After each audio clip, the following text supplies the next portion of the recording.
You don't know.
Hi, my cousin. I'm looking for where I can connect my laptop. Go down, because it's on the side. Go down. It's your day today, so. It's summer. I think we use this one. Which one is this? The red one. Yeah, it will be fine.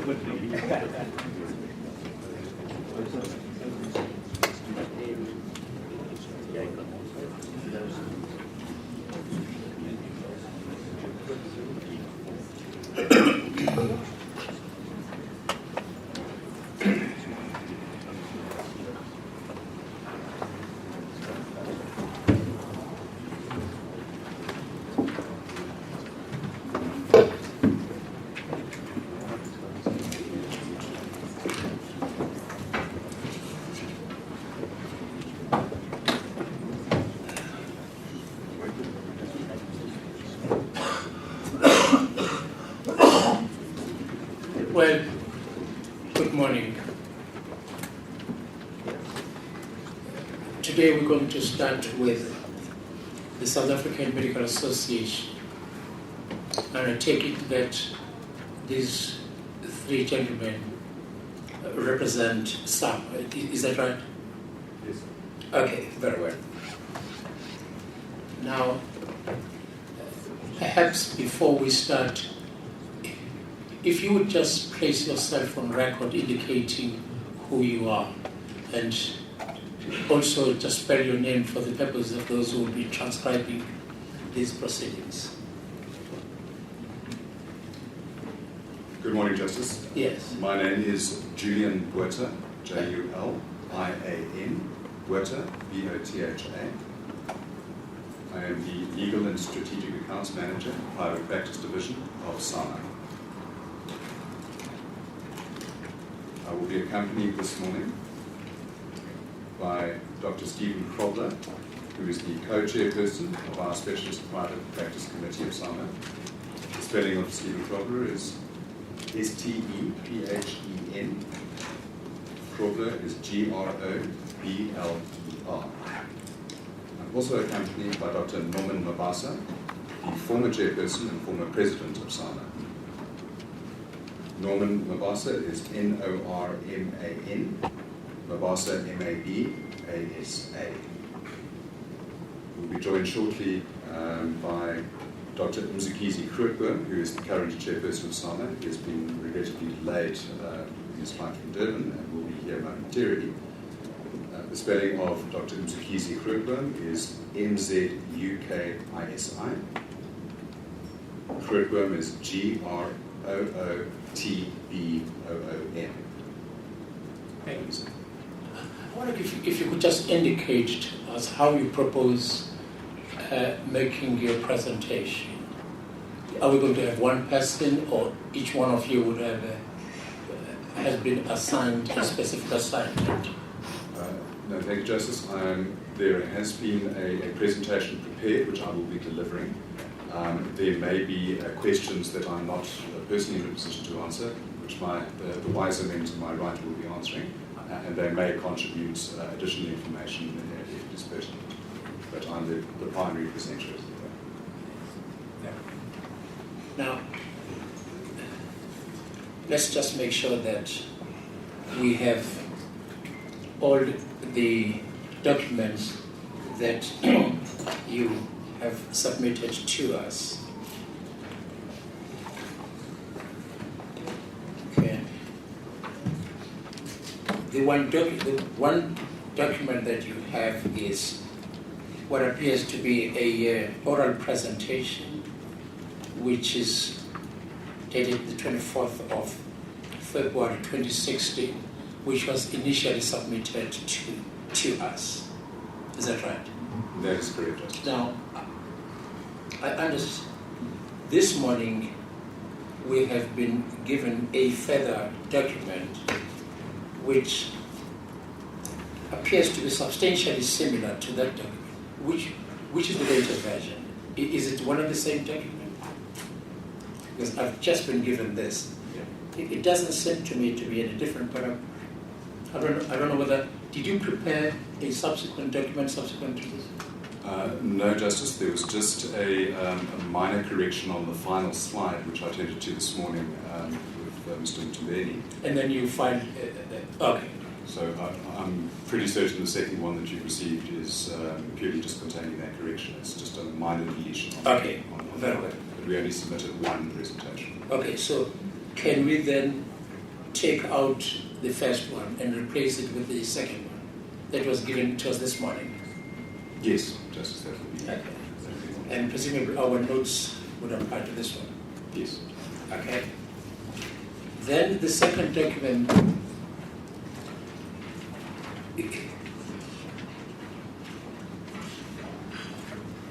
is again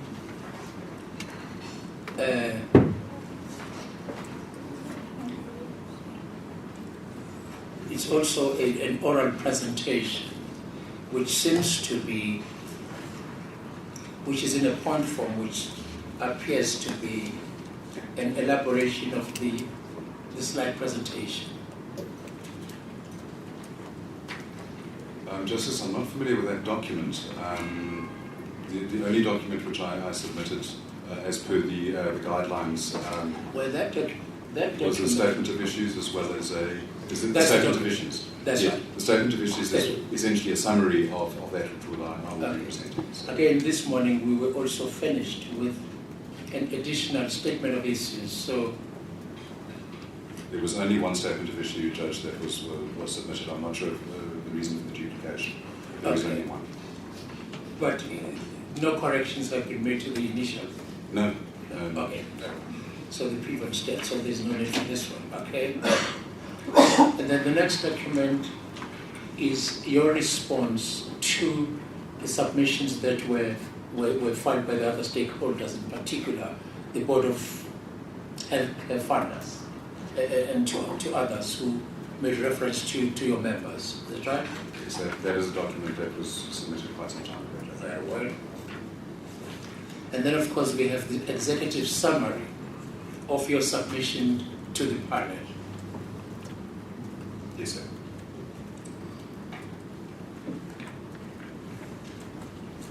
And then the next document will then be your submission to us. That is correct. That's for a document. Okay. Is there any document that you submitted to us which I haven't mentioned? No, Judge. Okay, very well. Now, you can assume that we've read these documents and simply highlight what you would like to draw to our attention. Bearing in mind, of course, that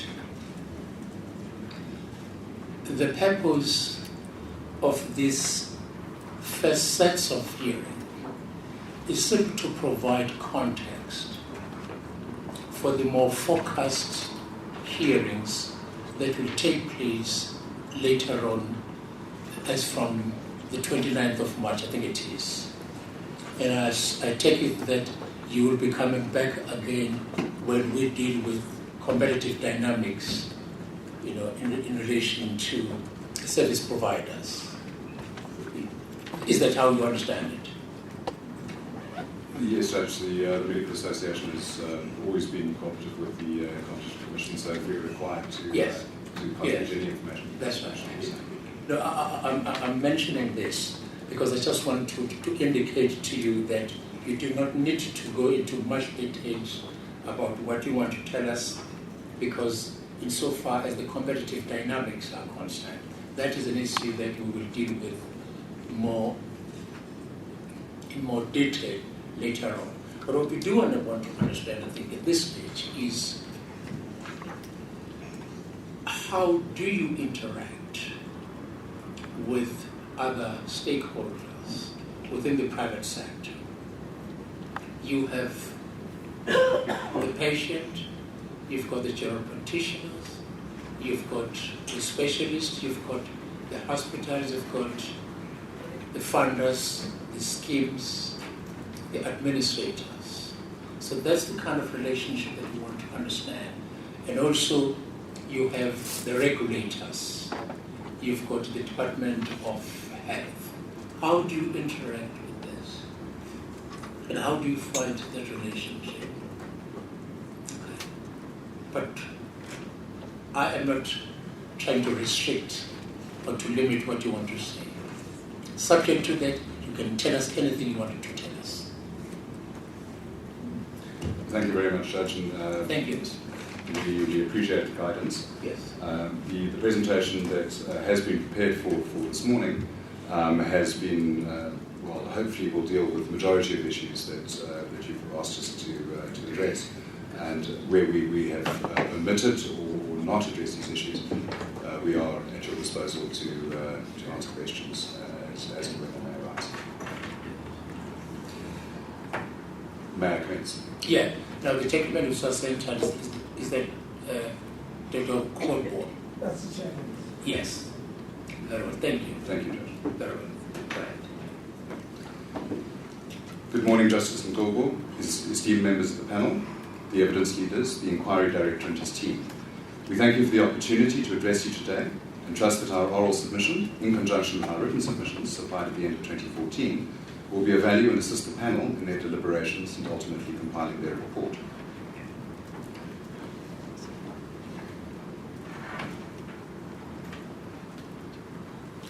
To provide a brief outline of the topics which we intend to discuss today is the role of the South African Medical Association in the private healthcare industry.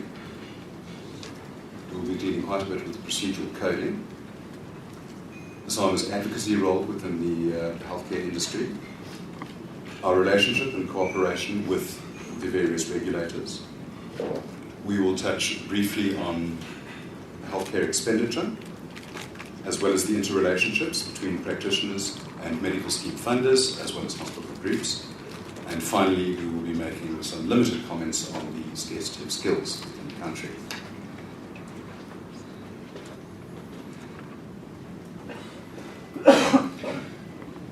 SAMA is comprised of two parts. Firstly, it is a non-statutory voluntary association, which is registered as a non-profit company. It is also a registered trade union, and this trade union represents those medical practitioners who are employed within the public sector. Membership to SAMA is completely voluntary. It is open to all registered medical practitioners in the country. At present, our membership numbers in both private and public sectors exceed 17,000, which amounts to more than half of the registered medical practitioners in South Africa. The South African Medical Association initially came into being in 1927 and has enjoyed continuous existence since that date. It is therefore the oldest, as well as the largest, most representative body of medical practitioners. SAMA offers a variety of services to its members on both an individual and collective basis. As an organisation, it does not possess any statutory powers and has no legal authority over its members or, in fact, over any other stakeholders in the healthcare industry. As is the case with national medical associations throughout the world, SAMA has an important advocacy role. Its primary advocacy role is to represent the interests of those who practice medicine. SAMA deals with various issues relating to human rights, law, ethics, education and health policy, and in fact has designated committees that deal with these issues.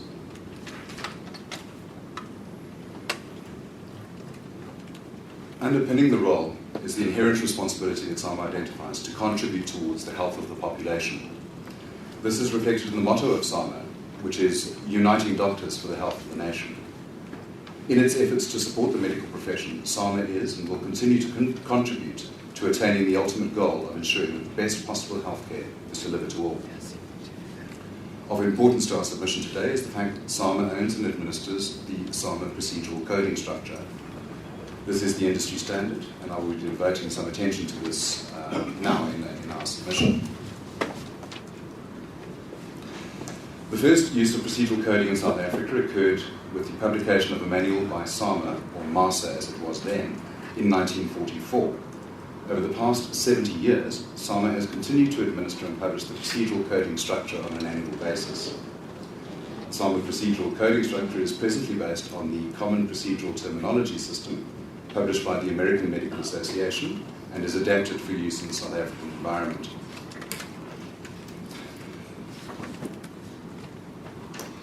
The coding system is used throughout the private healthcare industry. It is, for want of a better phrase, the universal language of medical practitioners. At present, we submit that there is no other procedural coding system or structure that can feasibly be implemented in South Africa in the short to medium term. SAMA makes the structure freely available to various statutory bodies, particularly those who touch the healthcare sector, and we derive no profit from its ownership and administration of the structure. To provide a few examples, we make it available to the National Department of Health, which serves the SAMA procedural coding structure serves as the basis for the NHRPL or subsequently reference price list. It is made available to the Health Professions Council of South Africa in order for the administration of the ethical tariff, erstwhile, although this is no longer in existence. It was made available in the past to the Council for Medical Schemes when they administered the reference price list, as well as to the Compensation Commission for the COID tariffs, and finally to the Road Accident Fund. So it can be seen that this procedural coding system is endemic to the healthcare sector, and it is provided as a service by SAMA, not only to the profession but to the industry at large. Procedural coding is not static, it cannot be. With the continual advancements in the field of medicine and treatment, there is an ongoing need to reflect these new procedures in the coding structure and to remove obsolete codes for procedures that are no longer in use. In summary, the process of adoption of new codes, modifiers or descriptors is as follows. The representative society or association of a particular discipline submits a formal application to SAMA for the addition, modification or removal of a particular procedural code. SAMA then considers that application objectively, taking into consideration the comparison or integration with the CPT system, whether the proposed wording of the new or amended code requires any amendment, and whether or not the proposal is applicable in the South African environment. If the application is approved by SAMA, the revised or modified code is then included in the procedural coding system for the following year. There is no engagement or consultation that is held with any medical scheme or any other entity in this process. It is purely done by SAMA on application by the various societies and associations. SAMA further monitors all reports of abuses of these codes and whether or not there are any incorrect interpretation in the wordings of descriptors, and we pronounce on that. SAMA is frequently consulted by various medical schemes to provide assistance in disputed interpretations of procedural codes. We must again emphasize that SAMA derives no benefit whatsoever in the application process. Whether a code is approved or modified or declined, we don't derive any benefit from that. The procedural coding, therefore, is an objective, scientifically based, peer-reviewed and monitored process. It may be... Let's move the slides along. Even financial benefit. Yes, no financial benefit whatsoever. It may be useful to provide an explanation of the composite components of a procedural code.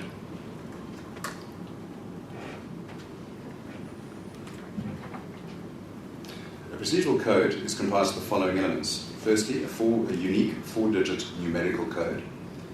Secondly, a descriptor, which describes the professional medical service rendered. And then finally, a relative value unit, which is ascribed to a procedure to indicate the level of complexity, difficulty, time required, etc., in relation to other procedures. How do I go back? I need to go back. Top. My apologies. Prior to 2004, a RAND conversion factor was also published as part of the code. This was a factor by which the relative value unit is multiplied in order to arrive at a monetary amount that can be charged for a particular procedure. This RAND conversion factor is no longer published by SAMA, and this is in compliance with the consent order entered into by SAMA with the Competition Commission in 2004. So this fee, was it binding on your members, or was it optional? It was a reference. This is referenced. So they were free to disregard it. Yes. And what was the value of it? The value was for an individual to be able to assess that his activities are cost-based, but take into consideration his location, the demographics where he was, and that kind of thing. All those things are important, and whether that particular firm is able to afford those services. I mean, was it taken into consideration perhaps when determining whether or not it was overcharging? At the level of the Health Professions Council, yes, that was taken into consideration, because as my esteemed colleague has mentioned, that some have got no statutory powers. They recommend, they can enforce, and make those decisions. So it was just a recommendation to your members that if at all possible, this is how far you go. Yes. But you may go up, you may go down. Yes. The other very important point is that at about 1947, a decision was taken by the then Medical Association of South Africa that doctors need to kind of be cognizant of the constraints, financial constraints of the rest of the population, particularly blue worker workers. And there was an agreement then that needed to be a differential between what was normal and what was affordable. And that was emphasized throughout the years. Thank you. Yes, thank you. Just to add a little bit to this, that whilst we said it was a recommendation, there were three kinds of fees that the values that were given. There was one agreed with the medical schemes, which was what medical schemes were supposed to pay. There was what we call the summer rate, where a doctor could charge as they wish, which was higher than the one agreed to with the schemes. Then there was the Health Professions Council fee, which then became the highest limit that we could charge. So there were three kinds of figures. So, but we used to publish it in the bill, guide to billing, which we used to have until that was outlawed. But it was also published the product of a discussion among stakeholders, which included hospitals, the schemes, and so that was a fee that would be minimum.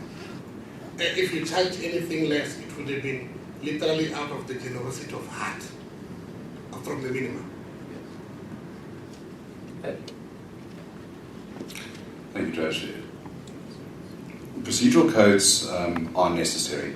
They are used to identify medical, surgical, and diagnostic interventions. Coding is a common and universal language which facilitates statistical and analytical functions by stakeholders in the industry. Existing systems we submit would fall into this array without a uniform language. Procedural coding is, in fact, an international norm. An important and often misunderstood or misperceived component of the procedure code is the relative value unit. The relative value unit is based on the resource-based relative value system, which is published by Harvard University. This RVU is transplanted into the SAMA procedural coding system. There is no variation from the unit allocation for any particular procedure as it is determined by the Harvard study. The relative value unit is a fixed, invariable allocation to each procedure according to its complexity, difficulty, the time required, etc. But it also includes components such as equipment and other practice costs. The objective and scientific nature of the relative value unit allows a rational distinction between the relativities inherent in each medical procedure. Where confusion has arisen in the past is in respect of the RAND conversion factor,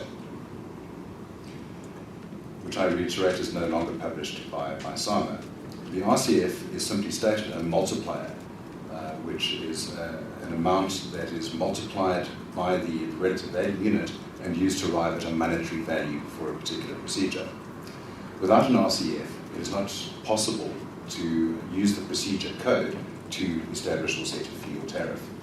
SAMA has not published the RCF or RAND conversion factor since 2004 and not entered into any discussions with any party relating to an RCF. There may be those in the industry that are setting their own RCF utilizing the SAMA codes, but SAMA is not involved in it and cannot be involved in such use. Mr. Botha, can I?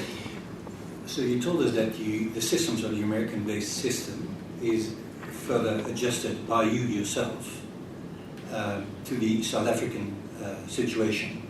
Can you give us examples or explain how the adjustment takes place? In what terms does it take place?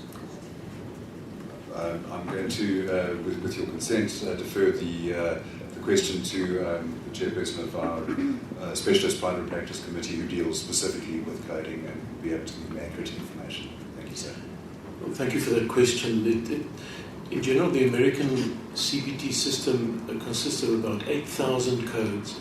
We've not applied all of them, so there's a selection process to not get to a complex system, but also to offer in our system the range of procedures that we recognize.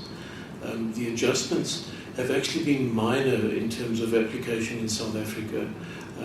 The Americans don't recognize an after-hours in code, and that was generated in South Africa to recognize that certain procedures are done after hours and to compensate for that.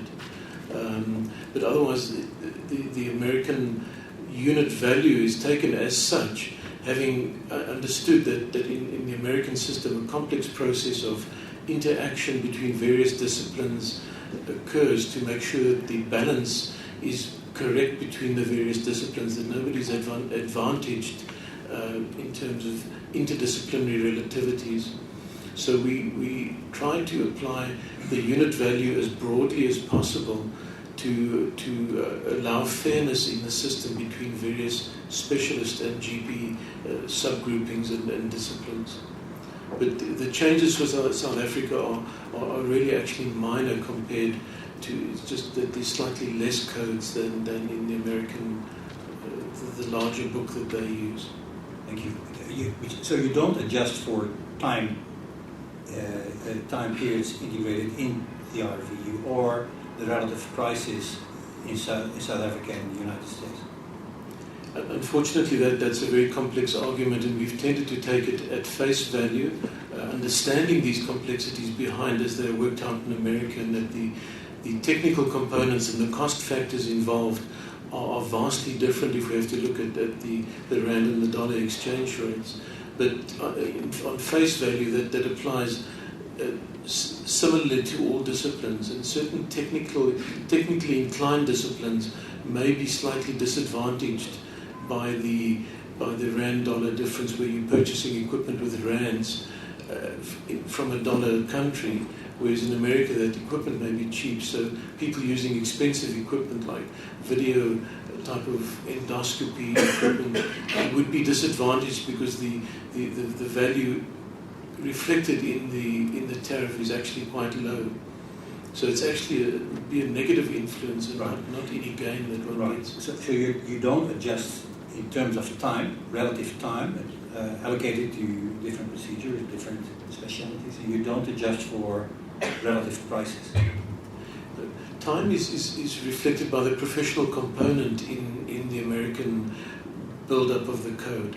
And it's more or less universal, the time that certain procedures take. And they're benchmarks that we use to measure whether it's an equitable argument to accept these codes in our own system. And there's not been much variance. No, I understand, but my question is, do you adjust these time units allocated to the South African situation? No, the only difficulty comes with is not an American CPT code for a specific procedure that we then develop one based on sort of relative guidelines for. But most of the codes match to a specific CPT code in America, and we don't change that value. As their values change annually, we then integrate them into our system for an annual update. Yeah. Just to help to elucidate the point that has just been discussed, is that indeed in the RPL and MHRPL process, timing of the procedure was one of the processes that was engaged in that process. But the important thing to realize is that Harvard University has done all the times for various procedures.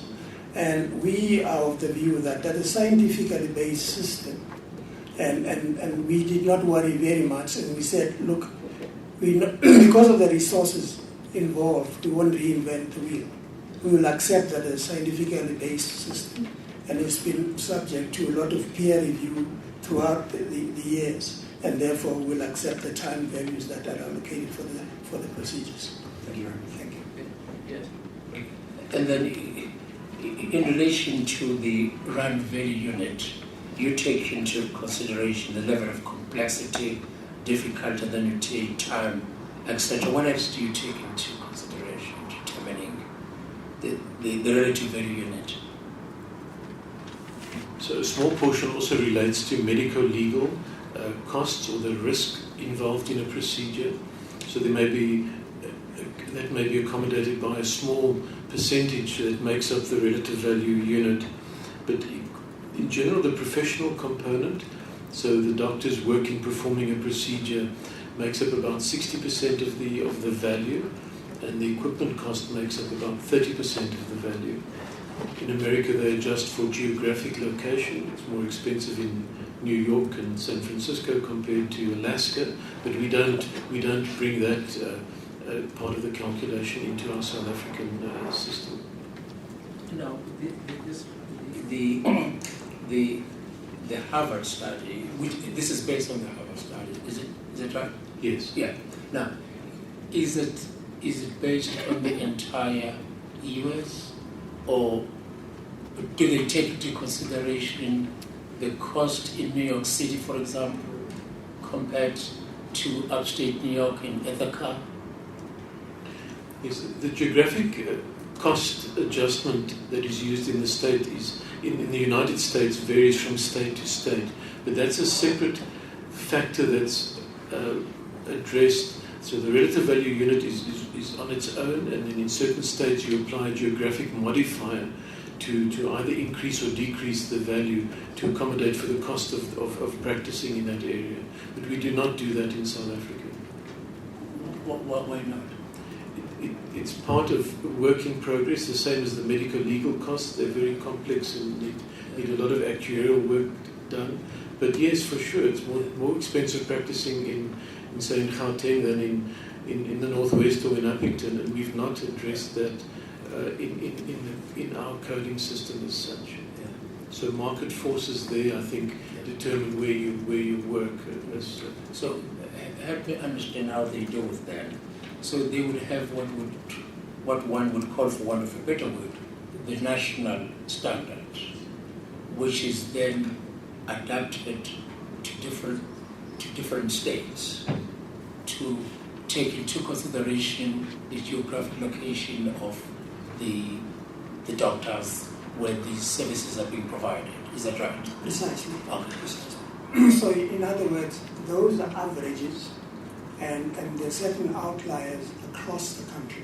Then there needs to be adjustments or modifiers made depending on where the location of the practice is. But what we do here, you don't do that here. Now, at the instance of the introduction of that particular discussion,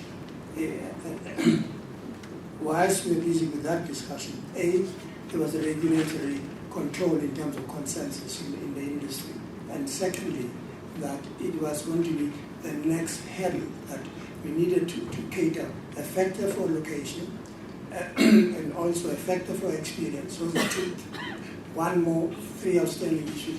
One, a factor for the medical legal costs that have gone up. That has not been factored in at the moment. But of course, I don't know whether I'm missing something here. You will tell me if I'm wrong. To conduct an operation in New York City or in a remote state, the time should be the same, should it? Okay. And the complexity is the same. All right. So the only adjustment relates to what you charge for that.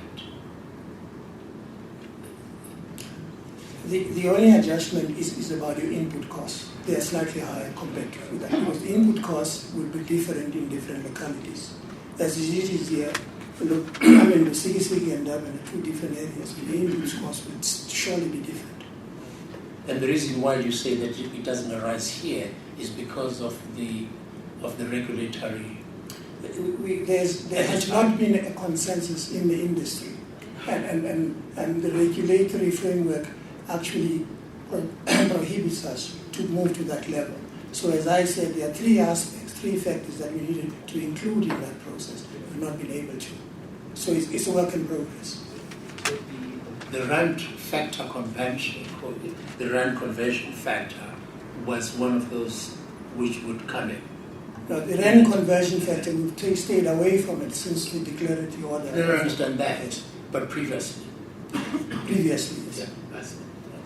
So is the seniority of or the degree of experience of the practitioner, is that included in the relative value unit? It actually isn't. It's part of the work in progress that we are busy negotiating amongst ourselves. And in the US system, is that in the relative value unit or in the rand conversion factor?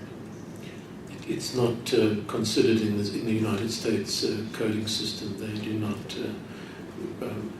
We felt that a junior person would maybe take longer and should be paid less for a procedure than people in the prime of their practice, maybe more for their seniority, and then as you get older, maybe less. But that's a very complex argument to bring in.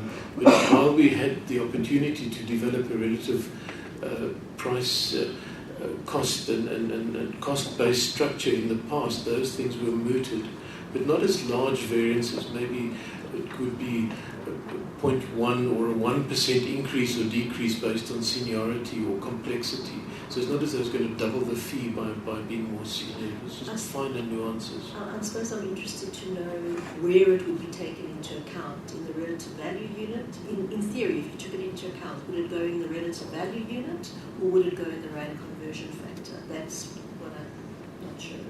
So at the moment, there are a number of different rand conversion factors for different specialties. For example, radiology would have two or three different sets, and then consulting codes would have a separate rand conversion factor. Procedures would have a different one. So there's a range of about 16 rand conversion factors that had been applied in the past, and so that differed from based on whether it was a technical discipline or purely just a consultation that was happening. So that made it quite complex in determining those rand values, but we've had to move away from that because of the constraining order that was given against us. I'm sorry, Mr. Potter. Yes. Yeah, I mean, we are familiar with the Harvard study you're referring to. And just to put it together, what sort of formula on a high level, I'm assuming, and we've heard that you are working with this, but you will understand why I'm going there. But what, on a very high level, we've touched on this point, and maybe what we can talk about. You've spoken about time and intensity. There is what we haven't touched on, for example, is practice costs, which are factored into the RPRVs. And how can we just take US practice costs and just bring them onto our system locally, just on that component? Because there are three main lines to that formula for RPS. And if you say we take it like that, practice costs, I would like to know. We know there's been an issue about practice costs, but I think it can't work to just import practice costs from the US and bring them here. Also on the issue of time, Dr. Grootboom refers to the issue that the issue of time, we've also taken that by faith that it's more or less comparable. I think there are just too many factors, because you look at pre, you look at intra or after the procedure, and there are lots of factors that are very important just on time. And some of them, for example, in theatre, it's really nothing to do with what the doctor's skill is. It's things like, do you use an assistant surgeon?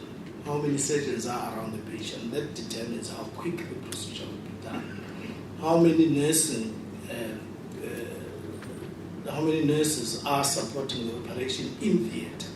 That determines as well how quickly everything can be done. I'm just giving you two examples where even just on the question of time, I'm not comfortable that we import that before we even go into geographic locations. I just want to address one specific issue about assistance, because I'm a surgeon. Now, surely you don't regulate or code or guide for outliers. The requirement in this country is that any major procedure should have an assistant. So the assumption there is that all those complex procedures we're talking about, which we are here for today, are about the surgeon who's got an assistant, who's got a nurse, a scrub, and a floor nurse and an anesthetic nurse. Anything else, we will be here till the cows come home. So we cannot go into the minutiae. What we're trying to portray here is that you give an average and say what would be expected on the average person under prevailing normal circumstances. That I want to plead we need to focus on those. Because if he's going to bring issues that are minutiae, which are outliers in terms of how the system works, it's not going to take us anywhere. I think the question, Dr. Grootboom, must understand the question. The question really is, what is the basis of this? That's what we want to know. If you're talking about the average that we understand, if these codes are based on what happened in average, that's one thing. Okay, and I think that we would understand. And I think that's the issue to which you should speak. We're not talking about the extreme cases. We just want to understand what is the proper basis of this. If you say this is just based on what happened on an average, that we understand. Yeah, but Judge, the point is, Dr. Grootboom is right about not looking at outliers, but I think there is a difference between averages within the US system and averages within the South African system, and I think it's not less. But I'm quite happy to let that go. Just to respond on that. Yes. Our current system is imperfect and long overdue for an overhaul. And we need to do these studies internally and get a perfect South African system. But we've been calling for this for many years, but we've been hampered by a number of issues. And that is one of our greatest wishes, that the wisdom of this commission would help provide guidance and open up these channels for us to develop a proudly South African coding system that will work for us, bringing in all these nuances. But on the practice costs, what are we saying? The practice cost studies have been done over and over again, but have never come to fruition due to a number of regulatory and philosophical blocks. But it's not. We're quite confident with what we did, but it just never got anywhere, and then the process got delayed and went off the rails each time. No, I'm asking in relation to the RBRs that you're comfortable in importing US practice costs, because that is clearly very country specific. Yes, unfortunately, when one is working with expensive equipment, the cost recovery for the individual practice is extremely poor, and cross-subsidization has to take place. So we have not been able to bring to bear the question of how disadvantaged we are by the expenses of these equipments, and the hospitals will be able to speak to that too. That we've not been able to truly apply what the practice costs, and honestly, most practitioners work on a poor cost recovery in terms of individual cases. And we need to look at those, and that's the one thing that's a simple calculation, an actuarial calculation that could have been applied a long time ago. And only a few codes really speak to the specific practice cost. The radiology set of codes is one area that the practice costs have been worked out for South African conditions. The others are estimates and guesstimates. Who stops you doing this research? To say something here. Look, this debate actually started in the late 80s about the availability of a South African system, which is in terms of costing to be locally based and be country specific. That debate Will those be input costs? Yes. And the whole of the coding system.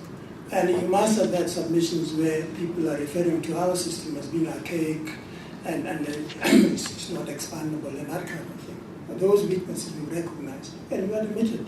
We went to this industry in 1997 and said, let's move back across to the wholesale to the American system. We now have developed a CCSA, that complete CPT for South Africa. Okay, we didn't adopt it. We are cognizant about those country-specific issues. We then said, in our acceptance of new codes, we will look at the South African system. It's not a wholesale taking copy and paste of the American system. It's peer-reviewed, interrogated at the time to see, is it really realistic to apply that RVU in that instance? All those arguments that is being taken into the debate. So the answer then says that we don't just translate what is available in the Harvard study as it is and bring it across. It is a baseline upon which we try to come up as scientific as possible. In 2004,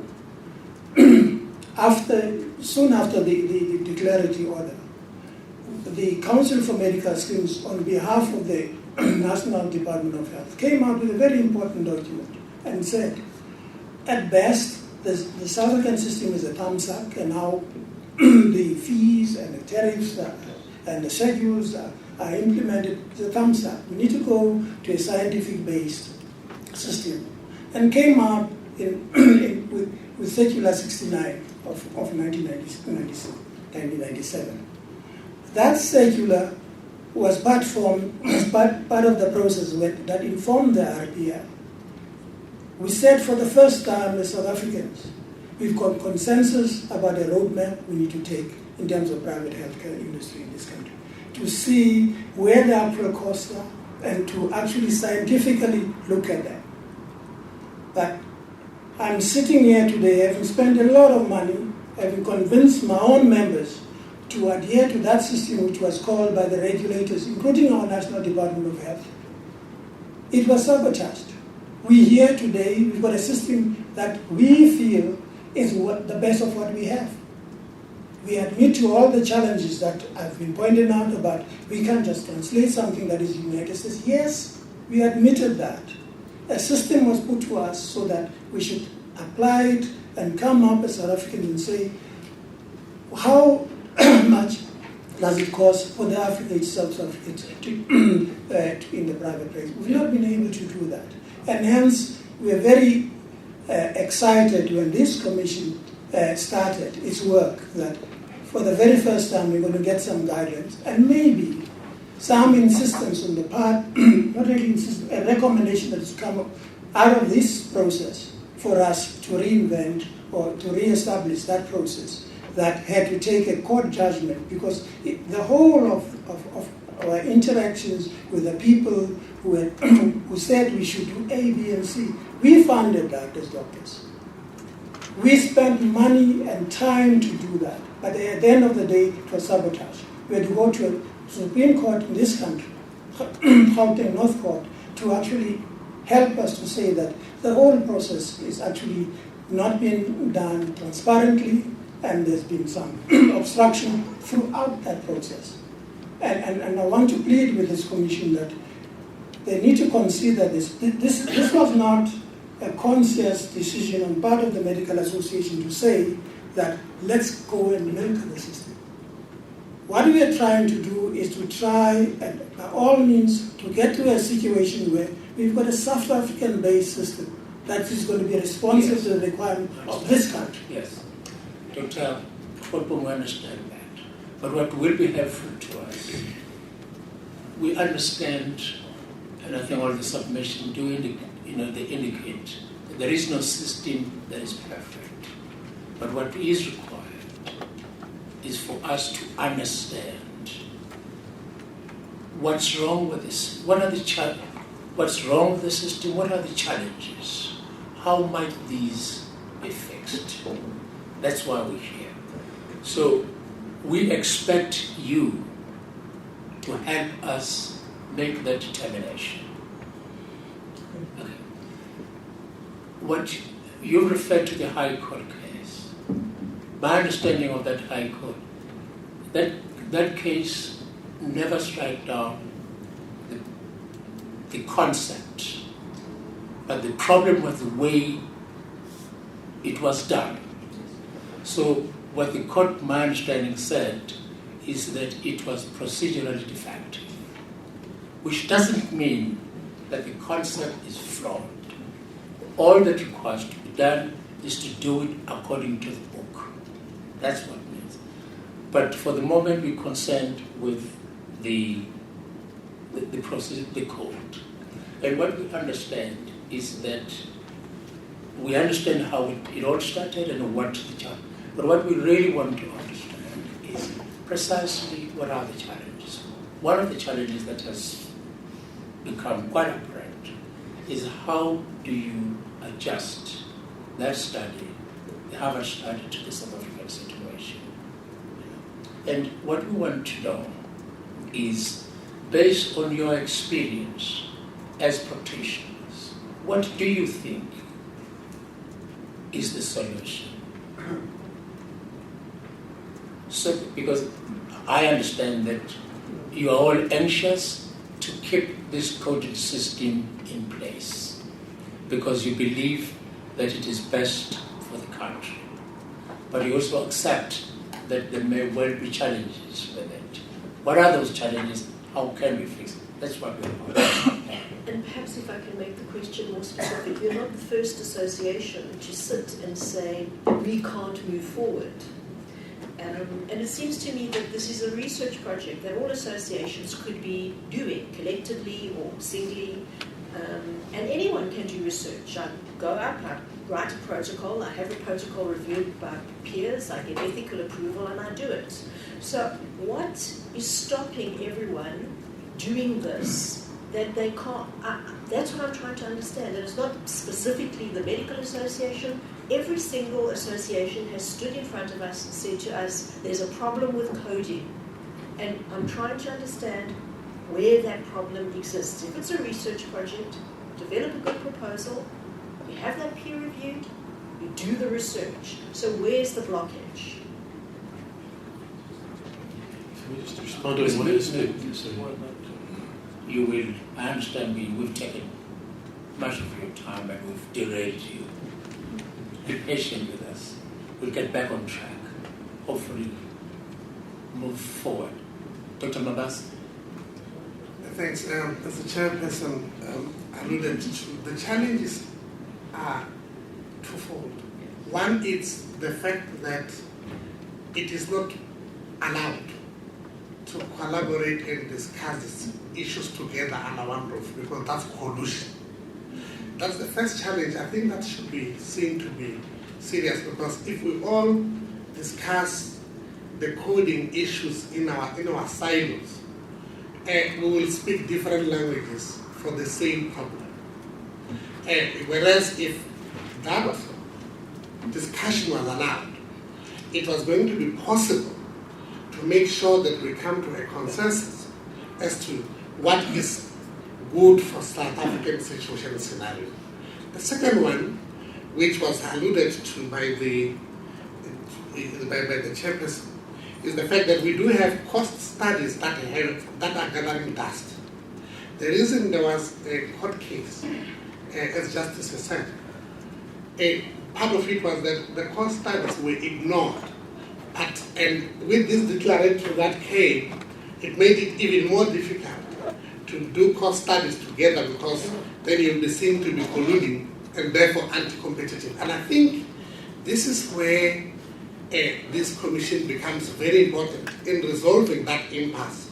That says, solve the same problem in different rooms and come with the same solution. It's impossible.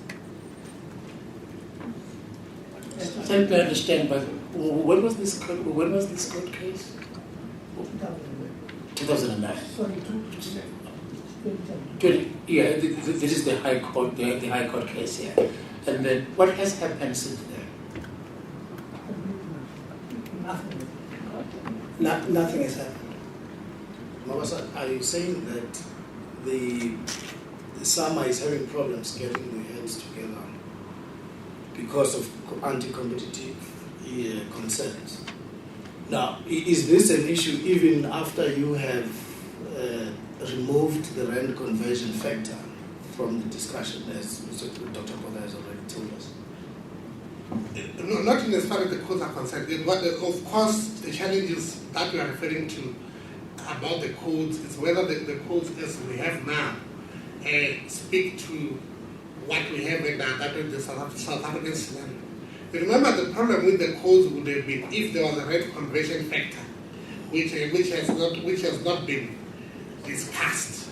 So if now that there's no rate conversion factor, the coding is very innocuous, if I were to put it that way, in the sense that even if I say this is 10 units, Dr. Claude Blom might charge 1,000 rand, I may charge 20,000 rand. So it's meaningless as it is now. It's innocuous.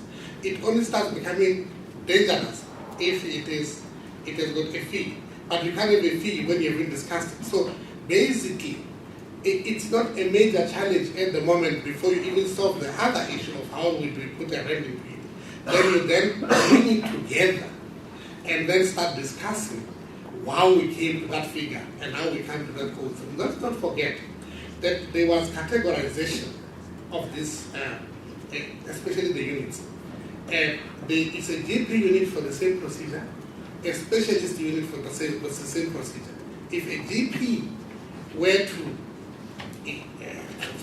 do a hysterectomy, he would charge a certain amount, which would have less units than the one charged by a gynecologist. So that's not the way the issue is. The issue comes where if you remove the cost study and throw them out, then this debate becomes very difficult to resolve the matter, because it will be discussing the procedure arrived at approving a code. And the chairperson has explained the process involved in how we reach an agreement on how a code should be agreed or accepted by some. In the US, the process there, it also includes this conversion factor, is that right? Which indicate how much you can charge for that particular procedure. Is that right?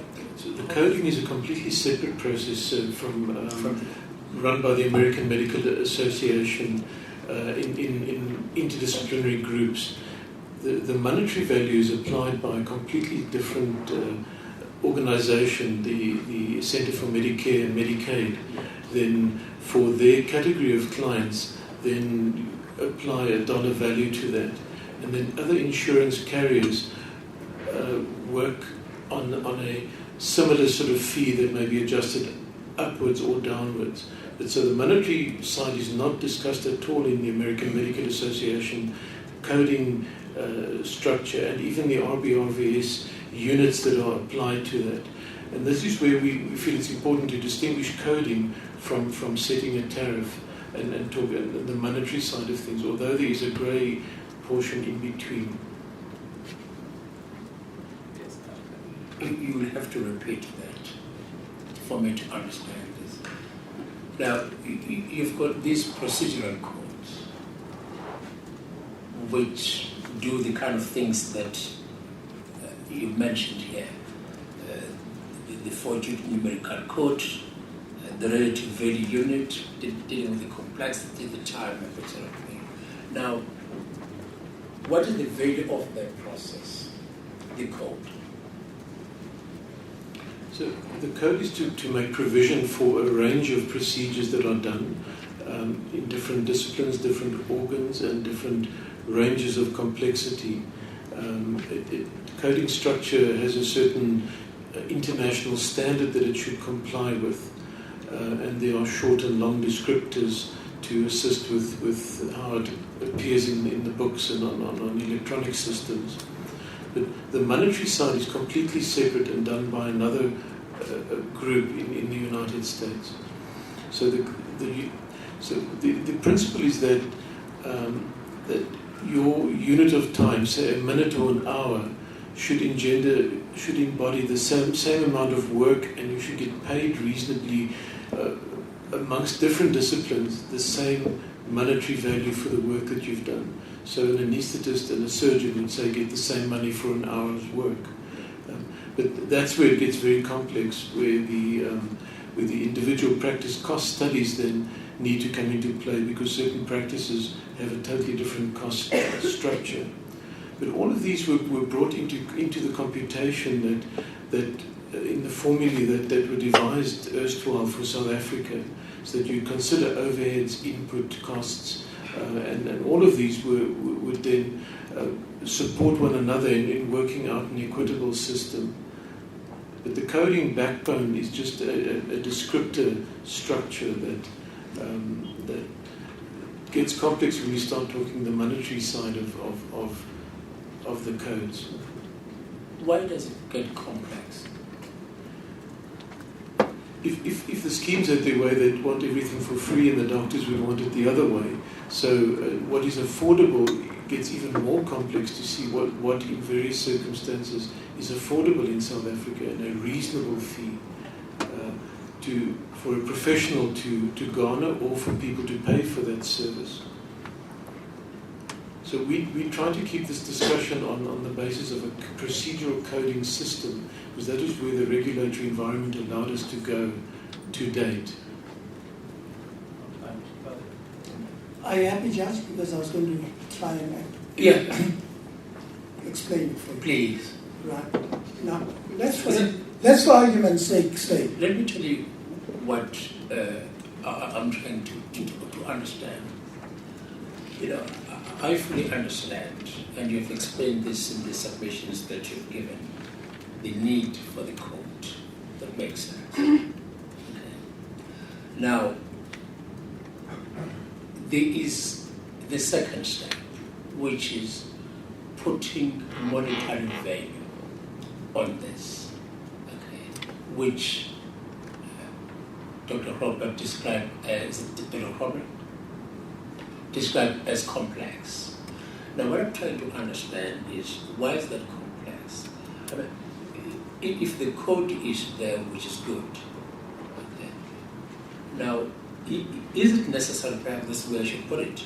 Is it necessary that that somebody or that monetary value must be put on these codes, on these units, whatever you call them, so as to complete the problem? The answer is no. Okay, for the simple reason. Just a simple example. You buy a loaf of bread. It either weighs 1 kilogram or it weighs 10 kilograms. All right. Now, the decision then has to be made how much you want to pay per kilogram. What we are there for is to scale the procedures, to say this one weighs this much and that one weighs this much. It's a different conversation if the person who buy the service, what they're prepared to pay, and it's a negotiation. Or on the part of the doctor, you look at his client and say that I will charge you this much. But that's not the role of South African Medical Association. The role of South African Medical Association is to make sure that those units are scientifically based to some extent, and we try to get to that, to answer that, and also to be able to identify that when we say that you've got an appendix, the code talks to what you actually done. And everybody else on the other side understand exactly what you did. So that's what the code should reflect. And then the RVU should tell you about the complexity thereof. In other words, the weighting in terms of the scale. Can I follow up briefly? Yes, I'm sorry. You just mentioned, you explained to us the technical process of the RVU exercise, and then you said you have to look at differently at attaching financial or monetary weights to these RVUs. And then you said, but there's also a grey area. Can you explain?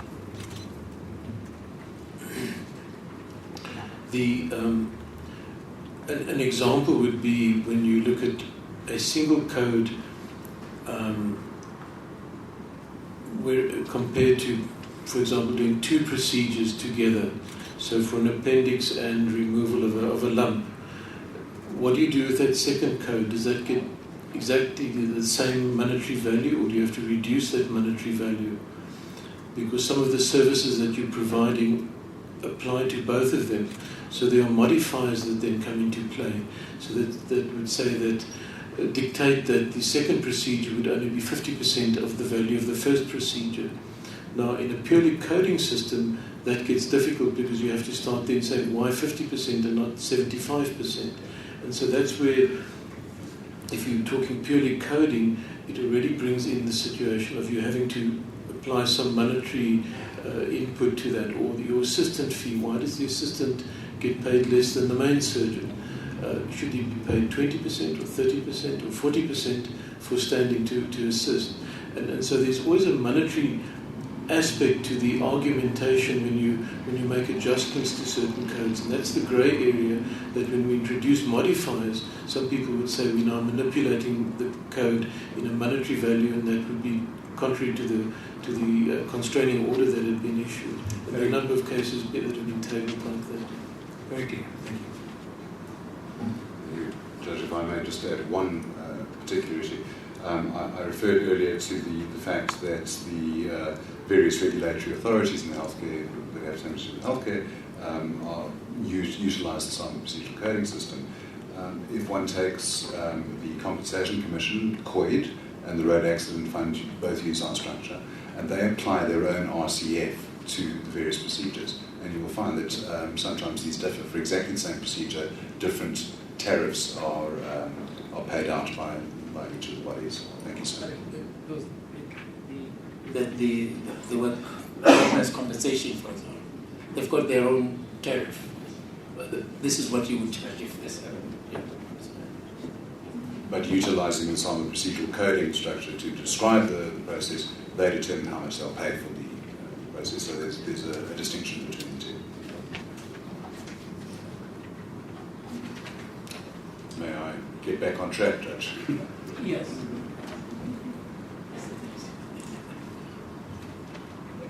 You could just keep to the speed limit. Endeavour to do so, sir. All right. Flowing obviously from the discussion, there is currently no reference price list, which actually should be published on an annual basis in terms of Section 90 of the National Health Act.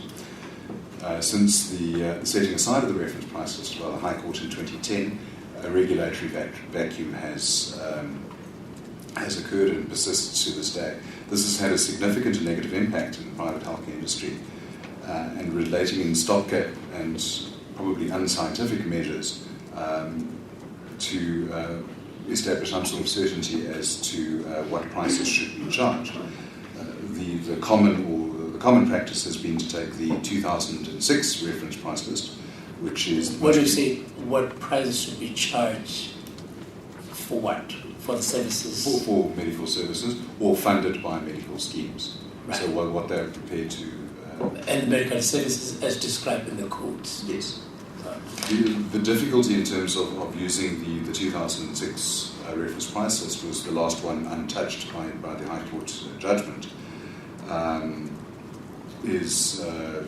Has been used not only in the private healthcare industry, but particularly in terms of the draft regulations to draft amendments to Regulation 8 of the Medical Schemes Act relating to prescribed minimum benefit conditions.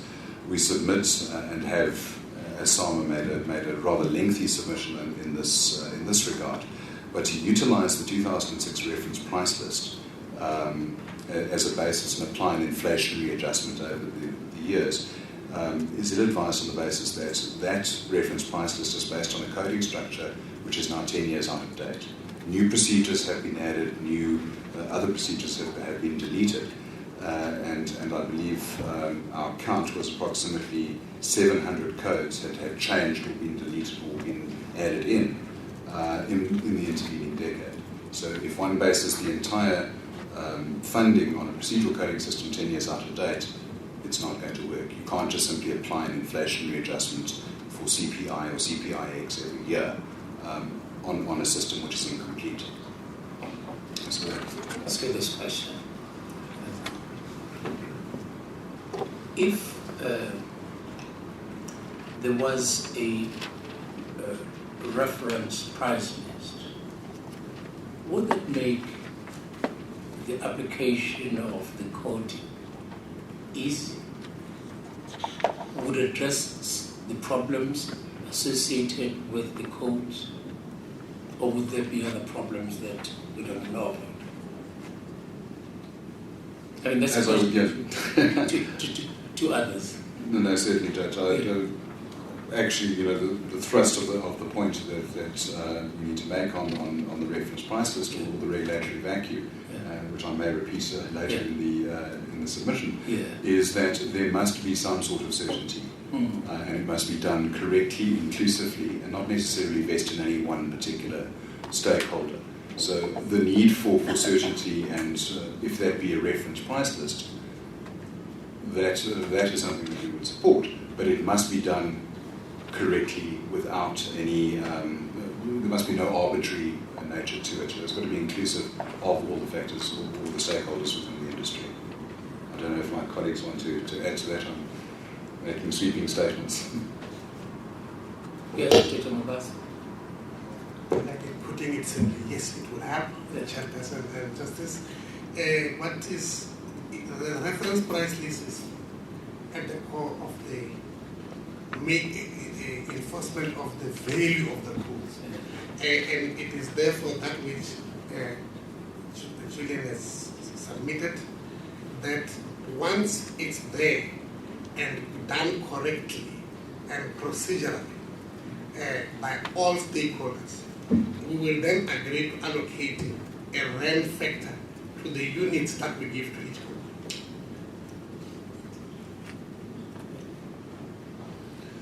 in order to in order to illustrate the danger of arbitrarily imposing a reference price list without following proper processes, you only have to look at the High Court case from 2009, where judgment was given in 2010. As Dr. Krookboom correctly pointed out, SAMA at his own significant expense participated and submitted practice cost studies as required by the process. And these were submitted to the Department of Health, and unfortunately these contributions and those of many other stakeholders were either disregarded completely or rejected for spurious reasons. Now, you are familiar with the Nuclex case.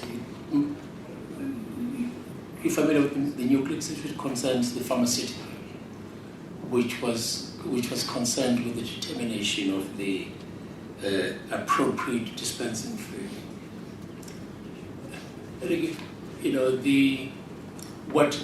What the court did there was to strike down the price that had been determined because of the way the price committee had gone about doing it.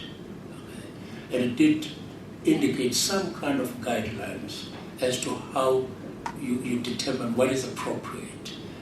Has that been considered in relation to the reference price list?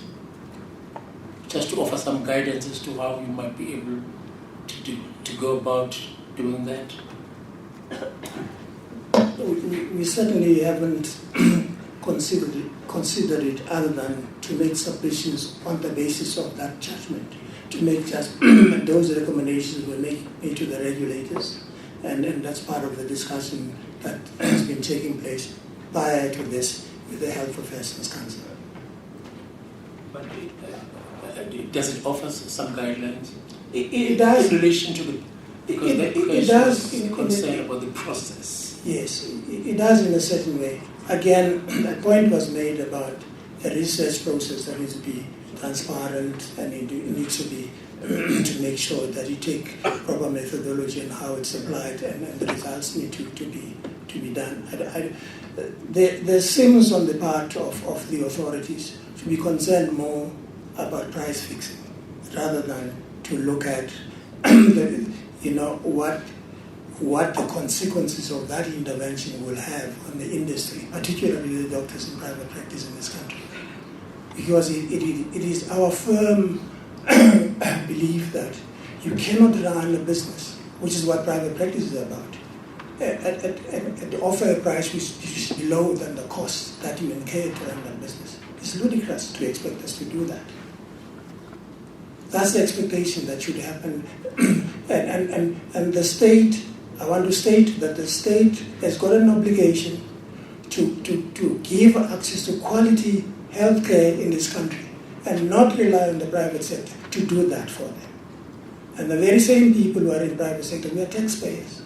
And we want that tax money to be used to fund health services for everybody in this country. We're not saying that there should be private practice that is rampant and it's too costly for everybody else. We agree that we need, every decision we need to make, it must be reasonable and it must be transparent, and we need to be part of that discussion. Yes, Mr. Thank you, Judge. The nature of my presentation is actually going to compel us to digress from this particular point for the time being. And I'm going to be dealing now with the advocacy role that SAMA has, and a very important aspect which obviously is not contained in our original submission, but will tie in with our later points relating to the scarcity of skills. SAMA has and will continue to advocate for a greater intake of medical students into South African medical university medical faculties. We believe that this will present a long-term and sustainable solution to the scarcity of skills, as we feel that the importation of medical skills from other countries presents only an interim or stopgap measure which is not sustainable. SAMA, through its subsidiary, the Foundation for Professional Development, provides education and continuing professional development to healthcare practitioners to the benefit of the community at large. So this is an issue that we are quite proud of, and feel that we must grow our talent within South Africa and not necessarily import from other countries. To move now to the relationship, the relationship and cooperation with the regulators. I believe the Commission would like, the panel would like to hear from us on that. SAMA regularly interacts in bilateral and multilateral forums with various regulators. These include the National Department of Health. We have quarterly meetings with the Director General of Health. We deal also on a fairly regular basis with the Health Professions Council of South Africa, which has its own challenges in terms of our membership base, which is largely dissatisfied with the HPCSA, but we attempt to find solutions and to resolve issues with the HPCSA. We are also have discussions where appropriate with the Council for Medical Schemes on various issues related to healthcare and the medical profession. As has been stated ad nauseum, we are precluded from engaging in any matters relating to fees charged by medical practitioners, and obviously never engage in these discussions. SAMA also remains committed to assisting in the implementation of the National Health Insurance and provides constructive input in this project.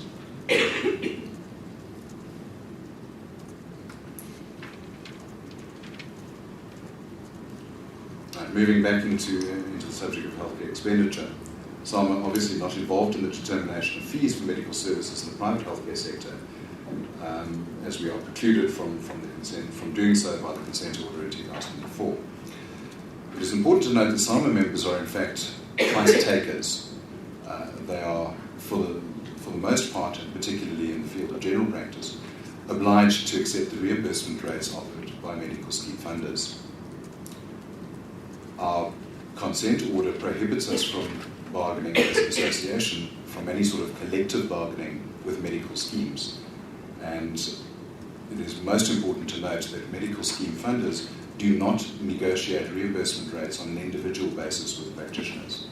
So the SAMA member who is expecting their association to assist them in this regard, we cannot collectively bargain with them. And the rates that they are offered by the medical funders in terms of your network or preferred provider contracts are basically given on a take it or leave it basis. You can either accept the fees or not accept the fees. So there's no individual interaction between individual practitioners and medical schemes. Is that true of the IPAs as well? Well, the IPA would be a collective organisation. They were not part of the consent order and are not necessarily precluded from these negotiations. It would seem peculiar that SAMA, as an entity, and a complaint was lodged more than a decade ago, and we complied on this very issue, where there was collective bargaining on the allegation of price fixing. But other representative associations who had not had complaints lodged against them are able to, for the most part, negotiate collectively. In fact, this is something that some even considered lodging a complaint, because what's good for one representative organisation should be good for the other. It should apply to the other. But that has not been determined, and no such complaints were lodged by SAMA. But is this the function SAMA would normally want to be involved in, which is what the IPA have started doing, for example? Even with the IPAs, the agreements they reach with different medical schemes are different, and they reach different agreements with different medical schemes. What they agree with a Discover wouldn't be the same as they would agree with James. So still you have no standardization. So if you argue that the IPAs negotiate, you would then say they can negotiate 10 different agreements with 10 different schemes for the same process, for the same procedure. But it is the case that some groups of doctors can get together and have a discussion with individual funders. Yes. Now, it can also be deemed to be anti-competitive. It was very transparent, like in terms of this declaration that we have. Yeah. Just to add a point on that is that when managed healthcare was introduced in this country, the South African Medical Association made a recommendation that even when a network is set, let's say in Sunnyside, all the doctors in the area should be offered, and it must be up to an individual doctor who refuses. But there should be a situation where everybody in that area must not be pick and choose. Then we were prepared to take issue with any of those contracts. And that's one of the reasons why we oppose some of them, because they stipulated that you have to belong to Association X to qualify for this benefit. I have some difficulty in understanding the price taker explanation. I'm from another country where co-payments are not allowed, and in that situation I could I think agree to the categorization or the way you explain you as doctors are price takers. But in South Africa, the consumers are price takers, aren't they? I mean, you are price takers in regard to your situation vis-a-vis the scheme, but not vis-a-vis the patient. Right? Chair, can I please piggyback off that question, if that's all right? Let him answer this question and ask the question.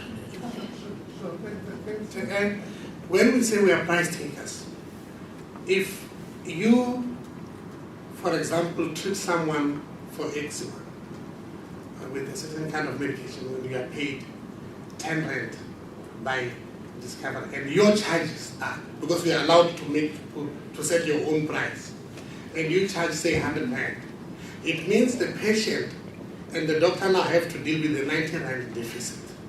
So we are price takers in the sense that the one medical aid scheme will pay 100 rand, another one will pay 10 rand. But here, your price is 100 rand, it's well known, but the patient knows that. So it depends on what medical aid the patient belongs to. Effectively, that's what it meant by we are price takers. That's why some people contract out, because medical schemes don't pay in full in certain cases. I'll give you an example of a personal nature. I went to a dentist who charges, who is not contracted to medical aid because they don't pay what she charges. And she's allowed to set a price. She charged me 1.4, which I paid. Then I claimed from the medical aid, and it paid me 600 rand. So effectively, I would have had to pay, they would have paid the dentist 600 rand if she charged from my medical aid.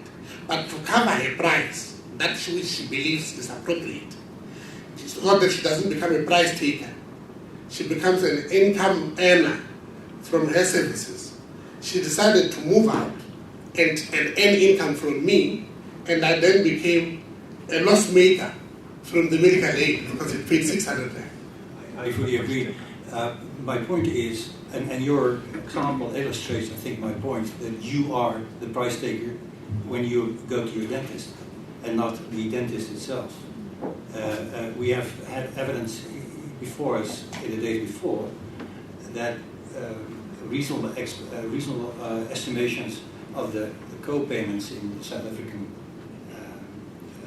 medical healthcare system amount to 40 billion rand each year, and these are conservative estimations.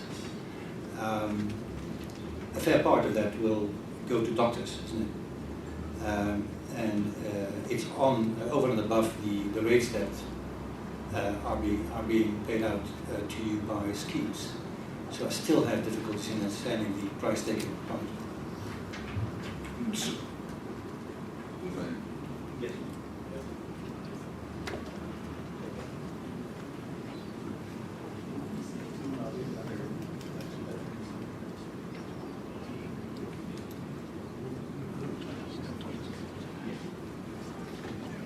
Yes, Doctor. I can't remember which year it was. In one of the publications of the Council for Medical Schemes. What came out very interesting in that study is that more than 75% of South African doctors charge a scale of benefits. What does that mean? It is what the majority of the medical aids pay the doctors. You may then ask, given the fact that they are allowed to charge whatever they want, is that it is a realization that their death burden is become very high. So to come back to your question, what do we mean by price takers? We mean exactly the fact that once the medical aid scheme has decided what they're going to pay, doctors are forced to charge that amount. There are two things that I like to happen. Either the patient is going to pay, or the patient will be paid directly and that money never comes back to the doctor. So the issue about being price takers relates to what is happening in the ground. That the vast majority of doctors in this country charge what the schemes or the funders are prepared to pay. And hence there was this problem about the absence of a reference price, because, and the issue of the court case and the cost studies is that once there's a reference price which relates to prices, which is supposed to be a reference, in this country it becomes a de facto tariff that you are entitled to, and our people are entitled to, and they can't claim it from their funder, and we can't help them to recover that.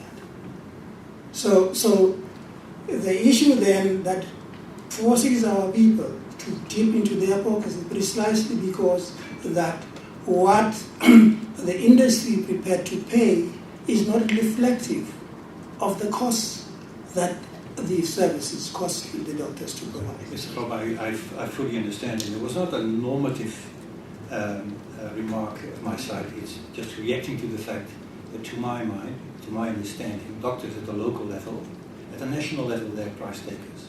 At the local level, I think they're not. Otherwise, I couldn't explain the 40 billion rand co-payments. Whether that's correct or not, there is, I mean, it's no doubt, there is serious amounts of co-payments in the South African healthcare system.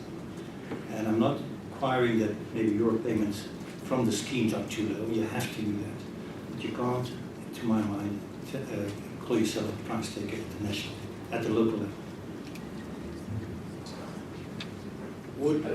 Didn't we understand this? Price taker, is that a term of art that applies in the medical profession? What does that mean? What it means is that I tell you that this is 1,200, this form. Take it or leave it. Or on the part of the seller of this form is that I will complain and say it's too expensive. I say that's all what I'm going to pay. That's all. Now, insofar as the patient is concerned, some doctors do that. Insofar as the medical schemes are concerned, they do that to the doctor. Yes. Okay. Yes. Yeah. But in terms of that, I mean, Mr. Van Krent is right about the out-of-pocket payments that are received. But would you say, because Dr. Holtbaum, I get your point as well, but would you say that there is a almost social element here, which I suspect you can actually determine based on where people practice? Because in urban areas, in towns like this, that's the type of patient that can afford out-of-pocket payments. But would you say that it's different if you're practicing in townships, where the scheme rate becomes the final? Absolutely. I'm saying so because my practice is not based in the city center. The average person is actually a medical aid patient. They can't pay more. It's very difficult to afford. Instead, most of the time they will come and ask for discharge. I mean, that goes to the vast majority of SAMA members in this case. So I want to just explore that in relation to rural patients, many of whom might be unemployed and won't have medical aid. I'm assuming that these people also contribute out-of-pocket payments because there are often GPs in rural areas who are also serving people who need healthcare services. I'm not sure why you're saying out-of-pocket in that instance, because those people are supposed to go to the state. But many of them don't. Many All of right. them do go to private providers. Now, what is happening in the rural areas is that the fee is it's barely sustainable. I don't know how my colleagues there survive, because it includes the consultation plus the medication or whatever service there is. It's a full package that they give, and it's less than the consultation fee that you get in the cities.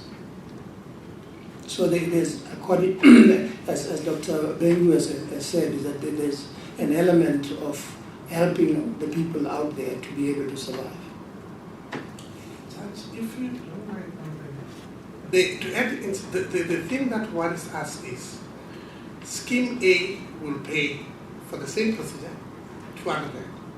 Scheme B will pay 500 rand. Scheme C will pay 900 rand. So now, if you have that, then you are a price taker, because you are taking the price as set by that kind of scheme. And I think that must be explaining it very simply. To say that we take what scheme whatever is prepared to pay, where you have no choice, like in the townships, as Dr. Bengu has said, where the patients come and say, I belong to Kike, and then I belong to Bonsafe. And then you have to take what is, you have done the same thing, the schemes pay differently. That's what we are saying is pricing havoc. You will pardon me. I do want to go back to a matter that we seem to have just skimmed over, but I think it is fundamental. Now, I think in 2008, I think it was, you commissioned, yes, by a group called Healthman, right? Now, which really was in response to attempts to determine the reference prices. Now, it's quite a comprehensive study, isn't it? Yes. No, but this was now done in 2000. Yeah.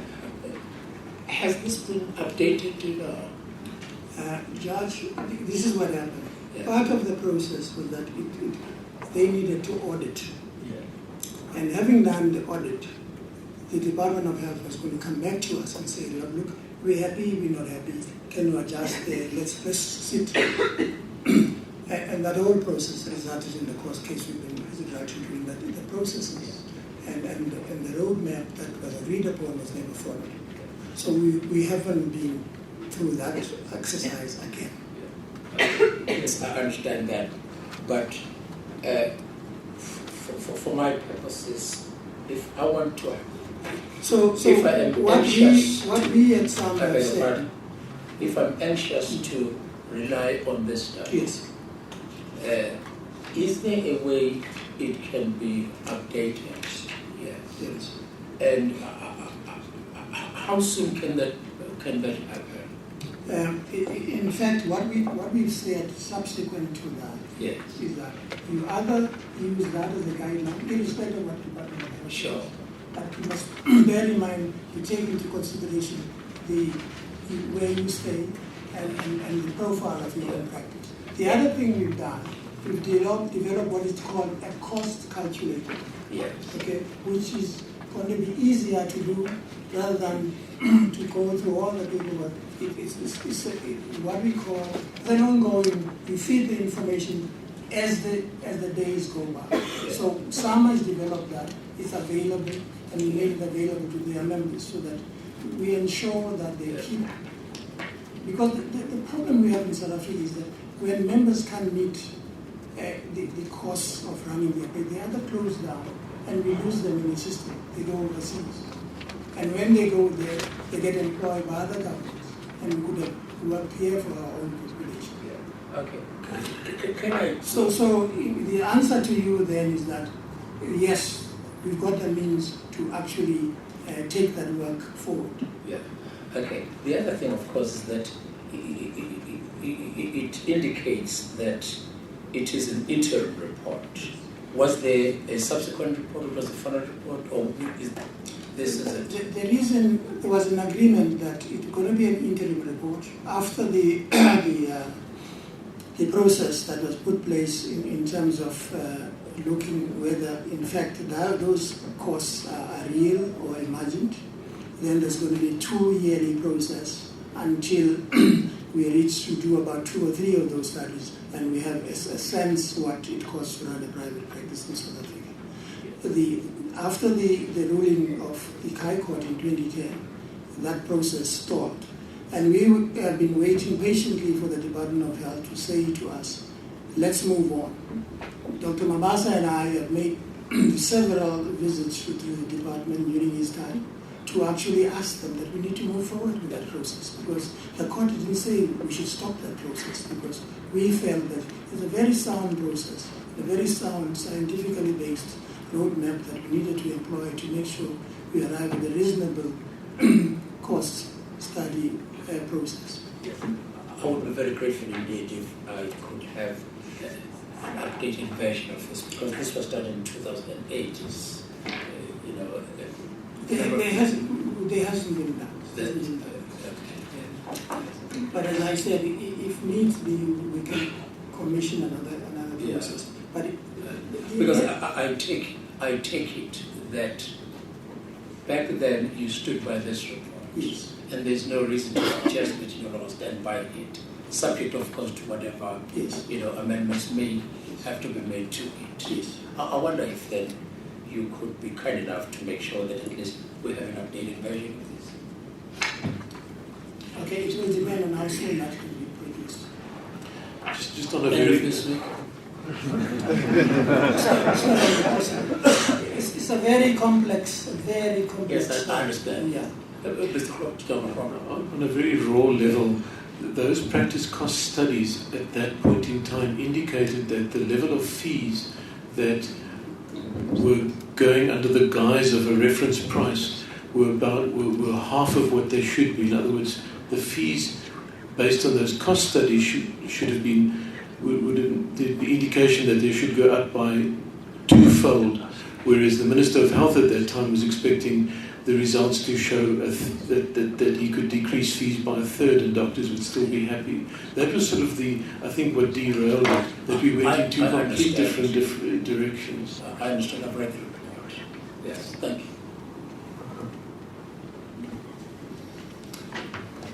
Thank you, Judge. To sort of pick up where I left off, the reimbursement rates offered by medical schemes in network or preferred provider contracts are done on a essentially take it or leave it basis. Now, the counter-argument is often raised that medical doctors are free to charge their patients directly and then have the patients claim reimbursement from their respective medical scheme. We submit that this does not represent a viable solution to the issue. It would only be feasible if the patient's base has sufficient financial resources to pay the fees for the medical services up front and then await their refund from the medical scheme, either in whole or in part.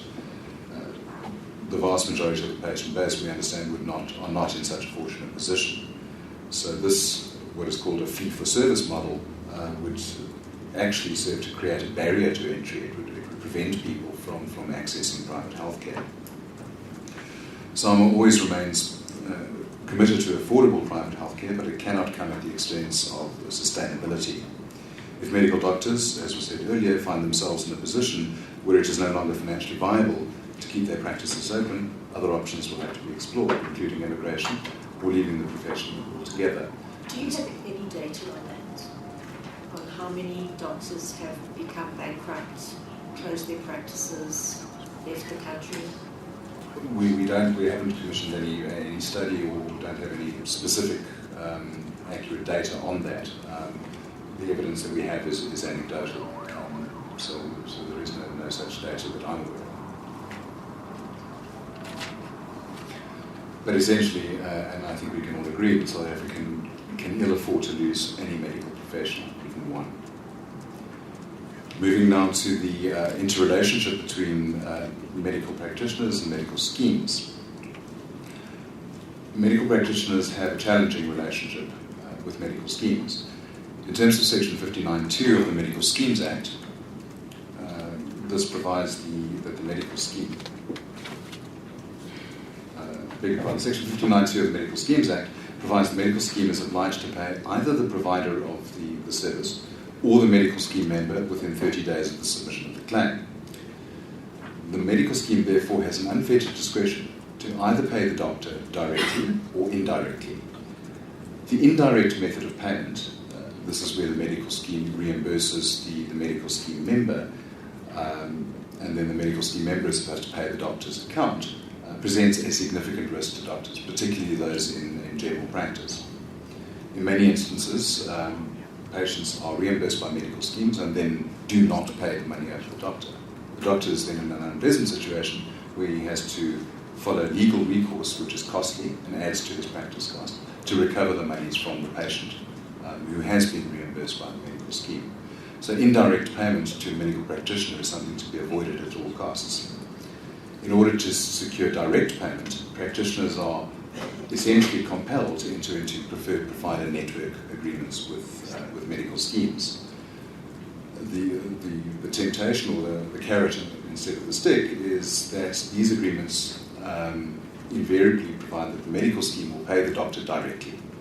So if you enter into the... I'm sorry, I'm only a man, I can't multitask.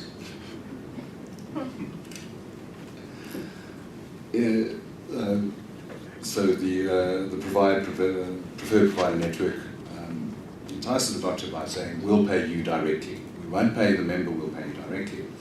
In exchange for this guarantee, the doctor contractually binds him or herself to adhere to any dictates on the fees chargeable, clinical management of the patient in respect of adherence to formularies and protocols which are set by the medical scheme. Contracting doctors may not, as a matter of course in these contracts, balance bill, which means that they cannot charge an additional amount or a co-payment over and above the rate which they are going to be reimbursed by the medical scheme. So in that sense, I hold that there is an element of the doctor in such an arrangement being a price taker. The medical scheme will set an amount of a consultation, for example, at 350 Rand. The doctor may not charge the patient an additional amount because their normal consultation fee is 500 Rand. So the network provider contracts, in fact, preclude doctors from balance billing. The medical scheme therefore sets the fee that is chargeable and compels the doctor to charge only that fee and nothing more. The price of the service is therefore determined, fixed and set by the medical scheme. If a contracting doctor fails to comply with any of the contractual obligations in the network contract, the scheme will almost invariably cancel the contract, reinstitute indirect payment, where the monies are paid to the member. And in certain extreme cases, although this happens very infrequently, the medical scheme can actually block a practice where they reject all claims submitted arising from their practice, whether by the practice or by the medical scheme member who has received services at that practice. But I reiterate that is only in the most extreme of circumstances. Just in relation to the preferred provider network, our understanding is, at least for some schemes, if you're a member of a preferred provider network, you in fact earn a slightly higher amount than would be paid to a doctor who is not in a preferred provider network. Is that uniform across all the schemes? Do some schemes do it, not other schemes? How does that work? As a general rule, that is the case. They give preferential rates over and above what they would normally pay to or reimburse a medical practitioner who is not contracted in. There is also a link, and practices, medical practices, particularly GP practices, are evaluated on their financial performance. In other words, if they crudely stated save the scheme money, then their reimbursement rates are enhanced. There are various tools that are used, for example, the REPI 1 and REPI 2 tools to evaluate. But these, at least perceptually in terms of our members, are largely financial analysis. So the perception is that if we save, if we're cost effective, then we get more money, not necessarily rendering the best care. So there's a quality component to that repayment. It's only a cost component. And so in entering into the preferred provider network, there are three things that you as a practitioner are given. Presumably increased volume because they send their people to you, slightly higher rates, and you are absolved from the responsibility of the difficult nature of having to get money out of your patients. And these are presumably some of the reasons why one might do it. Indeed, yeah. So thanks, Judge. There's a caveat to this. In fact, it's not always the case that when you get into a preferred provider network, you get higher. Actually, it may be that you must charge lower, and then you're paid directly. That basically depends on the option that you are involved with. In some cases, you get a higher fee than average. But there are many cases where the reason for getting into that arrangement is that you must be paid lower. And I'll give you an example of the fact that in some cases is that you must not charge for medicines. You must give for medicines for free. We'll give you a higher consultation. But in reality, that is also compromising the quality of care. There are some preferred provider arrangements where you cannot send to a dermatologist. So they don't cover that. So when you sign that, you know that your patient with a problem of eczema or whatever, you cannot send to a dermatologist. So if you do, they won't pay the dermatologist. So I'm trying to say preferred provider arrangements have got more disadvantages than advantages to the members. The other issue, through you, Chair, that perhaps I should add is that these agreements also go in tandem with formularies and care pathways. And the profession is not part of that process of informing them. And as per the Medical Schemes Act, is that any formulary or care pathway should be evidence-based. And we've found some of them are actually not. So how does one get into this preferred provider network? A funder will have certain people who it ensures, and it then chooses doctors to service those patients. So it is the funder which makes a decision as to who comes in. Yes. Do people know what criteria they use to determine who they approach? What they normally would do, they'll send a note. I don't know what criteria they use to certain doctors in the area and say that we are offering you this network arrangement. And that offer is not open to all the doctors? In some instances, yes, it's open to all doctors, as some would prefer that each, let's say, as the example I made about Sunnyside, if those patients are in this area, then they are offered to all the doctors in the area. And it's the doctor who then makes the call to say whether the college should join it, depending on what the contract says. But in some areas, the offer is only made to specific doctors. There's a tendency in the last 5 years to actually offer it to certain IPAs, specific IPAs. What is an IPAs? Independent Practitioner Associations, specific doctor networks. Yeah. So that's the trend nowadays, that you either belong to a doc network X, otherwise you don't qualify for this, which we find very problematic as an association. Gentlemen, the DSPs are obviously very important for your members and for your organization. Can you provide us with data on how many doctors in your network are members of a DSP and what percentage of turnover of these doctors are covered by DSP arrangements? Maybe I should try and answer this because it applies mainly to GPs or even specialists sometimes in terms of the arrangement. First, to answer the question of whether it's offered to everybody, it will be offered to everybody. But the reason why some doctors won't take it is because of the mean nature of the contract, where it's a top-down approach, where you find that it doesn't cover your costs. You must take a low offer for you to be paid directly. And what makes people take them is desperation, because people don't have cash to pay you on a daily basis. So you find that the figure that you have on the number of doctors that are assigning is not because they benefit necessarily, they want to be paid by a medical scheme. Then someone represents people, members who belong to IPS and those who don't belong. And the majority of doctors do not belong to certain IPAs. Dr. Furat Goma has just said, sorry. I understand. My question is simple, and that is data. So how many doctors are covered by DSPs, and what percentage of turnover of these doctors in your membership is covered by DSP arrangements? So just hard numbers, and you must, I trust you will have them. We'll forward that information.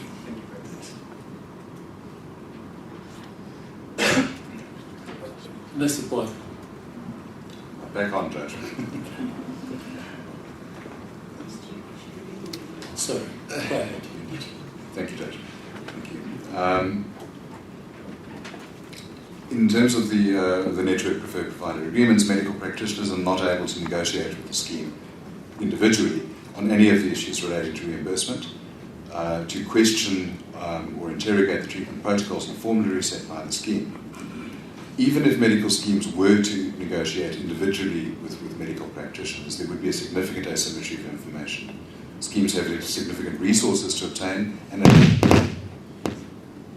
analyze data specific to their calculation of risk, financial exposure, and what they're able to afford. Medical practitioners are in the business of rendering healthcare and simply do not have the wherewithal to obtain such data on an individual basis. The nature of the relationship between the scheme and contracting practitioner can actually be stated as one of quasi-employment. The way in which medical doctors render health services to their patients is determined by the medical scheme to whom the patient belongs. The doctor is, provided they comply with the obligations imposed by the medical scheme of the contract, paid by the medical scheme for rendering the services in this way. SAMA regards the infringement of the clinical autonomy of the contracting doctor in network agreements as an anathema. The required adherence to treatment protocols and formularies, arbitrarily set by the medical scheme and not necessarily evidence-based, may impede the doctor from rendering the best possible care to his or her patient. Admittedly, many medical schemes make provision for doctors to motivate for a deviation from treatments, protocols and formularies. This increases significantly the administrative burden on medical practitioners to constantly apply for motivation for the better care for their patient. And the motivations are not always accepted, and if they are, it's usually after a period of time. The patient or scheme member is then left with the choice either to pay out of pocket for optimal medical care, or to accept a care and treatment which may not be appropriate, but for which their medical scheme will pay. I'm going to speak now a little bit about general practitioners. Sorry, I want to just clarify that. So it could happen if I'm a patient and I'm seeing a doctor who is in a preferred provider network, that what I won't ever land up having to do is paying out of pocket to the doctor, but I could pay out of pocket for a different drug or a different something else. So that there could still be, as a patient, some out-of-pocket payment on my part if I'm going off the formulary, if my doctor prescribes for me something off the formulary. Is that correct? Okay, thank you. And then I just want to clarify one point again. I know I've asked this, but I want to check I understand it. Individual negotiations on reimbursement does not occur, but there could be negotiations on IPA. There could be. Okay, thank you.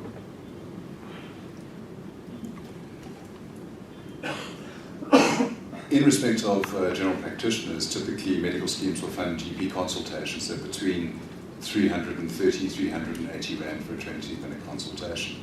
This translates roughly, and I'm legally trained, not an accountant, to 1,100 Rand an hour.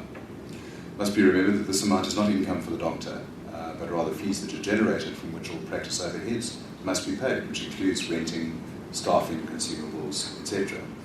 In comparison to other professionals, this hourly rate is significantly low. Compared to the legal profession, to the accounting profession, 1,200 Rand is a very low hourly rate. It is clear there are considerations that access to healthcare should include an element of affordability, but the current trends seem to indicate to us that the annual increase in reimbursement offered by the medical schemes is not keeping pace with inflation, and thus it is becoming increasingly unsustainable, particularly for general practitioners, to continue in private practice. Given these low rates of reimbursement, general practitioners are placed in an invidious position where the temptation is to work the system. One of the ways in which this can be done is to process as many patients as possible in the shortest space of time in order to generate income. This is known as underservicing. The other method is to increase the amount of care and treatment given to a patient, which is not necessarily necessary, in order to receive payment for this additional care. This is called overservicing. Particularly disheartening to private practitioners in general practice is the billions in profits that are reported by private hospital groups and certain medical scheme administrators. This becomes a discouraging factor. You get a 5% increase, and a private hospital group reports billions in profits for the last year. Moving now to the relationship between SAMA and private hospital, between medical practitioners and private hospital groups. The private hospital market is crudely stated an oligopoly. There are three main groups which have approximately 85% of the market share. Private hospitals cannot employ medical practitioners in South Africa, and yet the lifeblood of many private hospitals depends on the mix of specialists that they're able to assemble to work from within their facility. In a free market, we contend that any specialist who is properly registered with the Health Practitioners Council of South Africa should be able to admit patients where the best service is available for that patient. But in reality, private hospitals, whether it's the hospital groups or independent hospitals, essentially recruit doctors to work within their facilities. How this recruiting occurs is not particularly known to us, but the suspicion is that it does occur. Medical specialists and allied health professionals are generally barred from admitting their patients to private hospitals unless there have been prior arrangements that have been made. This usually will involve some sort of vetting process by the peers who are already embedded within the hospital. If the application is successful, they are granted admission privileges. And this presents, in the view of certain specialists, a major barrier of entry and impedes competition within the private healthcare market. Do you have any records of people coming to you with problems in this regard? In the past, personally, I have dealt with one or two issues of doctors who struggle to obtain admission privileges. But again, this is only one or two isolated items. But it has, in terms of direct evidence, I have one or two of my own. But we haven't many studies or data on that, but we are aware that it does occur.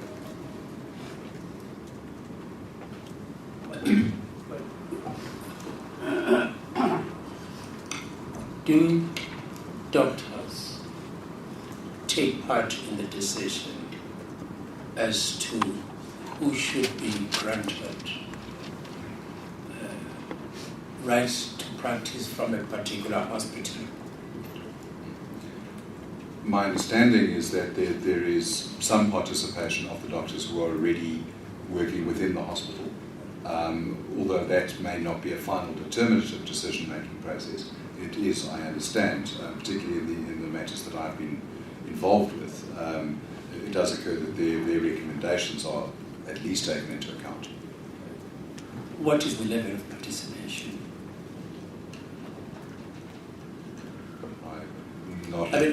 What is required from it? Let's say, for example, here is a cardiologist who wants to practice from facility A. And if facility A consult with other cardiologists at that hospital, what would be expected of them? What sort of input is required from them? Do we need another one, another cardiologist? I just need to understand what kind of input is required from them. Yes. Currently, I don't know whether you're aware that there has been challenges of keeping specialists in the public health sector. Most of these facilities are oversupplied. And one of the key issues that is now considered is whether, especially in the surgical disciplines, whether there will be theatre time for him to be able to work in that hospital. In other words, is there space for him to work? That's a very important consideration that is made. And in situations where hospitals go out to recruit doctors are situations where I've found facilities which are underutilized. In other words, you need a certain specialty you don't have, you advertise. Well, let me put this question directly. Yesterday we were told by Dr. Moloto, Yes. who is a psychiatrist, that he wanted to practice, to use the facilities, to practice from a facility A. They agreed, but his colleague, another psychiatrist, objected. So that's what I want to understand from you. Whether does that happen, why it happens, what is the basis for it? Normally, the discussion is made at the level of the CEO of a hospital, who then takes the request to the colleagues and asks if there is enough space or enough beds to accommodate a colleague. Now, we're not aware what answers are provided in refusing colleagues from practicing in a particular facility. One assumes that the hospital authorities would know the capacity of the hospital in terms of the bed, in terms of the theatre, and therefore when they make a decision that you may come in, they've gone through that process. So what I want to find out is what is the basis for another doctor to say no, do not come here, because that's what we were told happened.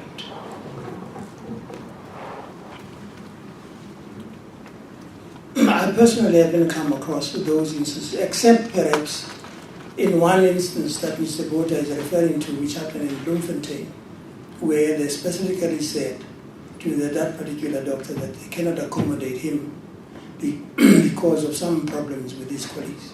The other issue that people tend to want to bring to the fore is the relationships between colleagues in terms of reputation and that kind of thing. So the colleagues get asked is, are you happy to have the colleague? Only from the point of view of what they know about the colleague. That's what personally I've had in situations, the very few and far between that I've had recently. But has this been drawn to your attention? If it has, what steps have you taken to address this? In the two cases that Mr. Botha and I have been involved in was to write to the facility and ask them to explain, and they said that they've got nothing to explain to SAMA because they're not regulated by SAMA.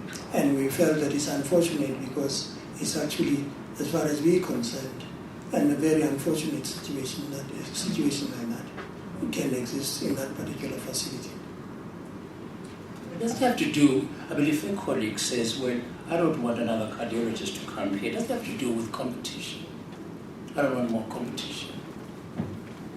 This will diminish. Naturally, there will be an element of that, of course. And does SAMA sanction that? SAMA doesn't sanction that. SAMA doesn't sanction that at all. One of the key things we try and do is to actually bring the parties who are unsatisfied to come to an amicable arrangement to make sure that there is harmony in that particular institution. That's the role of SAMA.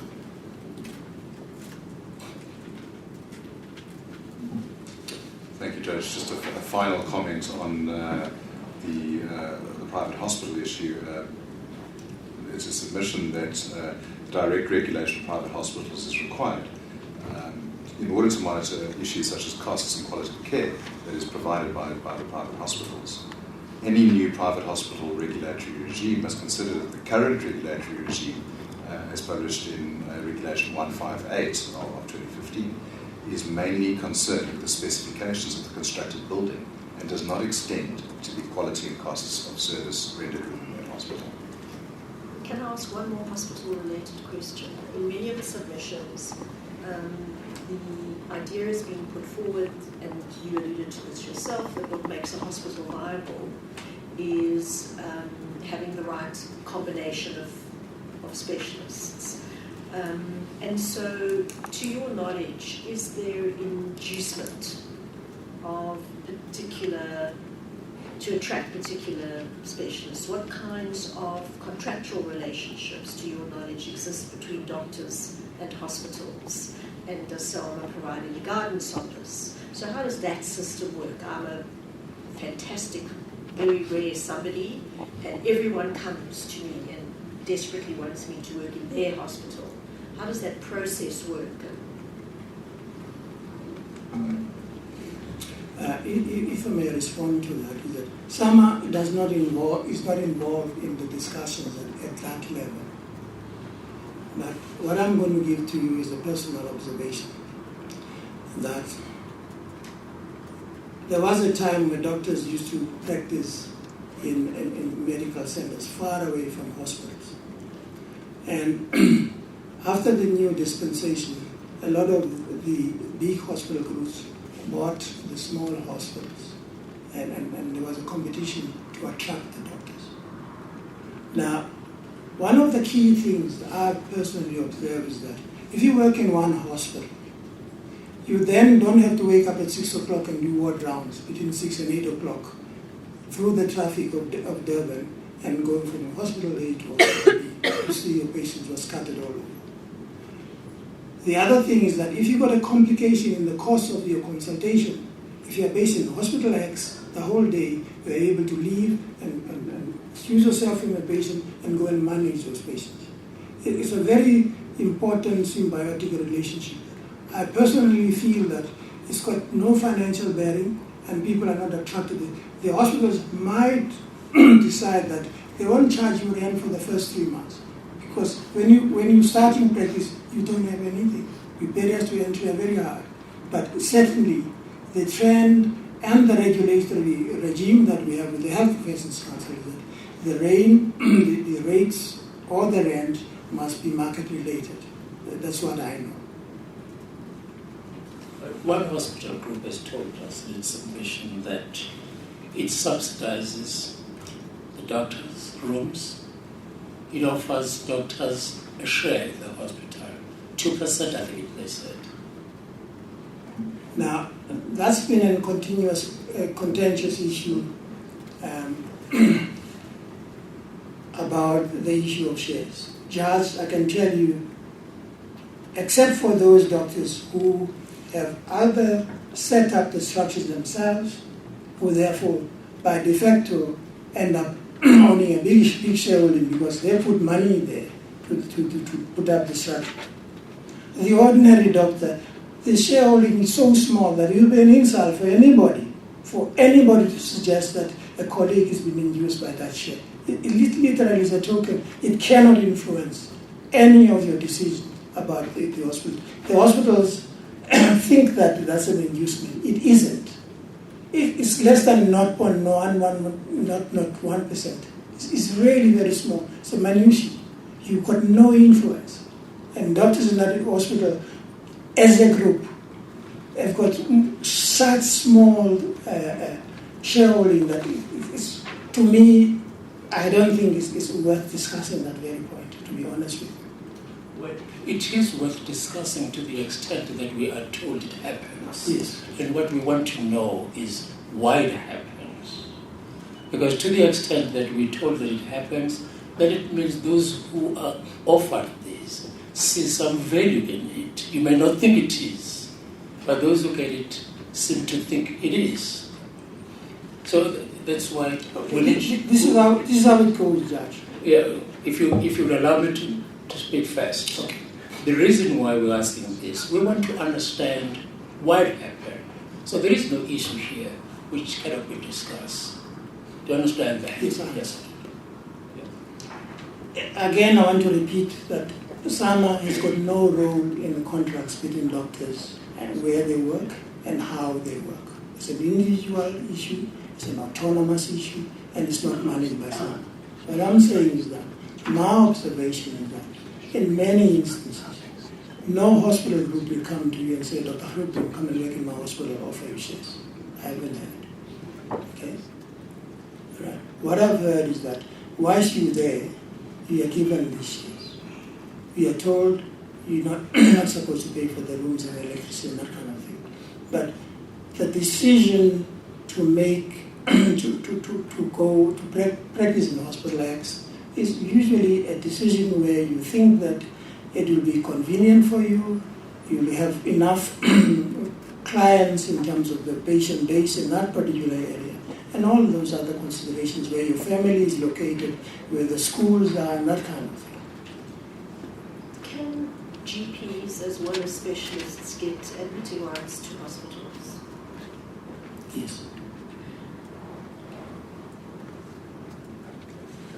On the issue of the share issues, it's as Dr. Grobler said, it's not prevalent. However, I sat at the HPCSA's professional conduct hearing where an issue of perverse incentive involved radiologists.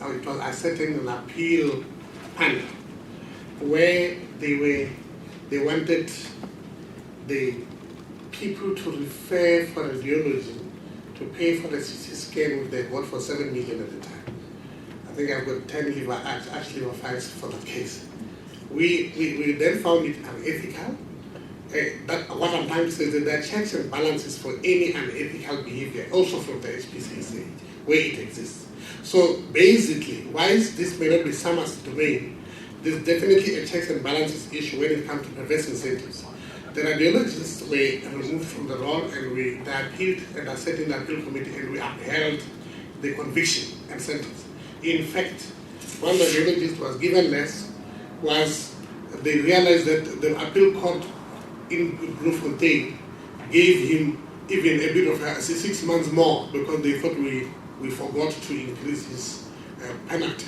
So I'm trying to say, while SAMA may not be dealing with this, there is a structure that deals with this to look after this kind of, and SAMA will not encourage any perverse incentives on anyone, and we will support any mechanism that would ensure that there is still the profession practices ethically. But for now, we do not have that evidence.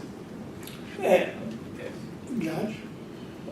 Yeah, in support of what has just been said, is that South African Medical Association, part of its core function is to guide doctors to practice ethically, because it's important for our patients and our people. And we've, for that reason, we've got a human rights law and ethics committee which deals with those issues and guiding the profession and actually telling them what is correct in terms of practice and what is not correct. And those issues are regulated by the Health Professions Council. Yes, please. Thank you, Judge. We're near the end of our oral submission, the last section which we wish to address you on today, and to actually say briefly is the scarcity of skills. The scarcity of skills in the medical field in South Africa, particularly in certain specialist disciplines, cannot be disputed.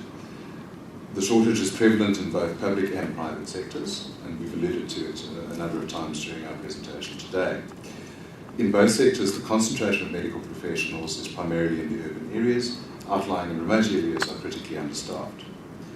Now, there is one attempt to address this misalignment of healthcare resources and population need, and that is contained in the National Health Act. The reallocation and redistribution of healthcare resources envisaged by the Certificate of Need, which is contained in sections 36 through 40, inclusive of the National Health Act, we believe cannot address this crisis for the simple reason is that there are simply insufficient healthcare professionals in both public and private healthcare sectors. It's impossible to move people that don't exist. We respectfully submit that the solution will lie not in an allocation of private healthcare resources to specific areas, but rather in a sustainable and attractive private healthcare industry, in addition to a functioning and properly resourced public healthcare sector. So to summarise the salient points which we wish to convey today, in conclusion, the SAMA has and will continue to provide its coding services to the profession and indirectly to the benefit of the entire industry. SAMA does not derive any profit from its administration of its procedural coding system. All income received from the sale of its coding publication, the MDCM, Medical Doctors Coding Manual, is used to defray publication costs and subsidises in part the salaries of the coding specialists employed to compile it. Again, the regulatory vacuum in respect of guideline tariffs continues to be a serious concern and continues to place medical practitioners, who are the foundation of the delivery of healthcare, at a serious disadvantage. Finally, medical practitioners are the core of the delivery of healthcare. Without medical practitioners, there is no healthcare industry. Private or public, it makes no difference. All medical practitioners must be permitted to participate in all aspects of the private healthcare industry, including the determination of professional fees, in a collective and meaningful manner. We thank you for your kind attention and the opportunity to present to you today. Mr. Kota, may I just address the very last section? Oh, okay. Thank you for that presentation. The issue I want to raise is an issue that has been raised in submissions, and it is with regards to unbundling of codes, and how stakeholders have raised that both medical schemes and health providers alike abuse this process to generate more revenue. In your presentation, I think on slide 6, you mentioned that SAMA monitors in response to any reports of abuse in its coding. So I'd like to know if what have you found in your monitoring processes with regards to unbundling, and whether you think that is an issue. Is it okay to answer that? Yes. Okay. We have not got any statistics. We are aware that the practice exists, and we've on numerous occasions have said that the industry standard is the procedural coding structure that SAMA has and the rules and regulations that go with that. And anybody who has been found foul of that, SAMA is not going to defend. It's as simple as that. Can I just ask a subsequent question with regards to SAMA? So you've made a point that you have two components to SAMA. You have one component which is an NPO, and you have the trade union component. So I'd like to know, with regards to what you've just said now, what would be the role of the trade union component if they have been issued rates towards you? The trade union functions on the whole for those doctors who are fully employed, not in the private sector space. So what usually happens is that Dr. X is coded this way. The codes are then sent to SAMA to adjudicate, and SAMA writes and say, these are the issues. And in vast majority of cases, there's always an agreement on the part of the practitioner that in fact is erred, and the whole structure is reversed. Okay, we not only does it apply to medical schemes, even the compensation for occupational diseases, COID offers frequently ask us to adjudicate on those ones. And our adjudication is purely based on what is agreed upon, peer-reviewed, and appears in the SAMA regulations. So does SAMA then considers unbundling of codes unethical? Yes, it does. Hence, we have been strong in saying, writing those individuals informed that they must change the way of doing things. Yes. Yeah, I just wanted to follow up on the skills shortage, which was the last part of your presentation. I just want to know, to what extent is the apparent shortage of special skills in particular compounded by the fact that, it is claimed that a lot of those consultations actually should be happening at primary healthcare level. Why this is important, as you can imagine, if we need to look at expenditure here, there is an issue if a flu is treated where the consultation is going to be 1,000 rand when it really should have been 300 or 400. So that's the first question I have on the skills shortage and SAMA's involvement or comment.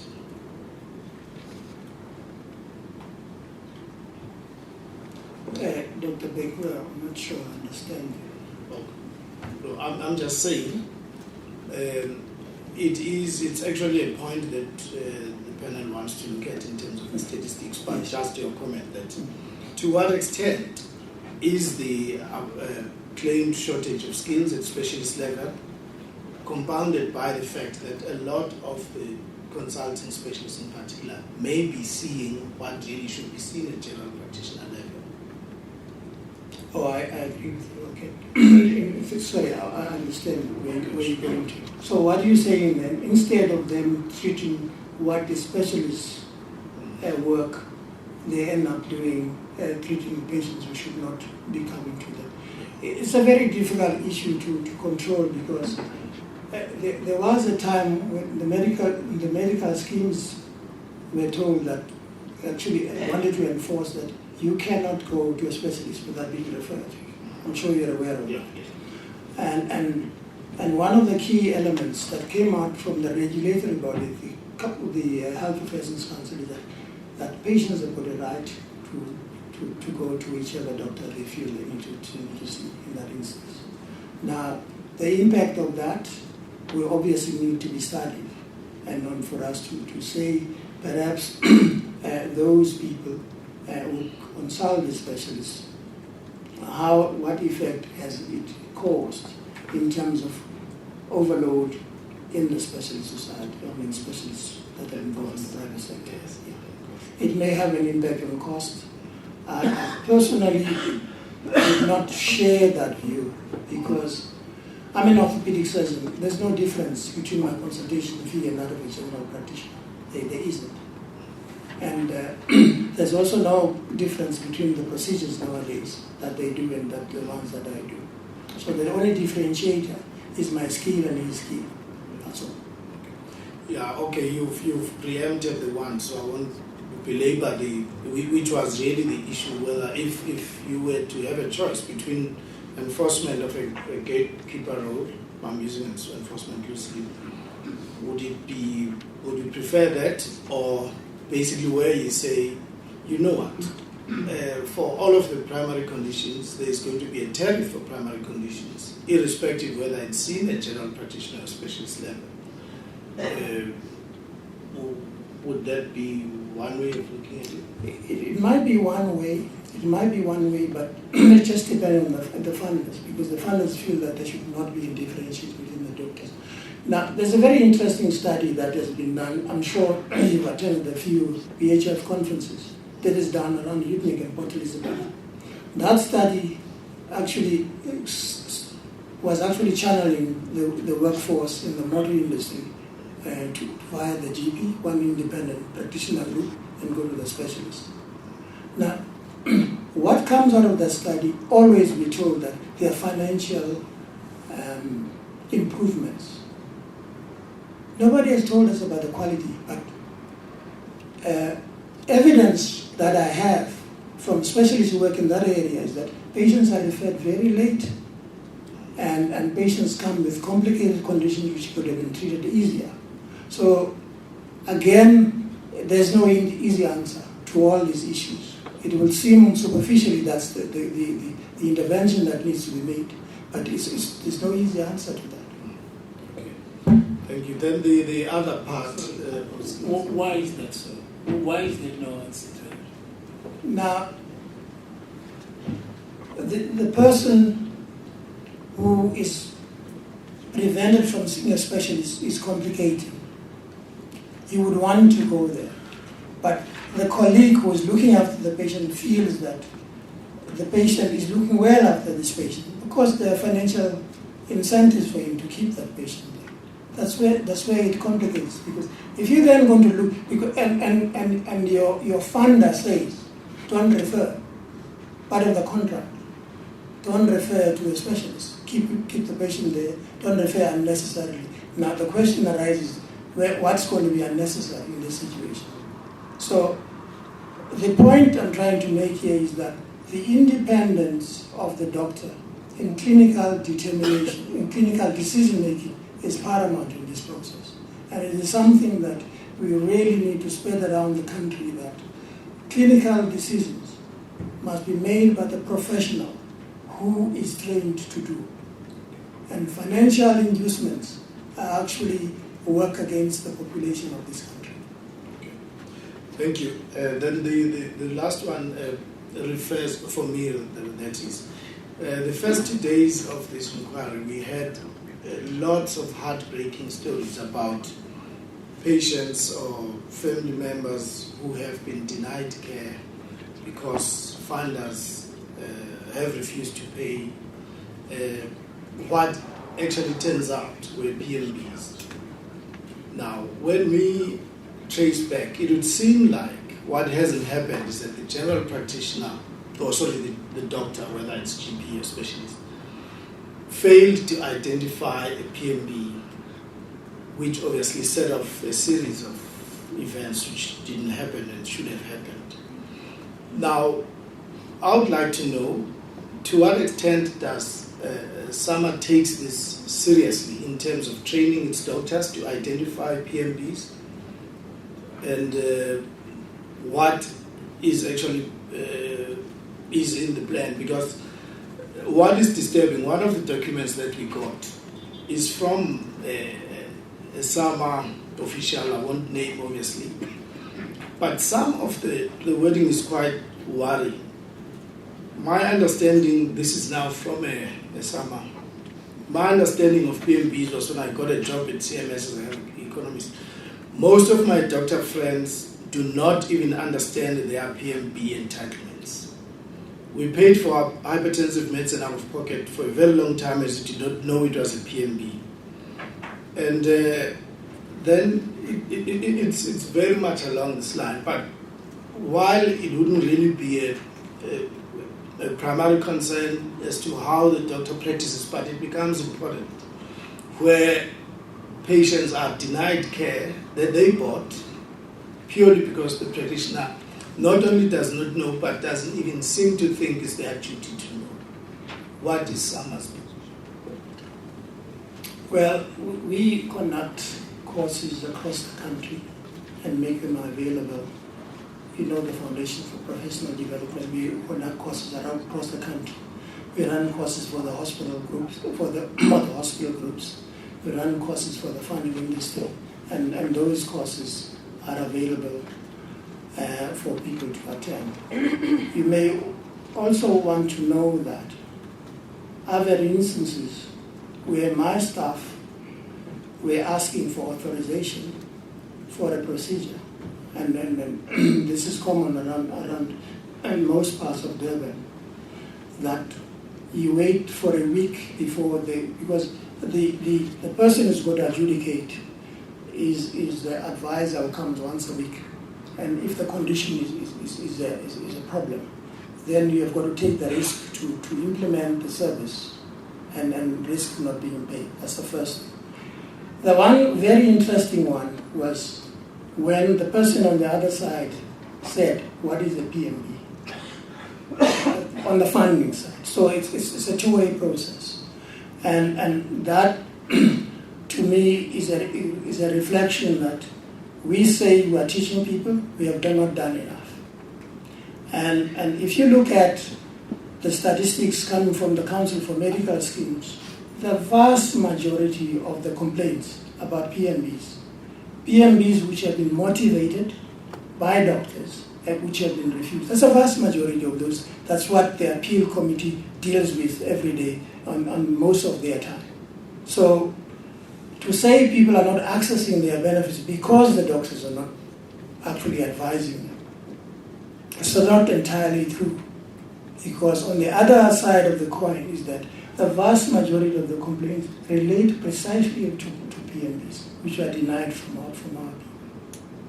And the other thing is that I've got a colleague who stays in Cape Town, okay? He's one of 2 hepatologists in this country. It took us a month to get a drug approved by one medical scheme. And that was the only one available for that particular patient. And it was all about cost. So those are the kind of challenges that people make sweeping statements of what doctors are doing. But this is, I personally feel, is a problem that is facing all of us, to honestly say that the system, the way it's working, because we're not talking to each other, we're not able to relate to the problems and correct them. Let me just add a small aspect to this, that not all doctors belong to SAMA. So whilst we as SAMA can do all of our best to teach everyone, what happens to that doctor who doesn't belong to SAMA? So basically what I'm trying to say is that the sweeping statements are a little bit on the dangerous side. But we must also never let the skins off the hook in terms of complicating the PMB debate and the PMB interpretation, and also the level of understanding of their own staff members of the PMB and the bureaucracy associated with negotiating to treat disease with somebody who is in the office versus somebody who is confronted by a patient. Just for clarity, I hear all your points, but just to be clear, I'm quoting a document dated 28 January 2016 from the SAMA office. And that's the concern. It's not just, you can't write this off as a doctor who doesn't take care to teach themselves. But this is at the leadership of the medical profession level. My recollection is that that letter indicates that he will recommend that they implement studies dealing with the PMBs. I mean, if you look at the very last page. Yeah, it basically says going forward, yes, this will be, they'll make sure that the continuing education covers this, which basically says it has implemented. So, gentlemen, I think this is what you have to understand. We're not talking about sweeping statements. We're talking about that correspondence. That correspondence, it's a fact. It's a letter which is written by a doctor who, from what he says, is a member of SAM. Okay? And I think the question is not so much who is to blame or who has to take more blame. The issue is there a problem in relation to this PMB? And if there is a problem from the medical profession side, how best to address it? The funders are coming here, we will raise the issue with them. We're raising this issue with you squarely because one of your own, this is what he has told us, that's why we're raising it. And the purpose of the exercise is to find out precisely what is the problem and how does one address the problem in a way that's going to be beneficial to the patient. That's the issue. Thank you, Judge. Our input then will be structured as follows: that yes, indeed we have a problem on both sides of the divide, and therefore it's a problem that needs to be addressed, and it needs to be addressed in two ways: by the profession, and needs to be addressed by the funding industry, and also the population will access those benefits, to make them aware what they're entitled to, what they're not entitled to. And I'm sure you've come across a lot of submissions to this inquiry about the lack of knowledge on the other side. Patients are not aware of their benefits. And now we've been told that doctors also don't know what to advocate for their own patients that they're looking after. It's a very important message that we're going to take forward and make sure that at least instead of looking at removing that particular benefit, we look to see how we can enhance it so that everybody understands it in the first place and that the people who use those benefits and services have got access to them. Just strike me though that this is one of the functions that your advocacy aspect might want to consider. Okay. But can I ask you these questions? You know, when I get sick, I'm coughing, I have a headache, go to the doctor. I need to go to a doctor. Now, what information do I have at my disposal which will tell me these are the doctors who can assist me. This is the quality of the service that I am likely to get from Dr. A, B, C, and D. And this is the price that I will pay if I go to A, and this is the price I get if I go to B, C, and D. What kind of that information do you accept that is quite vital if I am to make an informed decision as to how best to manage my health? What information is there for me to make those decisions? So if you're a medical scheme member, the member would generally be have availability of that information through their medical scheme. They would advise them. From Somerset. How do I know what services are there? How good? What is the quality of the services that are available? I need this information because I need to make it an informed decision. Is there information that tells me the quality of the services that I'm likely to get from cardiologist 1 as opposed to cardiologist 2? What I'm going to pay? You've also said you want that information on Sama side. Yeah. Sama will not be able to provide you. Here is the problem. The only thing Sama will provide you with, depending on your locality, who are the specialists you need for your condition in your area. They'll be able to provide you with that. Right.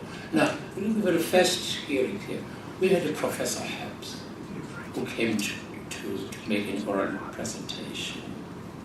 He went to a hospital. He was seen by what I would gather would be an attending medical practitioner at the hospital who conducted what is called, I think it's an EEG, I think it is. ECG, I think it is. Okay. And thereafter he said, not a single word to him. Disappeared, came back later on, and thereafter said, Dr. So-and-so, a cardiologist, is waiting for you. No explanation given to him. What's wrong with him? No explanation as to why he is being referred to this and not to other cardiologists. He comes to this cardiologist, conducts the same test that had just been done a couple of minutes ago. And then at the end of that process, I'll just wait until you decide who's going to answer this. So, because I want you to hear this question, it's quite important. So once you're done, so I'll repeat the question, because I do want to make sure that you understand everything I've said. All right? Let's start over again. The patient goes to a hospital. He is seen by a medical practitioner. He conducts the ECG, disappears, comes back not a word other than to say, cardiologist is waiting for you in his rooms. It's not told why you have to go there. What other option are there? Shocked and panicking, go straight to that cardiologist, who then gets him to do the same test that he had just done about a couple of minutes ago. At the end of that process, then he's told, please don't leave without paying. He didn't have money to pay. He had never been told that you'd be required to pay before. Embarrassed, he had to ask for time to go and pay. So those are the facts. I'd like to get a sense of what you said to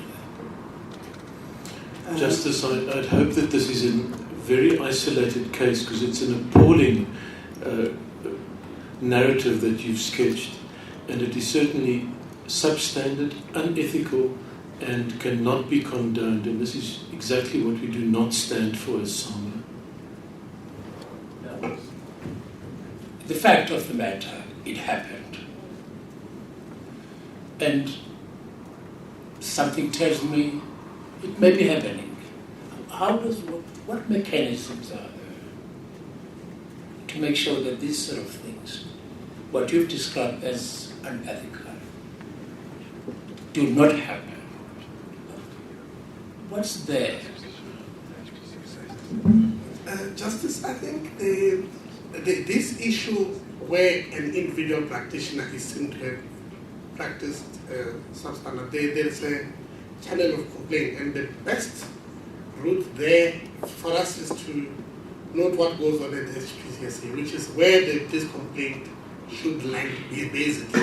The reason for that is that as SAMA, we do not have the facility, the capacity to penalize or discipline practitioners who have practiced unethically, such as this case. Indeed, it's admitted. However, in our ethics lessons that we give every time, which is why in the CPD points ethics are emphasized, we make sure that we tell our practitioners what's good to do and what's bad to do.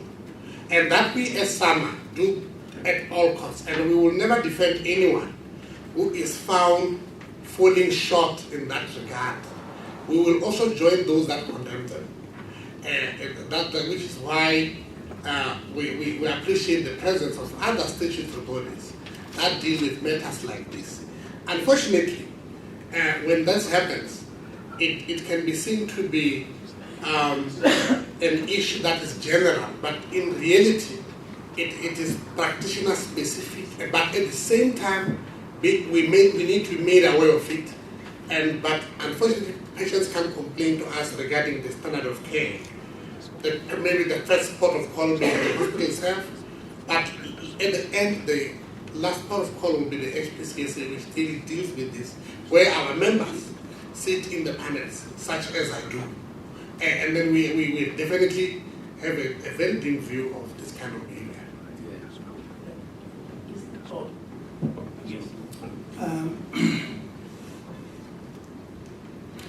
What would happen normally in a private hospital is that a person has got recourse to the CEO of the hospital. Now, in the not so distant past, they would also have recourse to the local branch of SAMA, who then calls the colleagues and say, these are the allegations or complaints against you, can you please provide us with a response? If the colleague fails, we would then refer that case to the Health Professions Council, which is the body that has got statutory powers to regulate. But as I want to confirm what Dr. Krobler said, it's a very bad, very unethical behavior to behave in that particular fashion. It's frowned upon by all and sundry across the length and breadth of this country. I think the issue is not so much what recourse the person has. I think the issue is how to prevent that. There is something called preventative medicine. I'm told, I get that there is something where you take steps to prevent it, as opposed to, treating a person after. How does one deal with this? Because, let me explain this further. As a patient, I would like to avoid having to go to that doctor. But how do I know that doctor behaves in this way? What information do I have? I would like to avoid going to that cardiologist. But what information do I have? Because this is just not there. You only come to know how bad or good the treatment is once you experience it. That may be too late. Has someone given consideration to these matters? In particular, the information that's crucial to the patient to make a decision. Decisions such as hospitals that I would like to be treated for. You know, for example, let me give you an example that you might be aware of. I mean, if you live somewhere in Phoenix, for example, your nearest hospital will be somewhere in Mhlanga. Then you would have St. Augustine's on the other side.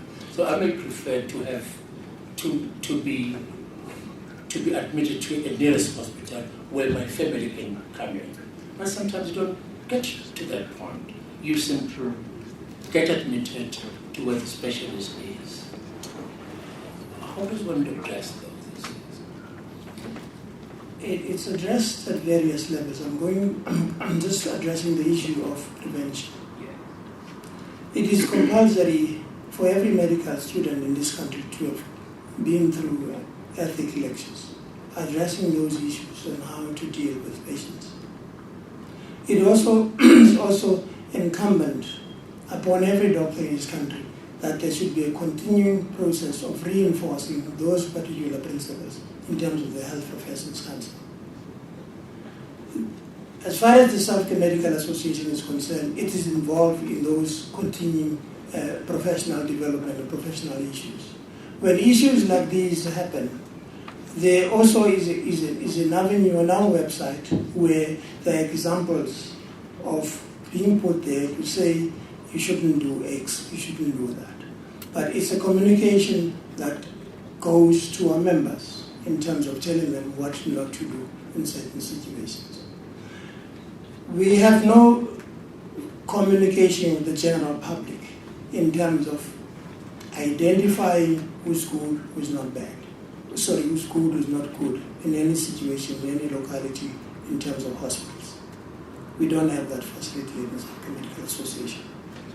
But certainly, part of the core function is to, besides empowering our members to give a healthcare to our nation, is to make sure we educate them. And as I said, that process starts at the medical school. And we do take cognizance of issues that come up on an ongoing basis, and those issues are addressed along the lines that I've mentioned previously. So insofar as the regulatory concerns that you have, you've already referred to the reference price list. But is there another regulatory issue that you'd like to draw to our attention, which you believe has an impact on access to healthcare services? One of those regulatory services is I'm talking just across the board. The barrier to entry is very high in the healthcare sector across the board, whether you want to open a private practice or a private hospital. That's the first thing. The other one relates to the declaratory order that was meted to the association, because the effect of those negotiations which used to take place, and it's actually one of the core things that happened, as I mentioned in 1947, was that there was a recognition on the part of practitioners in private practice that they need to put something back to the community. And therefore there needed to be a consideration for those people who cannot afford the high private practice fees, that they need to be reimbursed at a certain level so that their services are affordable, so that they can improve access. What has denied that process of negotiation, and so what the declaratory order had done is to prevent us from getting involved in those things, because those negotiations were critical to say, these are the costs, this is what is what is affordable, and this is where we can meet halfway. And that was, to me, a key consideration that we're not able to do in the current regulatory environment presently.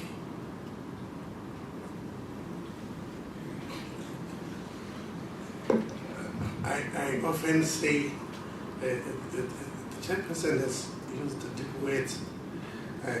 We are calling for, basically, for an environment where we are allowed to negotiate again, so that we can be able to regulate the fees. And that ruling in 2004, and I'm just saying it in the simplest Tswana way, should be repeated. Just on the aspect of alternate reimbursement models, where one would, for example, generate a global fee which would include the hospital and all service providers, there are regulatory impediments to paying one lump fee to a group of conjoined individuals treating a specific condition. So that would require regulatory change to allow a global fee to be paid and then the individuals to manage that money internally. We also heard this week, one of the concerns is that medical practitioners are not allowed to sell devices. What's your attitude to that? It is a big problem. The first thing is that we don't know what the costs are.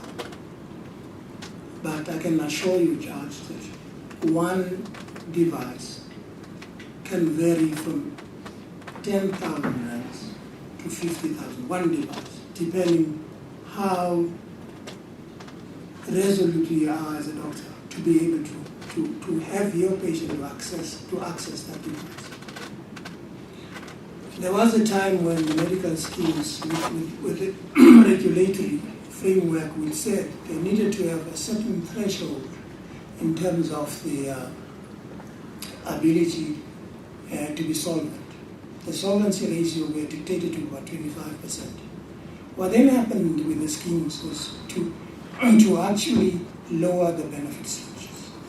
That had a huge impact in the industry where I worked, because then patients who needed a knee replacement could not access it. We had to sit around with the people who give us to supply those instruments and say that, look, you either match it or you go away. Unfortunately, it is not many of us who are prepared to do that. But some of us who are aware that our communities do not have the financial muscle to be able to pay the difference. And therefore, it will make sense that there is, at the very least, transparency in what the actual cost of those devices are. As I sit here, you go to this player in the industry, you go to other player, nobody is prepared to tell you what the costs are.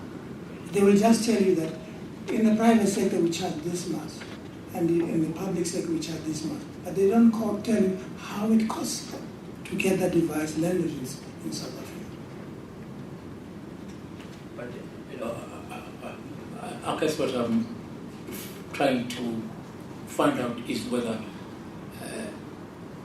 do medical practitioners want to get into the business of selling devices? It would help. Yes, it would help. And as I say, I don't know how far that can be taken, but it is certainly a consideration to be made.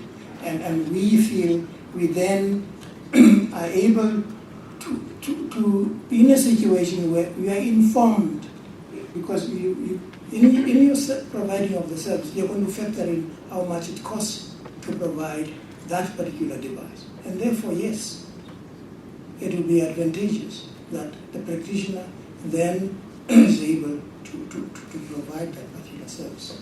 To sell to patients. For ease of access, for ease of availability. Does not raise perhaps issues of conflict of interest? I mean, here you have these devices that you have to sell. I mean, is there a risk perhaps that there might be an incentive that might provide an incentive to prescribe a device even in circumstances where, strictly speaking, it's not necessary? I mean, would that not raise the issue? The key word there is, strictly speaking, it's not necessary. Yeah. And perhaps it's going to open up a situation where there's certainly going to be a conflict of interest, because you're talking about money here. and again with the barriers that we have in terms of the access, the person who accesses the service has got no basic knowledge of what that service costs. Okay, very well. Gentlemen, I think we've come to the end of your presentation. But is there anything that you want to yeah? I think I'm sorry to keep you and keep ourselves because we're running out of time. But you touched upon a subject that I think is very important, and that is in connection to the absence of a reference price list. You mentioned the tendency of medical specialists to overservice or underservice.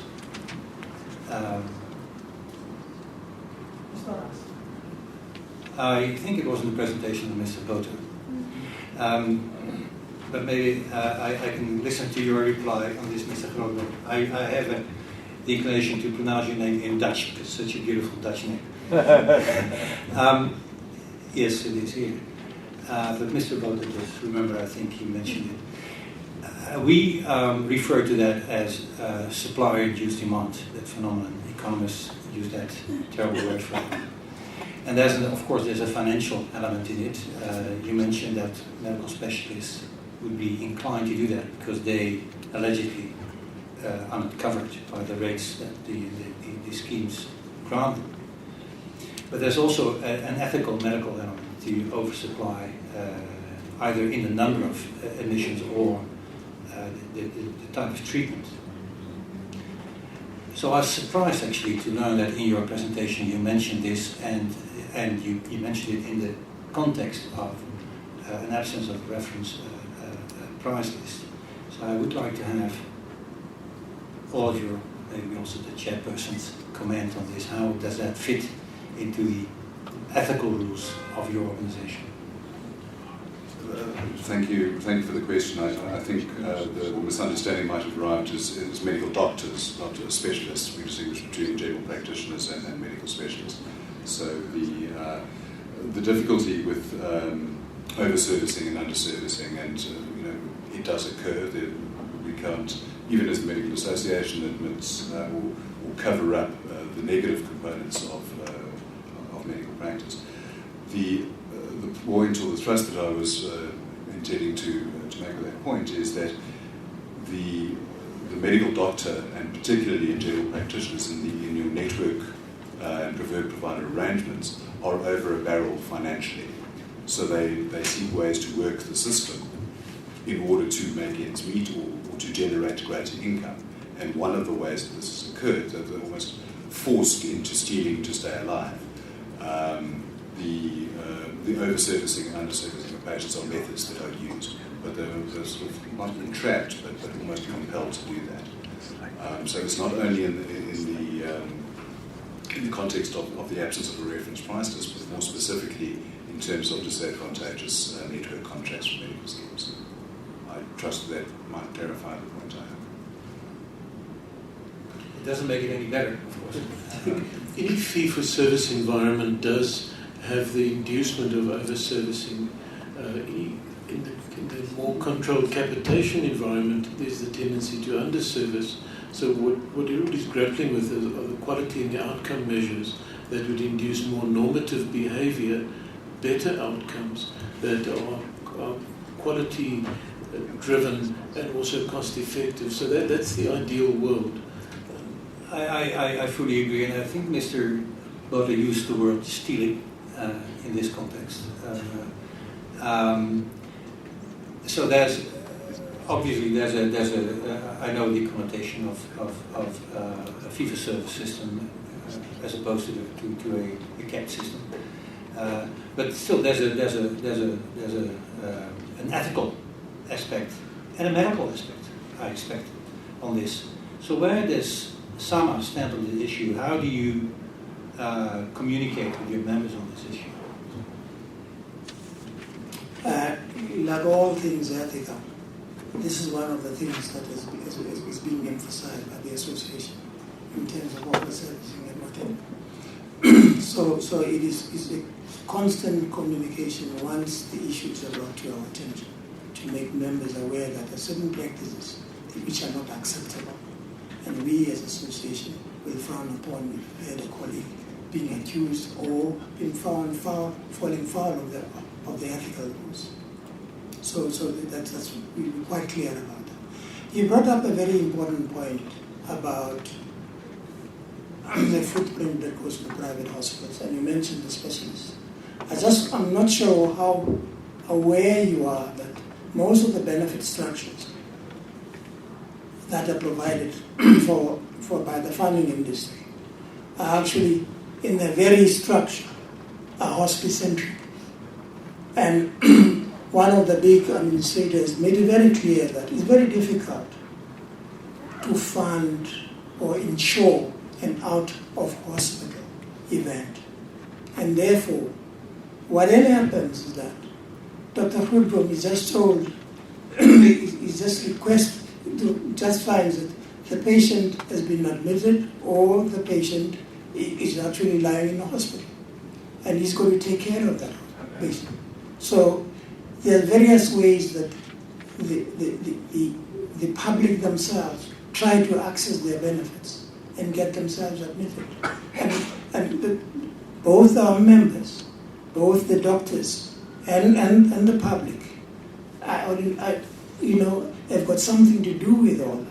And the difficulty is for people to be able, because this person can afford to pay $1,500 for his family and suddenly realize that he needs a certain service, and that service is only available only if he's in a hospital. That's part of the elements that we've observed has actually pushed the hospital admissions. The other one, of course, is the increasing burden of disease that we've seen from the 1990s up to now, and the failure of the public health system that we've seen in front of our eyes crumbling. So the issue are not that simple, but typically South Africans are involved in the blame game. And it's very important that out of this activity, there needs to be a relook on how we do things in this country and make sure that the public out there has got a lot to benefit, because we owe it to them to make sure that the system works, the system is sustainable, and we don't lose the doctors that are in this country.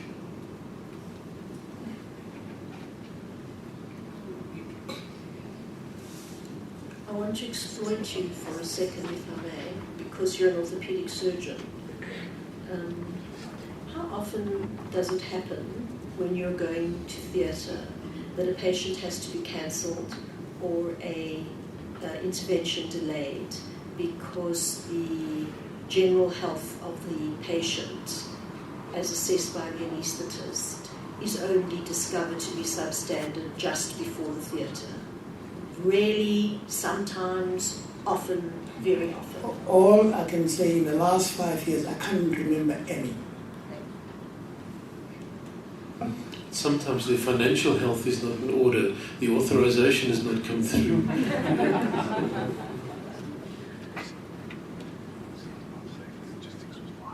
Are you ready to go? So can I just put this question?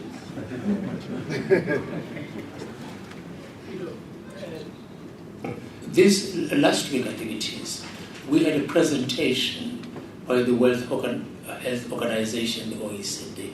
I wonder whether we've had a look at their studies.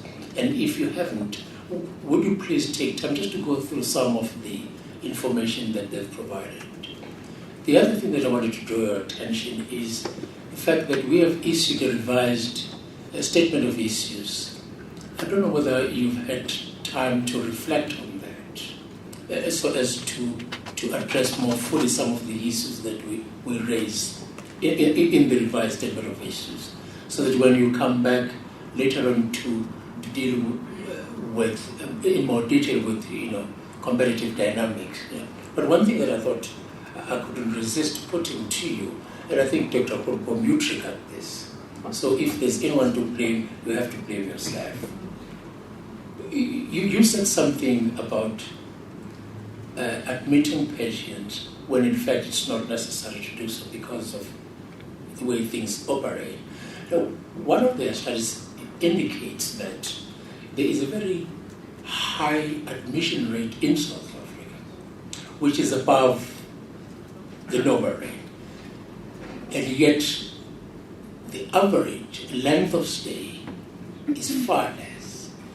Do you know what would be the explanation for that? I've heard that comment, and I've been contacted by the media to make comments about that, and I said, no, I'm not prepared to do that. I'll do that here in this forum. Oh, that was very generous of you. Yes, indeed, there's a high admission rate. And again, the length of stay is very low. And doctors have got no control about that. It's either that you convince the family to pay more, and the funder is not going to pay. So you could find various ways. As I said, one of the disadvantages of a funded healthcare system, privately funded healthcare system, is the fact that the autonomy for clinical decision making has been taken away from the doctor. It's a very core, it's actually not to the benefit of the people in this country to be controlled by a funder, because they don't understand how sick that patient is. So that's a current reality that we have. To an extent where there are instances where the hospital tells you discharge this patient because it's finished his benefits. You as a doctor, you have to stand up and say that he's not going anywhere, he's not going to pay a cent more. I don't know how many of those doctors are able to do that. But that's the current reality. And also you then find that in the state don't want to accept those patients anymore. So there is not much room that you can do, except you try and negotiate. Those you feel are safe enough to go out, you send them out. But part of the reason why the length of stay might be skewed is that those patients need to be there anyway. I think that's probably the proper explanation for that. Yes, very well. Well, there are a number of issues that we would have loved to explore with you, but you are coming back, and I would be very grateful if when you come back, you'd have applied your mind to that study by the... I was in the first presentation of that study. I just need to go and reflect on it, Yes. and then I promise I'll come back to you with some answers to your questions. Yes. Now, is there anything that you gentlemen want to say? We've exhausted everything. Yes. Well, most of the things I should say. Yeah. Well, may I take this opportunity to thank you for making time, leaving your practice to come and talk to us about these important issues. Thank you so much indeed. Thank you. Yeah. Thank you for the opportunity to put at least a pennyworth of opinion forward.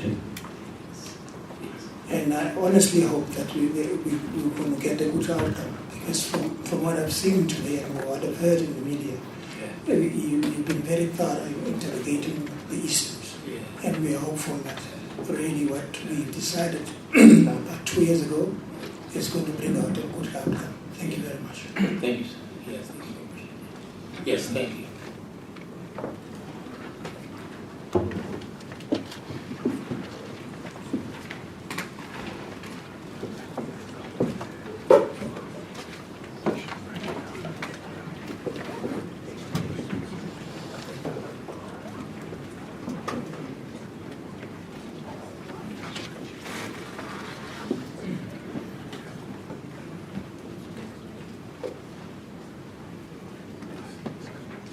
Sorry, are members of SASA here? Yes.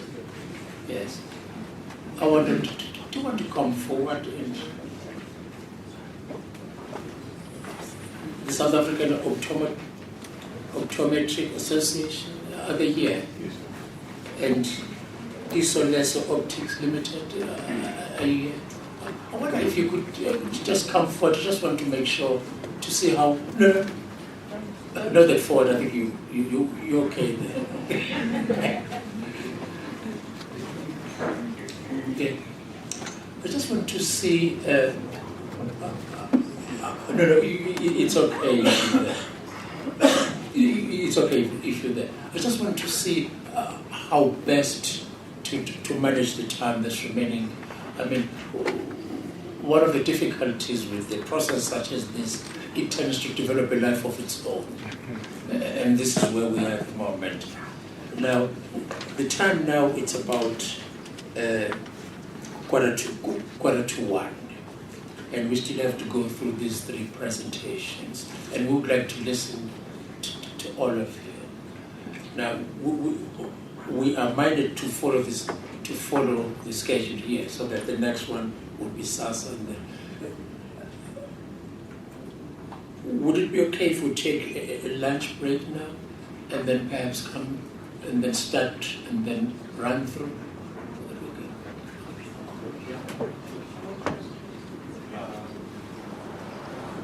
Okay. No, I think you must say everything you want to say. Yes. Okay. Can you come back at quarter past 1? Would that be okay? Okay, very well. We will take the lunch break now and come back at quarter past 1.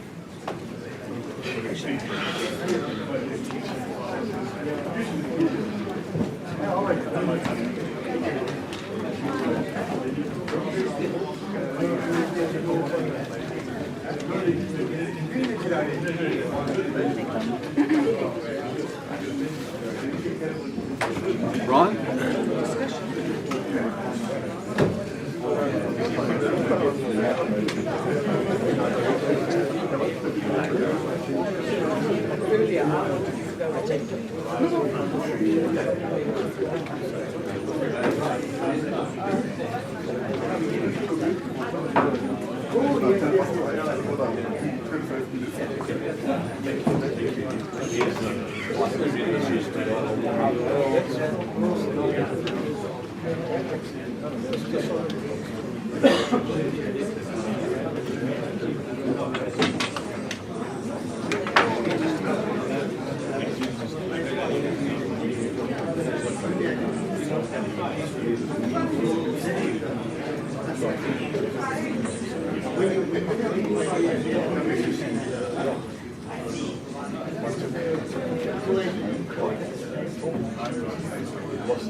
Start each those, right?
I know about that.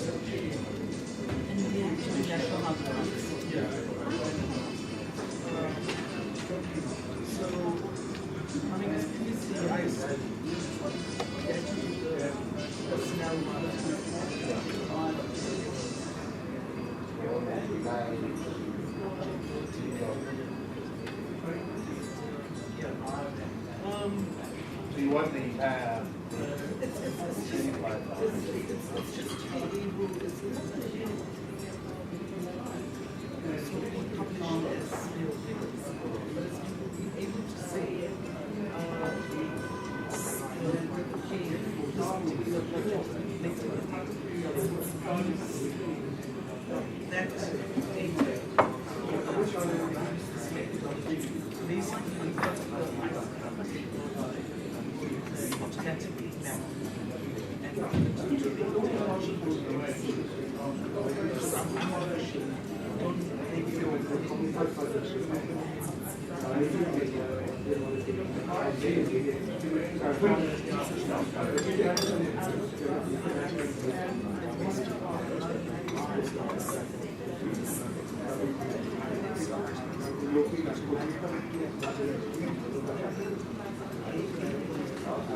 Okay, so it's 3:50. I don't know where he's gone. Okay, thanks.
aphuma khona oDr. Sami ababuzi wami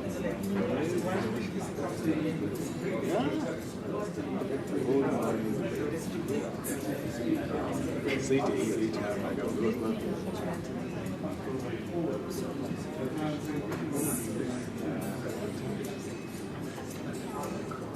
Just want to hear this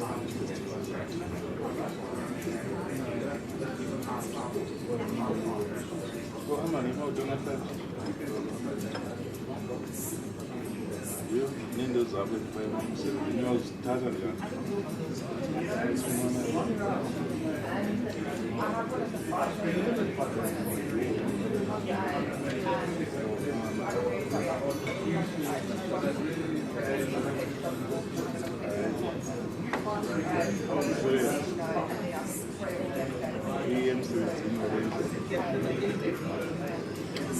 zininzi emsebenzini or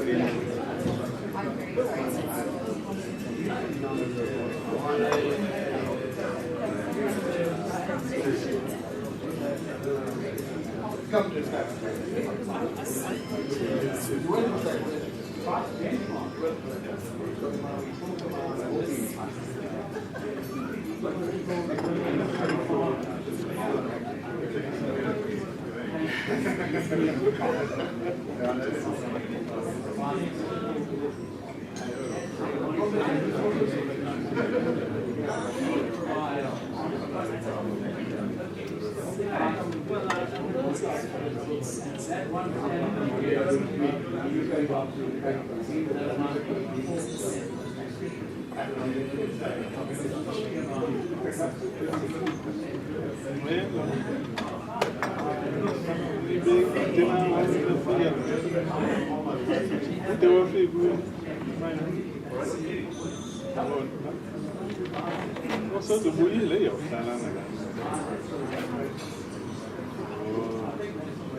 which one you can get me a wool like that?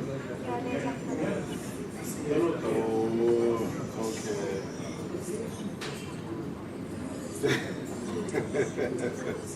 Hello,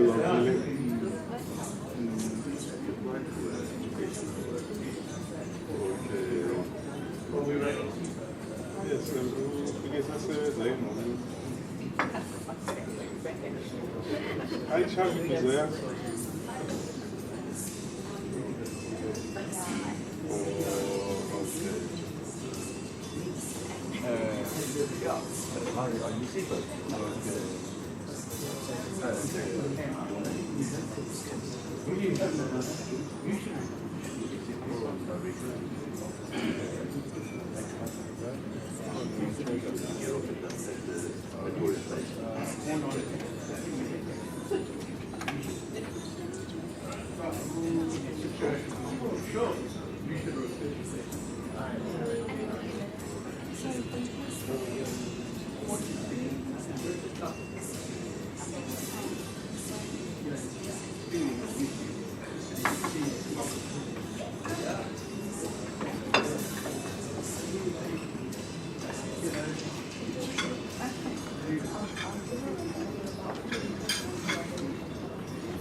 It's nice that this is engaged.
Good, yes. Well, I wrote it in my desktop editor. I didn't enter it into my phone.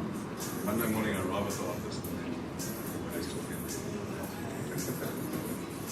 the next time I will.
Strategic updating the museum.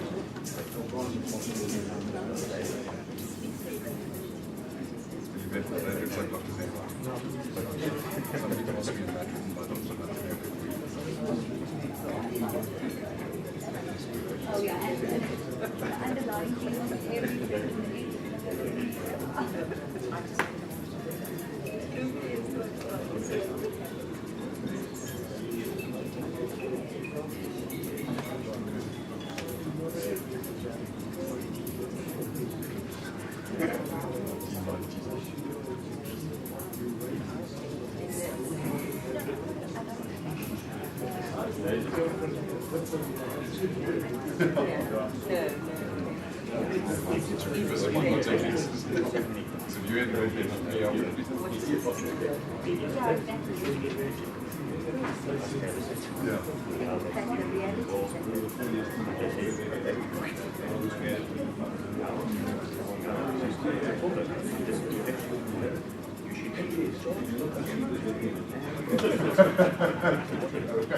request for not seeing on a computer screen that says keyboard missing HF8.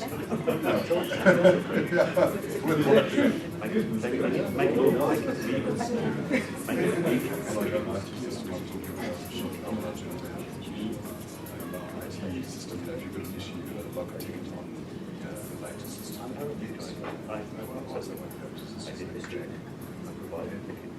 But my problems are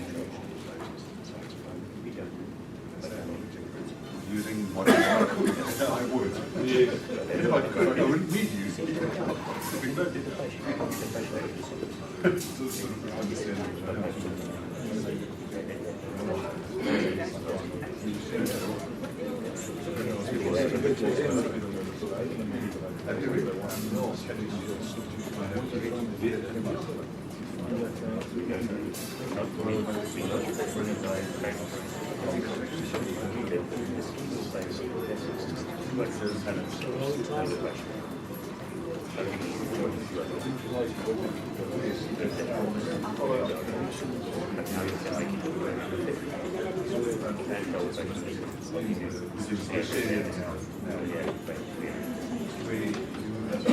The only way for you to go back into the status that you was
Here's your 50 bucks.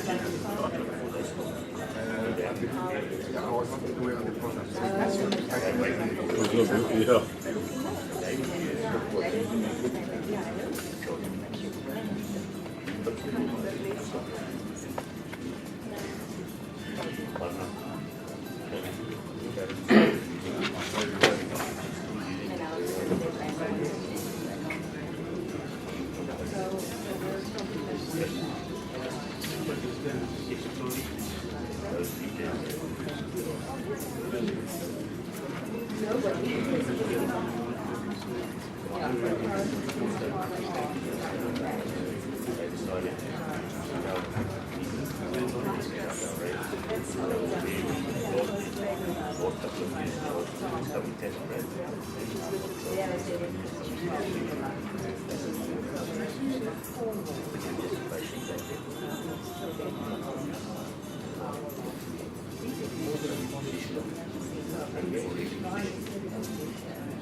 And how they go about it.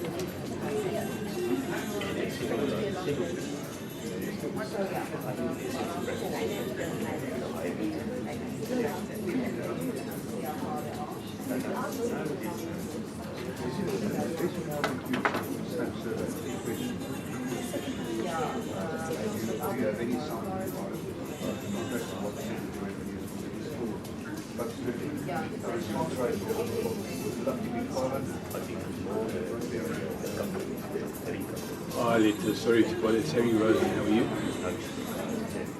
I'm well, thanks. Please get to get you. Okay, thank you.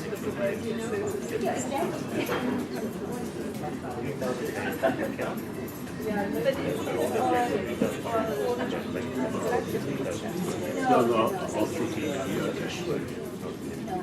Okay.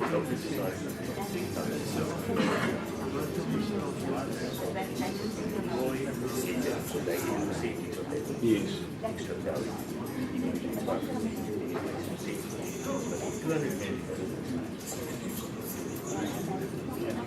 Okay, thank you very much. All right, again, I apologize for the inconvenience. Yeah, okay, take care. Okay.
As much as I can.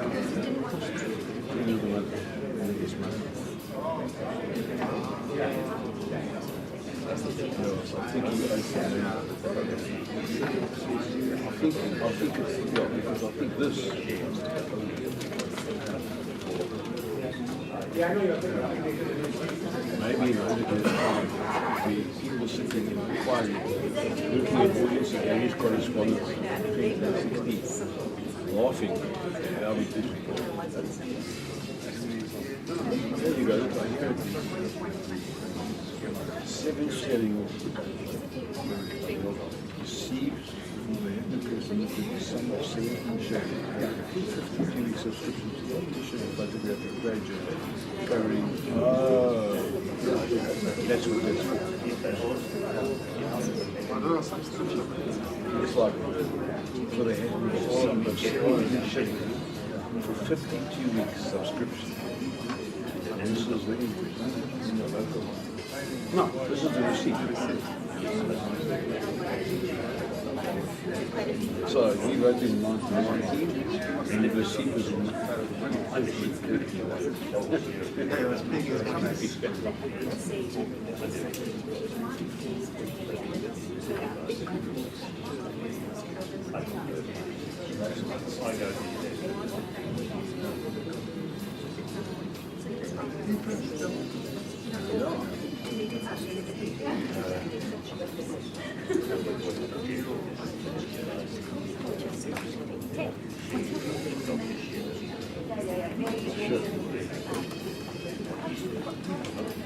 Yes, I was saying, Patrick. I don't know how they wrote to Cheryl. I booked, although I did say, just to think about it now, Patrick didn't request any additional funds. Usually, office bearers go overseas. They have take an advance. cover transport, accommodation, and when they come back, write the slips. Because what he did, he said because he knew that he was not going to be able to do anything else from today. There was a Martin Luther memorial or something like that somewhere. So he went, he made some purchases, he bought some stuff and whatnot and whatnot. How much was that?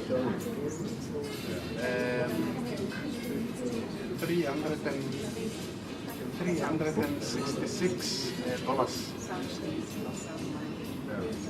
That's a lot of money. 5,800 for one night. One night.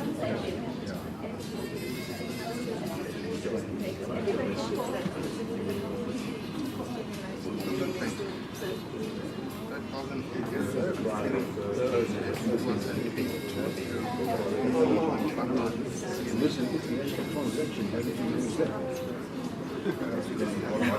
Yeah, no, you can do that. In fact, I paid for him. It's in America. I paid for him. There and there, it was like, I was talking him on the phone. That's an asset, right?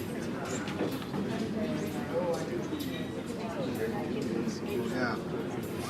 And there's still going to be some charges that are going to be incurred. The fact that I did a transaction, an overseas transaction. That's how dangerous. There's no checks and balances. There's no checks and balances.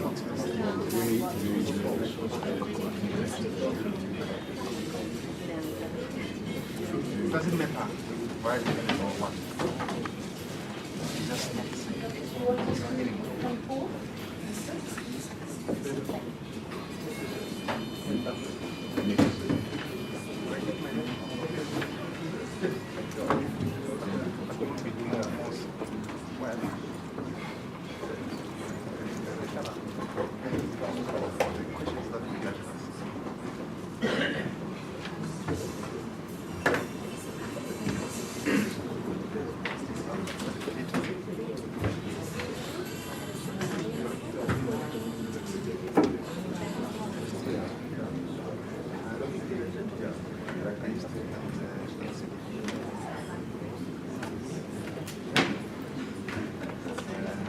You don't need it anymore. If you do well, go by yourself. Is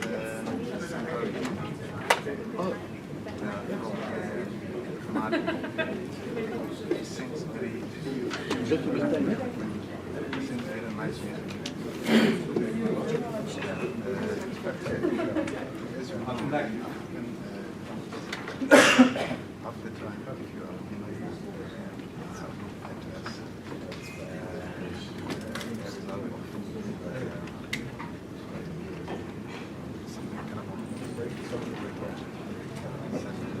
There's a stigma there.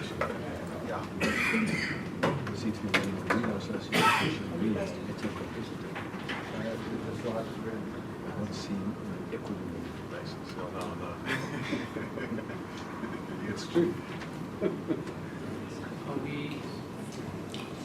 Are we all set to go?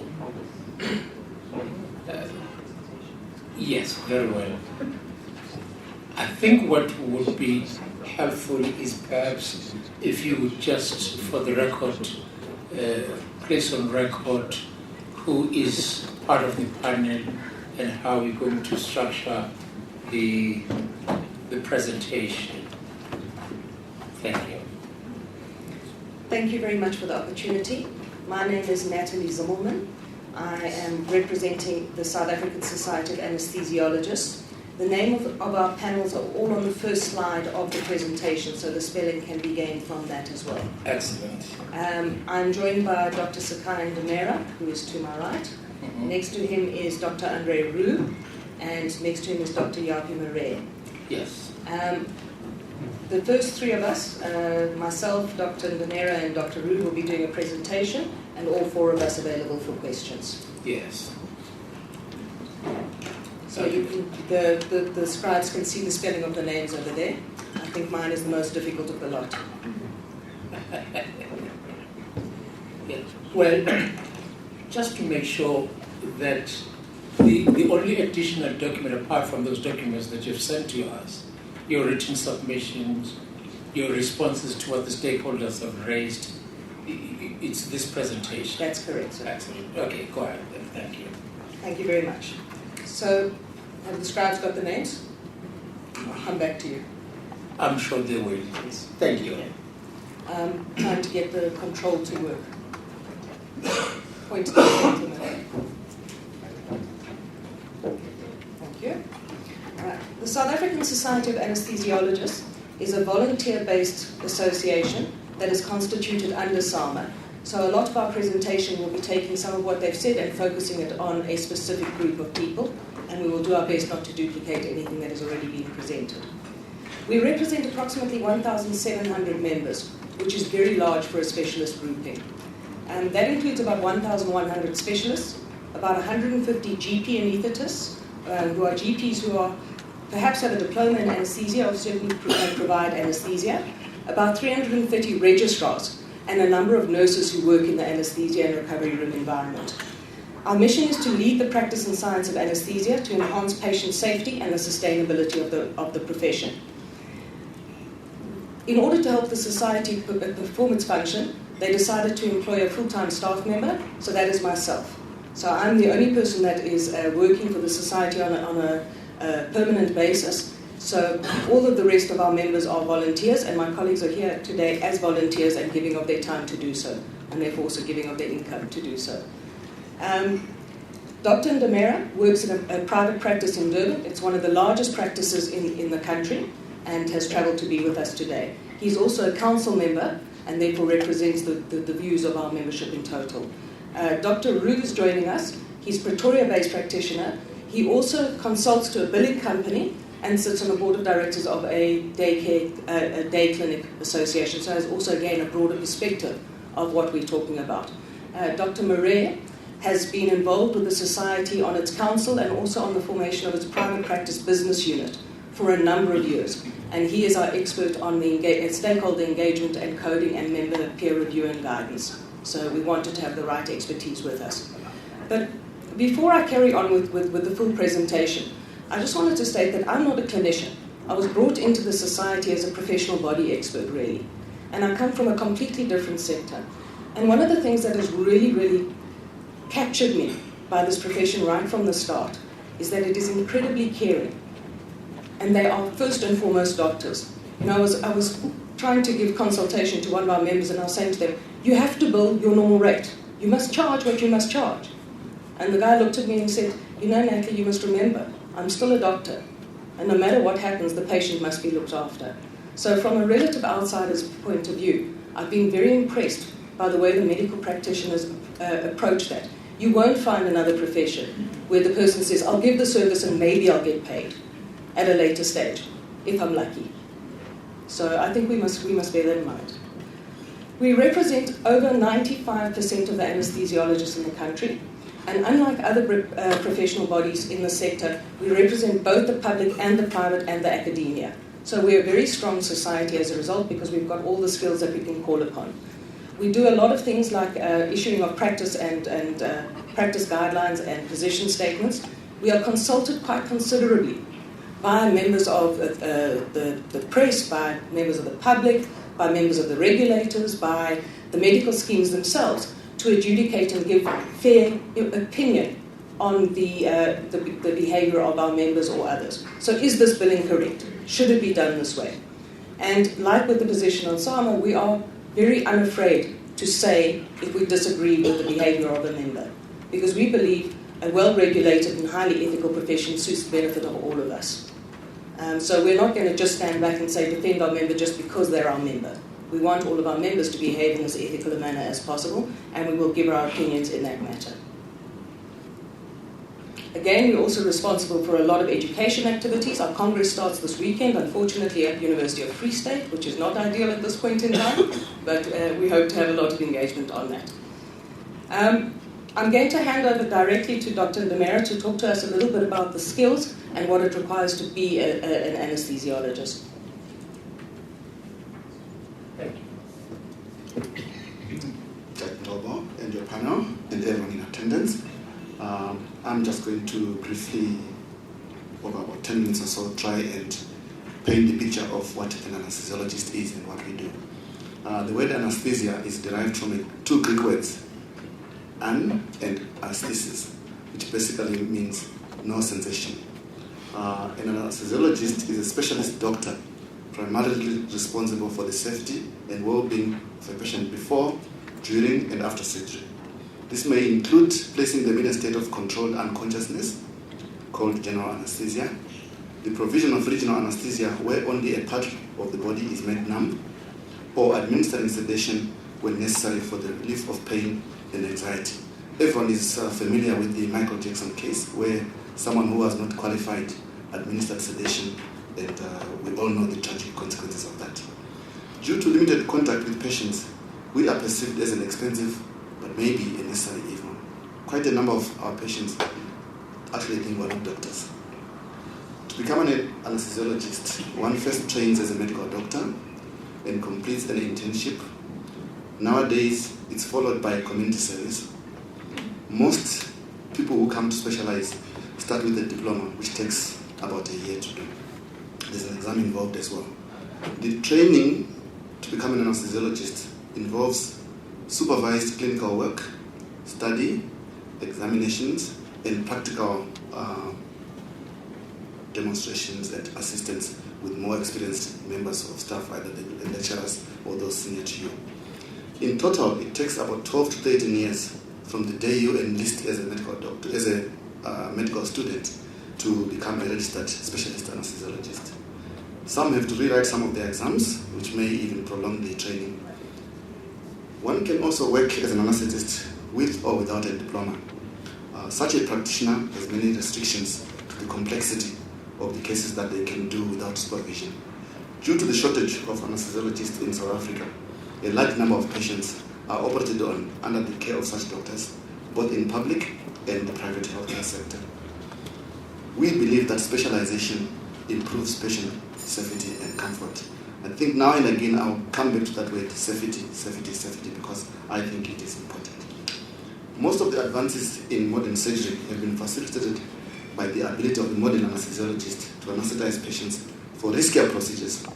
There's a common joke that goes around that the anesthesiologist keeps the patient alive while the surgeon tries hard to kill them. An anesthetic in everyday practice involves several steps. The anesthetist comes and sees you and does a pre-operative evaluation, during which they take a medical history, they take a surgical history, they take an anesthetic history, they examine the patient to try and see what risks there are on the patient. We also review any investigations that may have been done, like bloods, ECGs, and other specialist procedures that may have been done before they come to surgery. Then one formulates an anesthetic plan where you decide whether they're going to be asleep or whether they're going to have sedation or a local anesthetic block. Then one obtains consent from the patient. We explain their risk factors and the anesthetic that best suits the patient and their procedure. The cost of the anesthetic are also explained, and the likely shortfall in the bill, depending on their funder, if we know what their funder will pay, is explained to the patient. The anesthetic plan sometimes has to be changed depending on patient preference, but always with due regard to safety. Anxiety medicines, blood pressure medicines, sugar control treatments, and sometimes asthma treatments are given when necessary. Then during the anesthetic, the patient is monitored directly by the anesthetist from the beginning of the operation until the end. Patient comfort, pain control, and safety are paramount. One anesthetist looks after one patient at a time in the theater. It is both illegal and dangerous for an anesthetist to look after more than one patient at a time for most procedures. I think a notable exclusion would be the labor epidural, because we do the epidural and leave it to be monitored by the qualified midwives.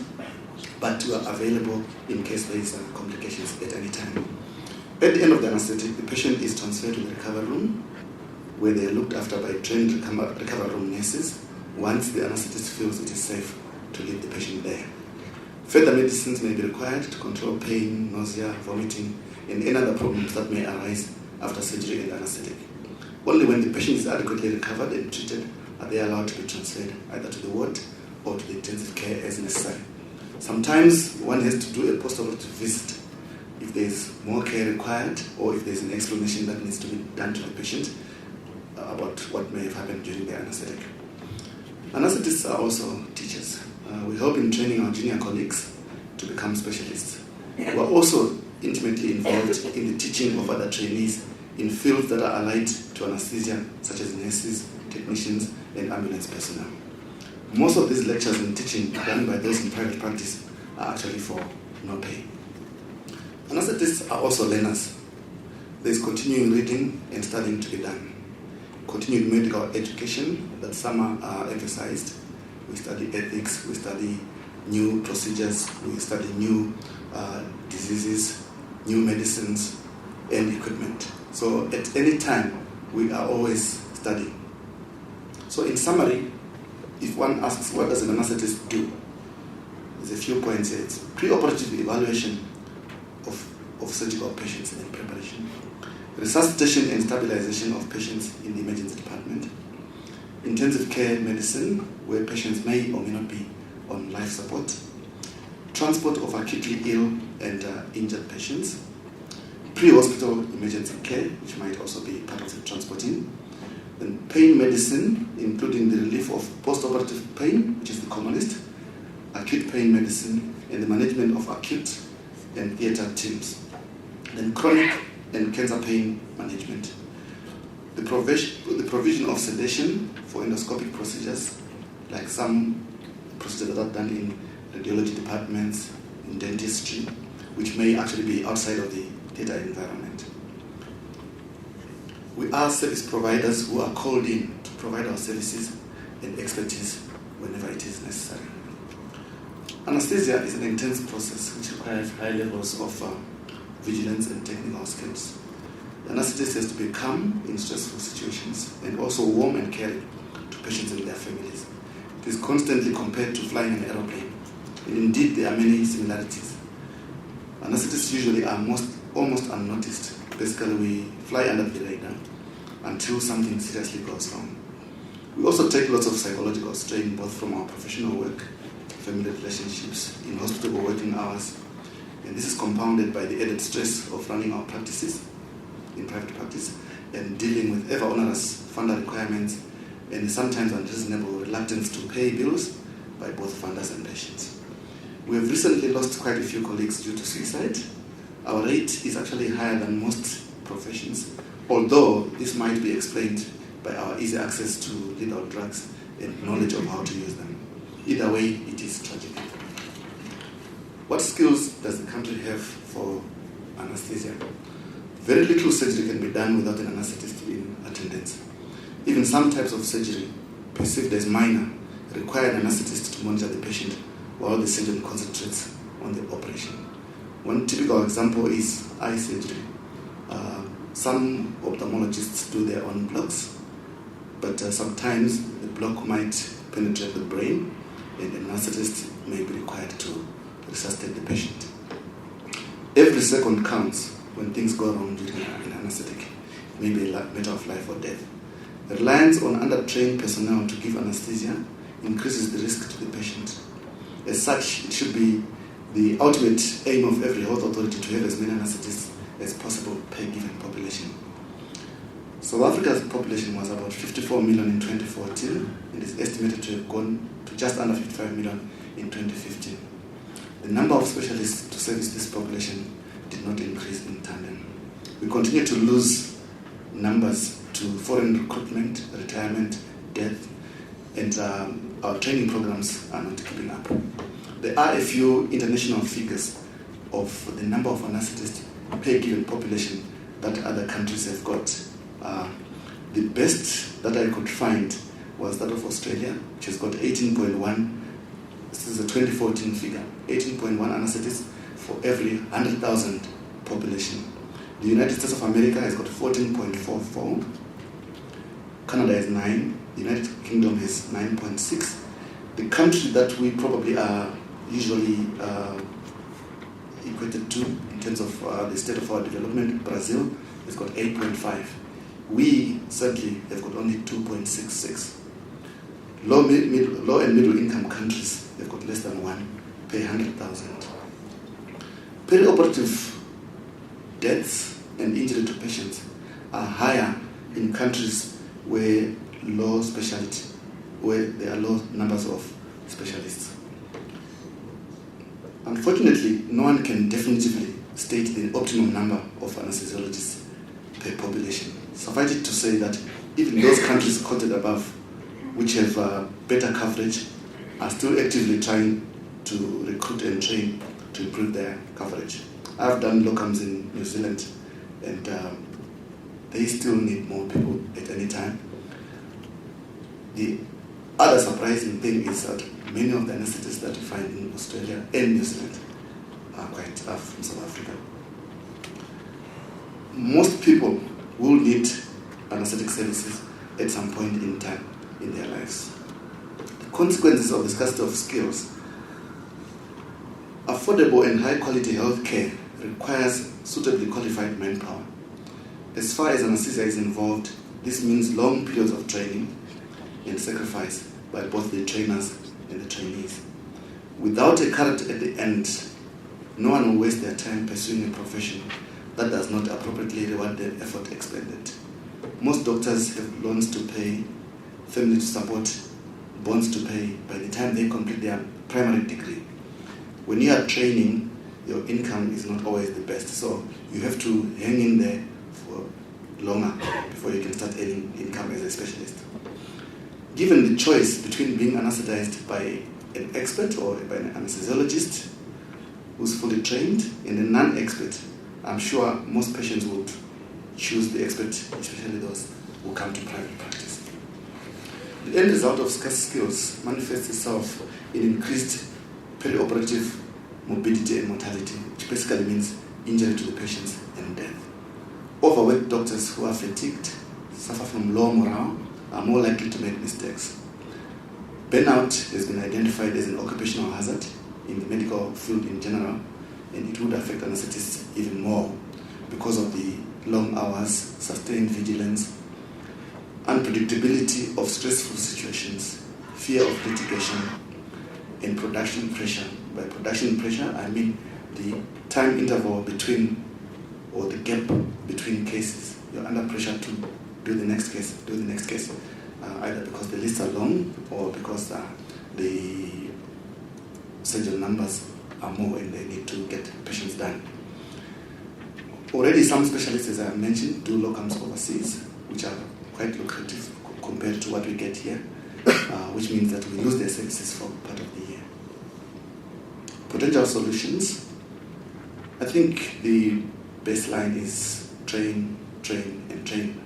We need more specialist posts in the teaching hospitals. The more specialists the country has, the less complications one has. And I believe also the more competition there will be for our services. It would probably be a good idea to involve private specialists more in teaching programs, besides just going to work at government hospitals, part-time like some do. Then increase remuneration to those who are in government practice to give them an incentive to stay and teach.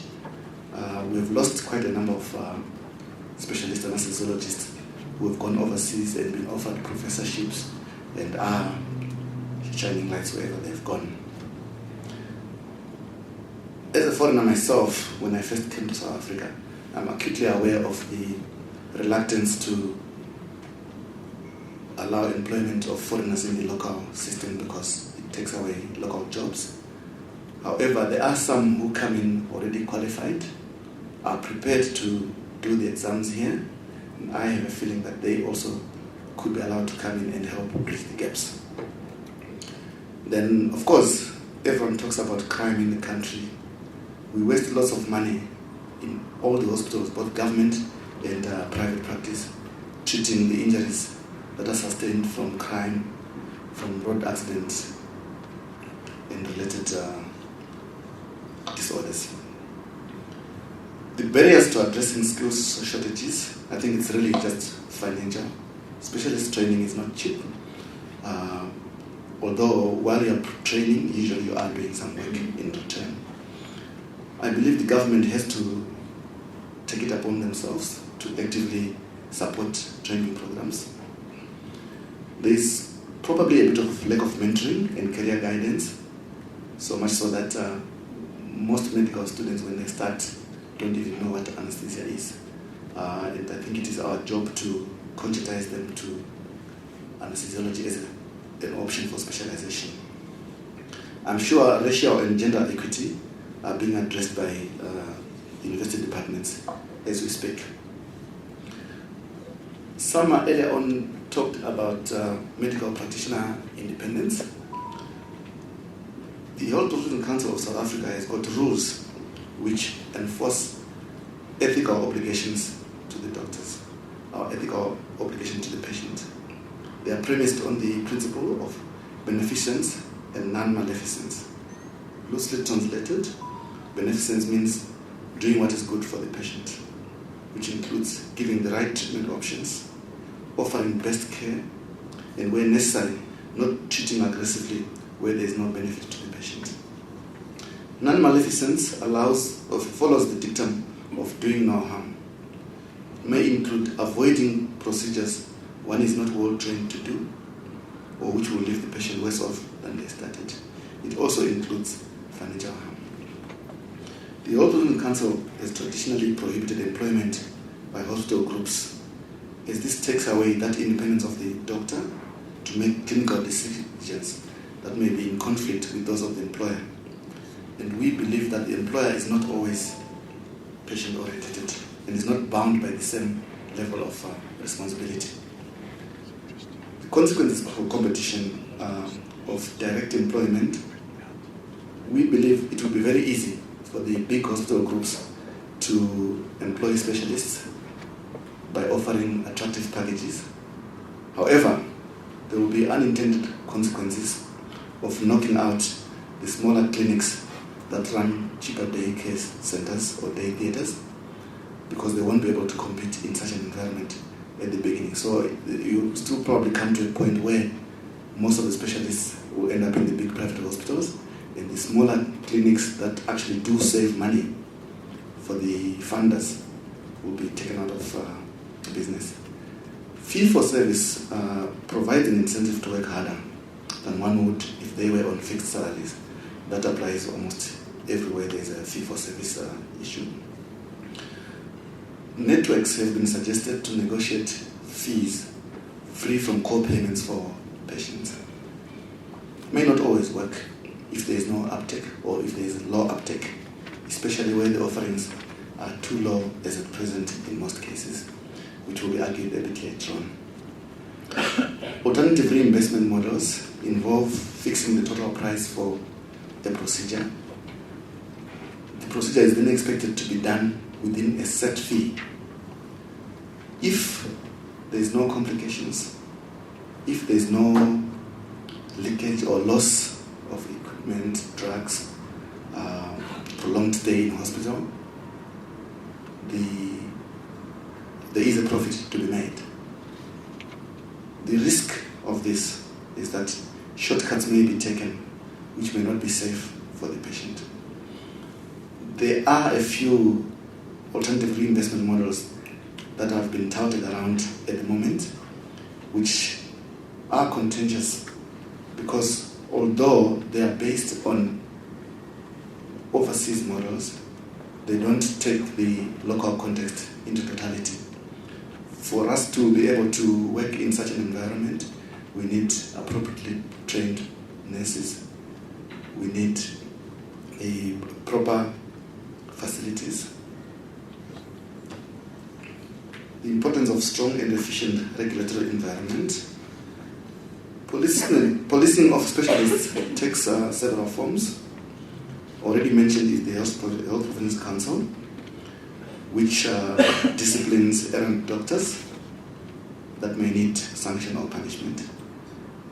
The only problem that has been going on at the moment, I think everyone is aware that the Health Professionals Council is probably at best dysfunctional, at worst non-functional. There's lots of what we feel are nebulous prosecutions of our members.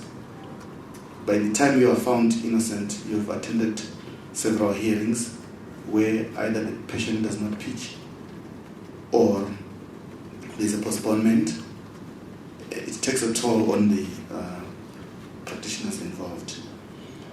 Another regulatory environment that we live under is the Consumer Protection Act, which our understanding is that it compels me as the provider to inform the patient in full what they are in for, both procedurally and financially. Then litigation, we are always under the cloud of potential litigation. While sometimes it is abused, it is a deterrent to negligent or unacceptable practice. So it does serve a purpose to regulate our practice. SASSA, as an organization, plays a large role in recommending guidelines on practice and proper billing. These are often used as references when one of our own members infringes, and we tend to give lots of input into that. Peer review mechanisms exist within the organization as a barometer of what is accepted practice and what is not. Before I conclude, I will take the liberty to advertise anesthesiology as it is my profession. I've said a lot of things that are probably negative about the environment in which we practice, but I must mention that it is also a very rewarding profession. It has a very human face to it. We are the patient's advocate. We look after them when they are at their most vulnerable, even when they are facing death. It is quite uplifting to get them safely through their anesthetic, no matter how difficult. Those thank you letters we get from patients and relatives make me look forward to coming back another day to anesthetize more patients. And I would suggest to everyone that as much as we can, we are a threatened profession. The numbers are few. We must encourage our cousins, our children, to look at anesthesiology as a potential profession. I hope I've provided a picture of who we are, what we do, and some of our challenges, which ultimately affect the price everyone pays for their anesthetic. I think I'll now hand over to my esteemed colleague, Dr. Rose, to do the financial side of our presentation. Yes. Thank you, Dr. Nembele. Yes. Thank you, Judge Nkumu. The individual medical practitioner, and specifically the individual anaesthetist, holds very little market power. In terms of the competition ruling of 2003, SASSA is not allowed to set, negotiate, or even suggest tariffs as a group. And each individual or individual practice has to set their own tariffs. All contracting with patients, funders, the alternative reimbursement models, and all of those has to be done on an individual basis or on the practice. So largely any negotiating strength has been removed from the society or the anaesthetists, even though we are the largest specialist group in the country. While the individual hospitals and the business entities are allowed to legally set prices and negotiate deals, we've been practically prohibited from this because we have no collective ability to do it. We are governed by both common law, including the Consumer Protection Act, and the ethical rules. The ethical rules specifically regarding our billings and tariffs enforced by the Health Profession Council. Although the Council tries to guide the profession in charge, since the collapse of the RPL system, even they admit that they do not have a reliable benchmark according to which to do it. We are also prohibited from running a business in that we are prohibited from taking deposits or even following normal debt collection procedures in the event of a patient refusing to pay an agreed bill. I know it was discussed this morning, we still think that on a national basis we are price takers, in the sense that since the collective bargaining in the 90s ended, we are unable to affect the overall price set for our services in any meaningful way. The medical funders decide their own prices annually, and there's currently some 91 different funders under 32 administrators offering us somewhere around 160 different tariffs. We have to set each one individually or each practice our own fee, and there's a total asymmetry of information, and very few people actually understand how to do it from our side. We are first and foremost medical specialists and committed to delivering a highly specialized service to our patients. And this is what our members want to be. Practically, anesthesiologists all charge a medical aid rate, or a rate that is covered by some or all of the medical funders, and mainly because this is actually best for our patients. There is a high uptake of the designated service provider agreements from companies such as Discovery or FedHealth, even though they only pay around 2/3 of the so-called 300% tariff, which many other schemes must consider reasonable as they prepare to pay it in full for their members directly to us. Most schemes, however, do not offer DSP agreements or contracts that is affordable for anaesthetists to accept. If we look at price benchmarking, as stated, the funders offer rates ranging from so-called 100% to 500% of RPL. And giving you an idea of the competition or confusion that is out there in the market regarding a fair tariff. SASSA has previously supported the creation of a benchmark tariff to our members, the funders and the patients to guide us. And to this end, we have participated in these exercises every single time, and we have a file full of these studies that we've done. As loyal supporters of the South African consumer and the healthcare system, we've supported a benchmark. And the way we've done it is we take into account the costs of running an anaesthetic practice, which is at the moment around 600,000 Rand per year, according to the 2015 survey of the SASSA members. In our 2011 submission on rates, we proposed that our income be linked to a principal specialist in government service, who at that time was paid around 1.2 million Rand cost to company per annum. Various modifiers for efficiencies were applied, and it brought us to a defensible number, which at that time was about 265% what the RPL was that was being bandied about. Council of Medical Schemes accepted our studies and agreed to an adjustment. It was decided that this would be phased in, though, to protect the funders, and when the National Department of Health took over, this adjustment was never implemented. As stated by my colleague, in today's global village, we're unfortunately in competition for scarce resources, and we've lost many anaesthetists to government health systems overseas that remunerate more both in buying power and in money than the current private practice does in South Africa. A benchmark fee, which is fairly calculated, would give our members a guideline in setting our tariffs. It would allow the Health Professions Council to do their work and address outliers instead of questioning members who are charging reasonable rates. It would also allow informed members of the public to critically evaluate the tariffs and the rates that their medical aids are offering their doctors. What are the drivers of healthcare costs? I must state at the outset here that we do not have the high-level data that the funders have, and we can only share our perceptions and actual experience as to the cost drivers from the data that we do have access to. We are seeing increasingly complex procedures that are done on increasingly older and sicker patients, in keeping with trends in the first world. This may be the result of better anesthetic and surgical skills, but is certainly coupled to improved technology and newer drugs, all of which costs money. We are seeing an increased administrative costs, increasingly complex submission of accounts, poor IT on the part of certain funders who in this day and age still cannot process a simple anesthetic account without it being resubmitted twice and paper claimed at least once. And some funders are deliberately using direct payment as a tool to coerce lower payments by paying the patient in the hope that the patient will either not pay us, their debts will go up, or the admin will go up. And again, what was alluded to this morning is the creation of new codes.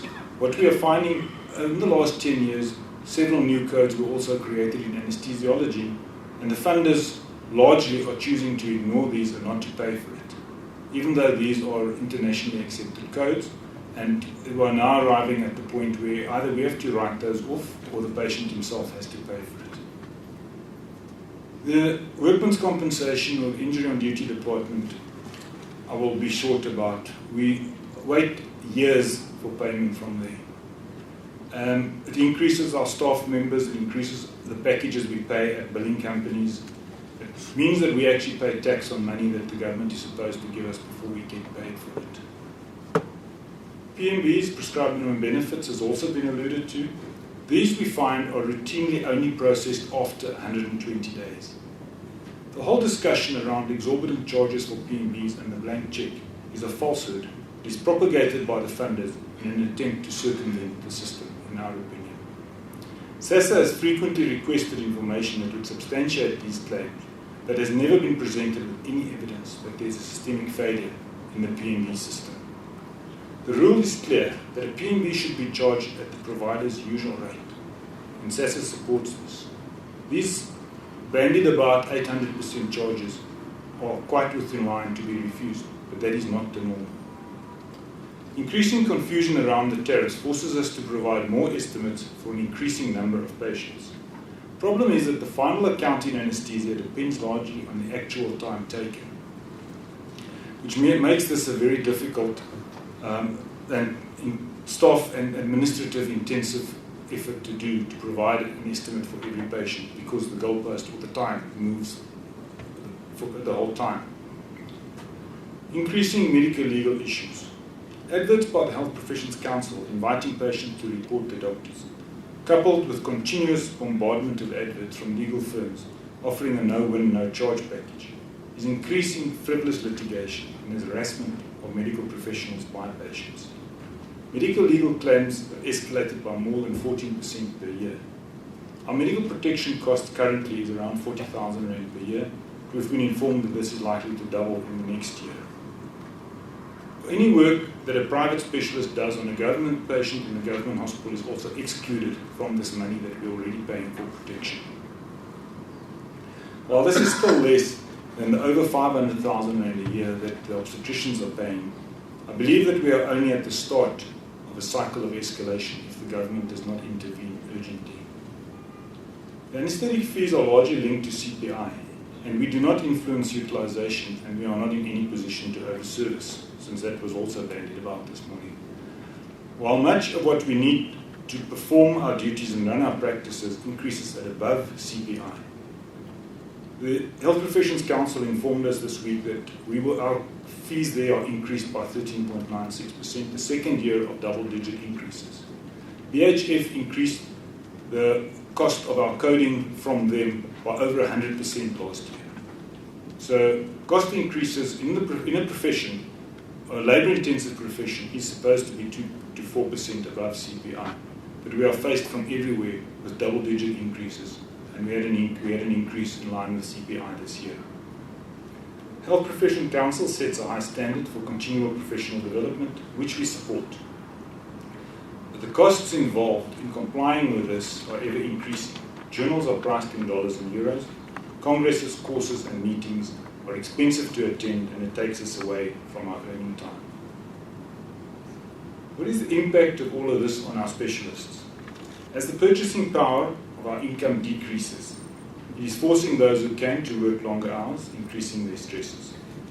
It leads to increased pressure on younger professionals to not choose anesthesia as a profession or to immigrate. The increased admin leads to an increase in non-billable hours. This is now up to hours per week that a doctor spends not attending to patients, but attending to the administration of his accounts and his bills. There is increased frustration at the apparent disregard of our difficulties by some medical funders. Very few adhere to the rule of payment within 30 days. And to add insult to injury on this, some of the biggest culprits have actually created unilaterally a 60-day stale rule, by which if their staff manage to not do their work, they actually don't have to pay us, and we either have to write it off, or the patient loses his benefit from his medical funder, even at medical aid rates.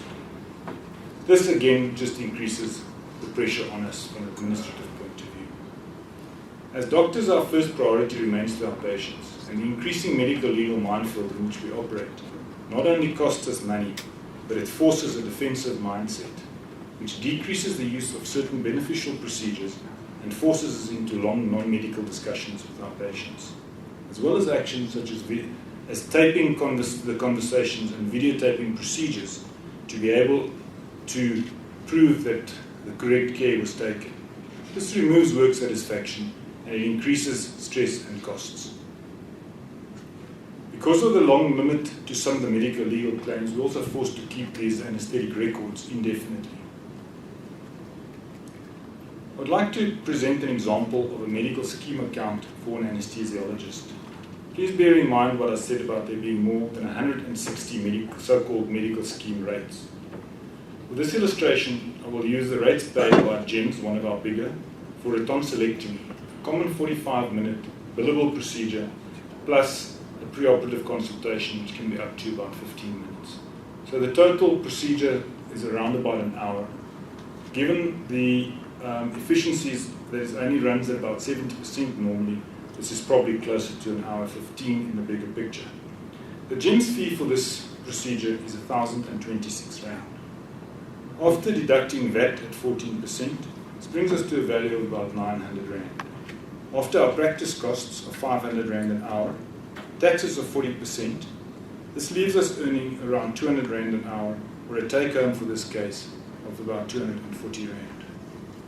Discovery through their DSP network will pay 2,482 Rand for the same procedure, translating into a take-home fee of about 1,000 Rand. Medical funders such as Parmed, BankMed, Bonitas and Discovery through their non-DSP plans will cover this procedure at between 3,165 Rand and 3,650 Rand, or about 350% of the GEMS tariff that has been quoted, without any co-payment to their members. If we look at an analysis of the average benefit that all medical scheme beneficiaries get for an anesthetic Rand value unit, SASSA estimates that for all registered schemes, this is at about 146% of RPL, while for open schemes, this runs at about 166% of RPL. How does this affect our patients? The patient frequently experiences this all as a confusing maze. He's told by his funder that he's covered for 100%. The funder never tells him that this is 100% of a tariff that was set aside by the Gauteng North High Court in 2010, and 100% bears no relation to what he might actually be asked to pay. It is questionable why schemes and brokers persist in using such an obviously confusing terminology, and it leads to a lot of difficult discussions and disruptions in the relationship of trust that we as anaesthetists need with our patients to be able to do our work optimally. Patients are increasingly exposed to co-payments without generally being warned by their funders. And this is in spite of, in the patient's words, them paying thousands of Rand per month to their funders. As we've said, payments of PMBs are delayed as much as possible by the funders, to the point that patients invariably end up paying this type of money and losing out on a benefit that they are actually paying for. Therefore, in general, although the patient is getting a world-class service and our skills in South Africa matches the best anywhere in the world, allowing patients procedures that would have been refused or impossible even 10 years ago, this experience for both sides is often soured by the lack of communication from the funders and their insistence on paying unsustainable rates. Thank you. Thank you.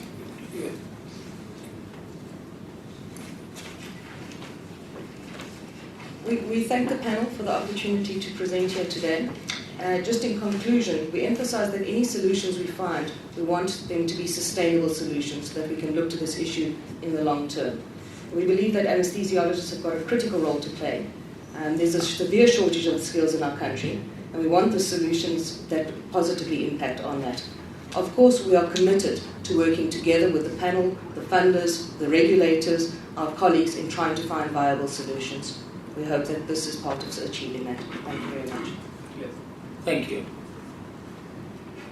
Thank you very much. A lot of what you said is recognized from this morning, from days earlier, and I read both your presentation and your written submission. Actually, there's not much unclear to me of what you are trying to say to us. So I'll leave the floor to my colleague doctors who probably have other questions.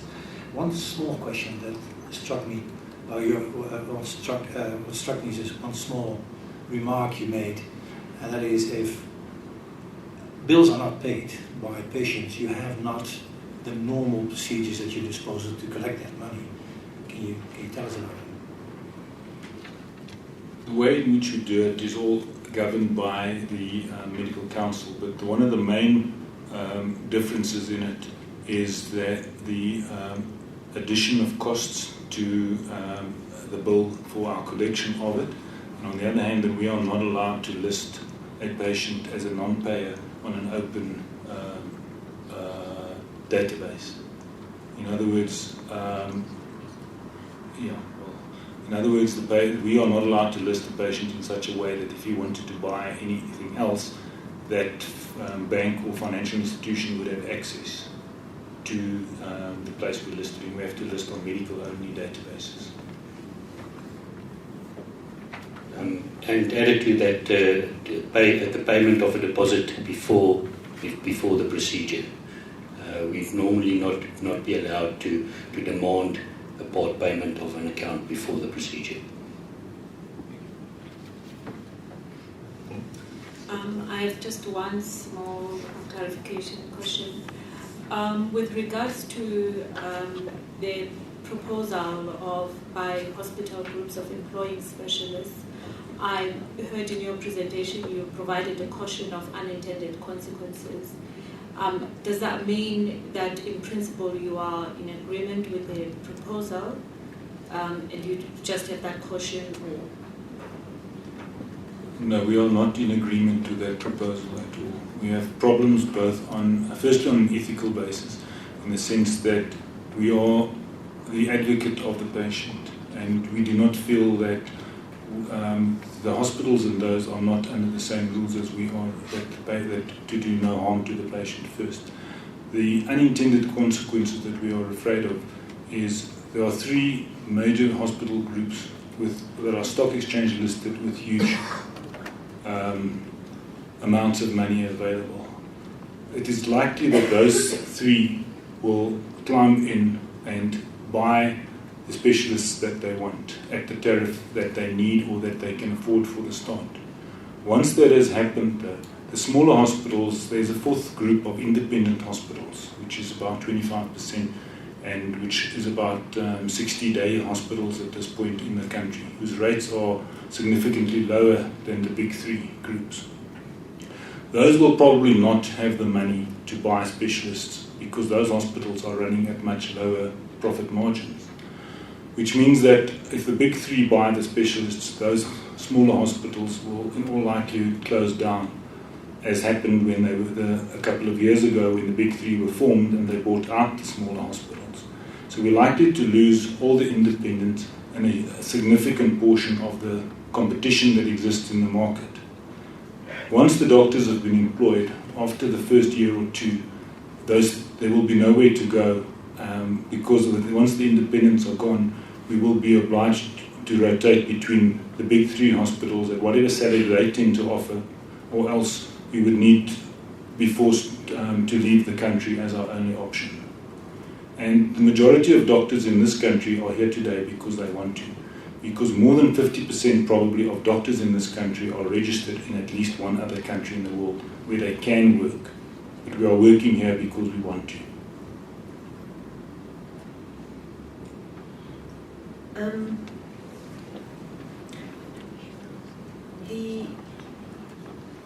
The long-term sustainability of both your profession but the entire industry revolves around being able to work out a fee that is fair but that ultimately people can afford to pay, whether they pay it through medical aids or whether they pay out of pocket or whatever it is. So it seems to me that, it's the sustainability is of the industry, not of anaesthetists or cardiologists or radiologists or anybody else. It's the industry overall. And so consequently, one of the things we have to try to work out is a mechanism of people earning enough and the care being affordable. And we have had submissions from anaesthetists about why they're not paid enough, and cardiologists why they're not paid enough, and the GPs why they're not paid enough, and no one's paid enough. And everyone should be getting more. And there's a real problem with that, because at some point in time there is no more. And so some mechanism has to be found whereby people are paid fairly and in recognition of what they can do. So what is your response or advice to us about how to think about that? Some of the things that we have been put forward to us, for example, are alternative reimbursement models. The notion of a global fee, capitation models, these kinds of things.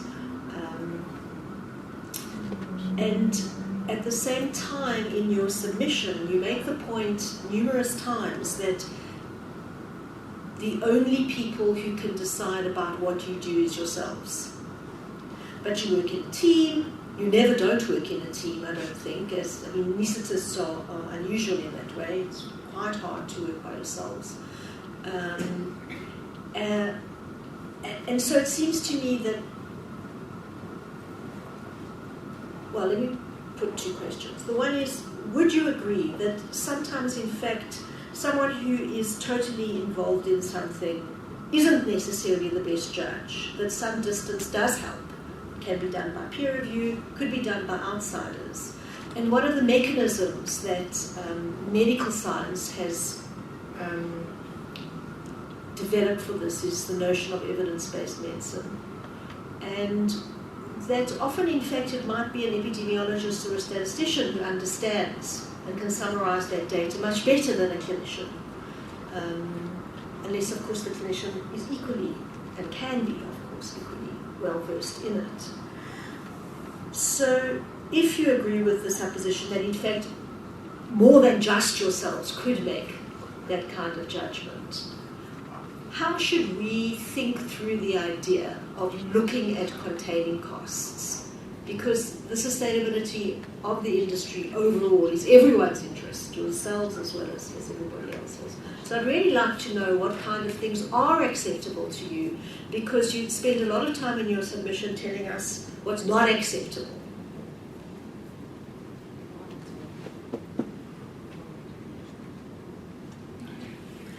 Thank you. I think we are recognizing that the system as a whole is not working for us. And I think one of the reasons for when I say us, I'm talking about the country as a whole and not just the Society of Anesthesiologists. One of the reasons that so many medical practitioners are calling for price benchmarking is because it removes some noise out of the system and allows us to look at where those costs are escalating, how they're escalating, where they are, and to keep things on a much more clearly understood basis. I think that the confusion in the market is not helping with the cost containment. Secondly, we strongly in support, in fact, of evidence-based medicine and are not unhappy with the concept of alternative reimbursement models. The problem we have is, where's the data coming from? Who owns the data? How is that data being used? And how effective are the solutions being provided?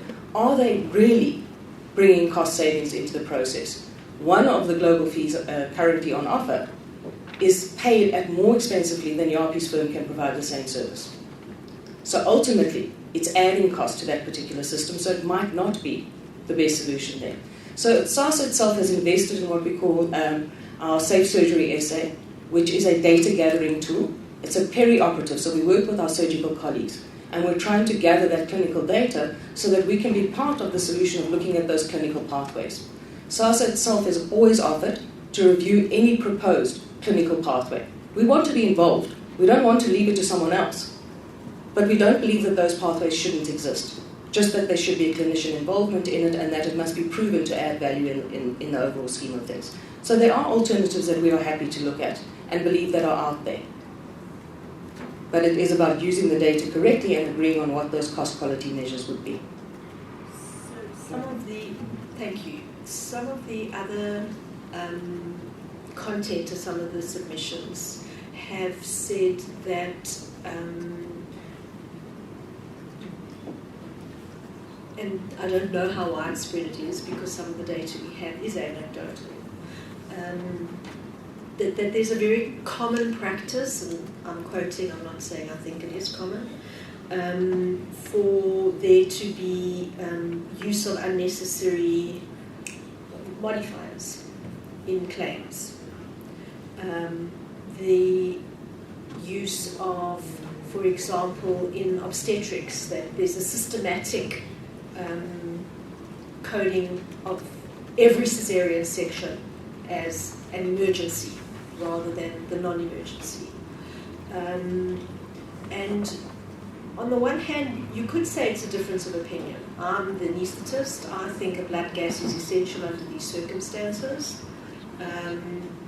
How do you deal with that among yourselves? I mean, there must be a line at which this is a routine operation. Yes, it's a hip replacement. Yes, they're 70 years old, but they don't, they're not hypertensive, or they haven't got emphysema or whatever it is, and they don't need a blood gas.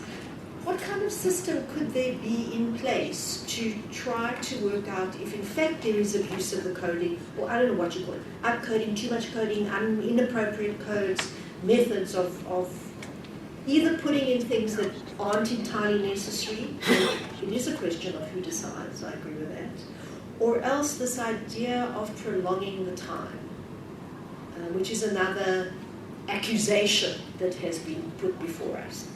Okay, so just on the prolonging the time, obviously the anaesthetist does not have a lot of control over the time of the surgery. But I want to talk to the process.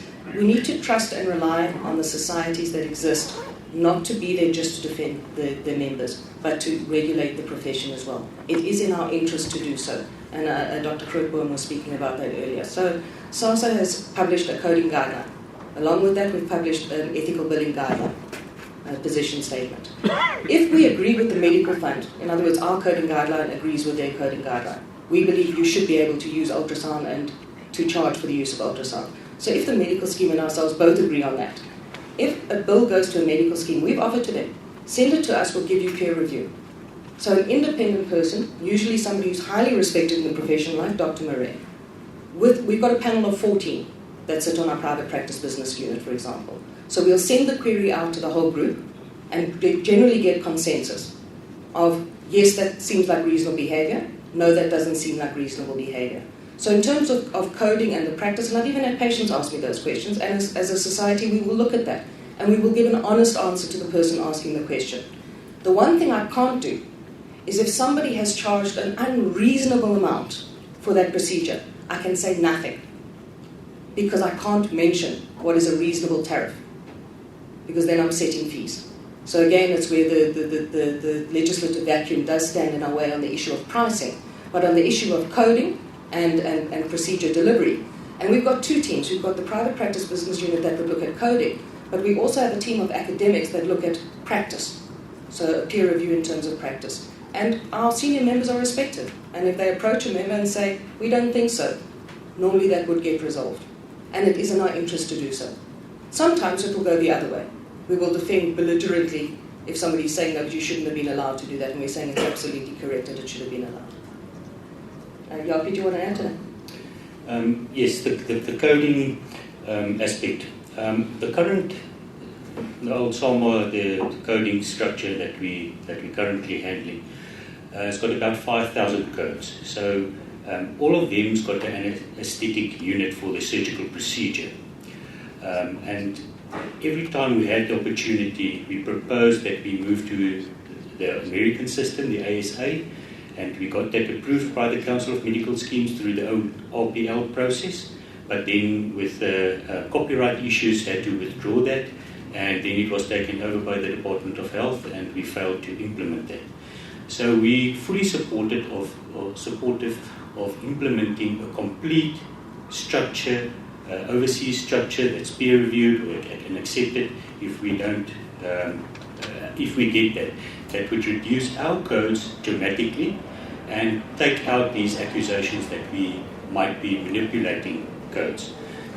The coding structure works on the basis that the difficulty of the procedure would be ranked between a 3 and a 15 unit value.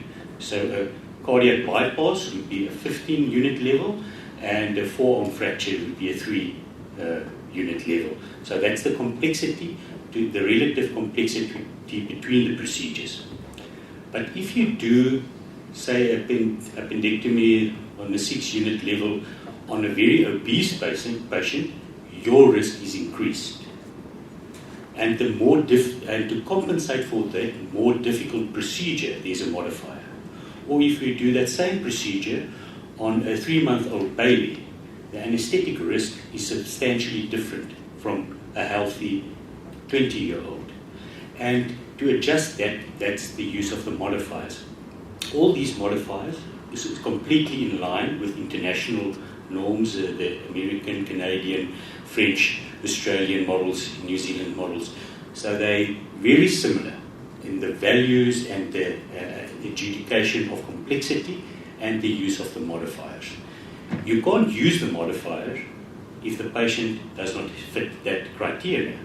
So, and most of them can be established clearly by the medical funder looking at the date of birth to see that actually, yes, the patient is below 1 year old or over 70.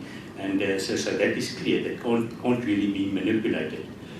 I think as a general rule, most of our members actually forget to code for those modifiers rather than that they use too much when it's not indicated. If we are confronted with any billing query where our member coded for this modifier incorrectly, it is a very easy case, and usually the guys will withdraw that modifier immediately. It's been brought to our attention that there are practice management companies.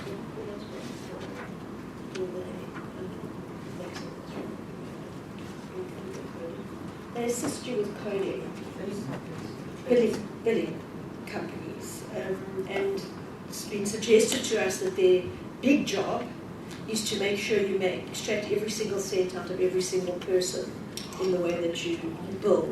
So should we take this seriously? How should we respond to that? As Natalie said, I consult to one of the larger anesthetic billing companies. It is very, as Yapi said, very unlikely and actually almost impossible to manipulate an anesthetic account. You bill your preoperative, you bill your main procedure, and absolutely indicated modifiers. At the company that I work with, the doctor has to do his own billing in a sense that he's the only one who's in theatre and actually will know whether those things happened or not. The doctor remains responsible for whatever bill is submitted to the medical aid for payment. In other words, if the billing company should upgrade that, adding modifiers which were not appropriate, the doctor will be the one to answer to the medical council for that. So there are companies possibly that do that, but they are unlikely to have a long and happy relationship with their doctors because it doesn't work in the long term like that. So generally, the company merely facilitates the codes that the doctor has already submitted going into the funder for that to be paid. In relation to the global fee concept, my understanding is, we've heard it also from other practitioners, not just yourselves, but in your submission, there's an objection to the fee going to a particular individual and then having to be spread among the various people. So we go to the surgeon, and then the anaesthetist is paid out of that. I mean, I can see administratively it's irritating, but can you explain to me what the problem is in relation to that? So, as far as I understand, that's an alternative reimbursement model. You get X amount of money for this intervention. You guys work it out among yourselves. So there are two issues with that. The first is that it's not currently legal. So obviously that must be addressed, and I heard Dr. Krobler talk about the regulatory changes.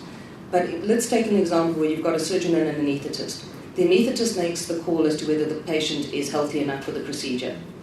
If the surgeon is paying the anaesthetist directly at a rate that the surgeon agrees they should pay the anaesthetist, how much independent authority does the anaesthetist then have in that procedure?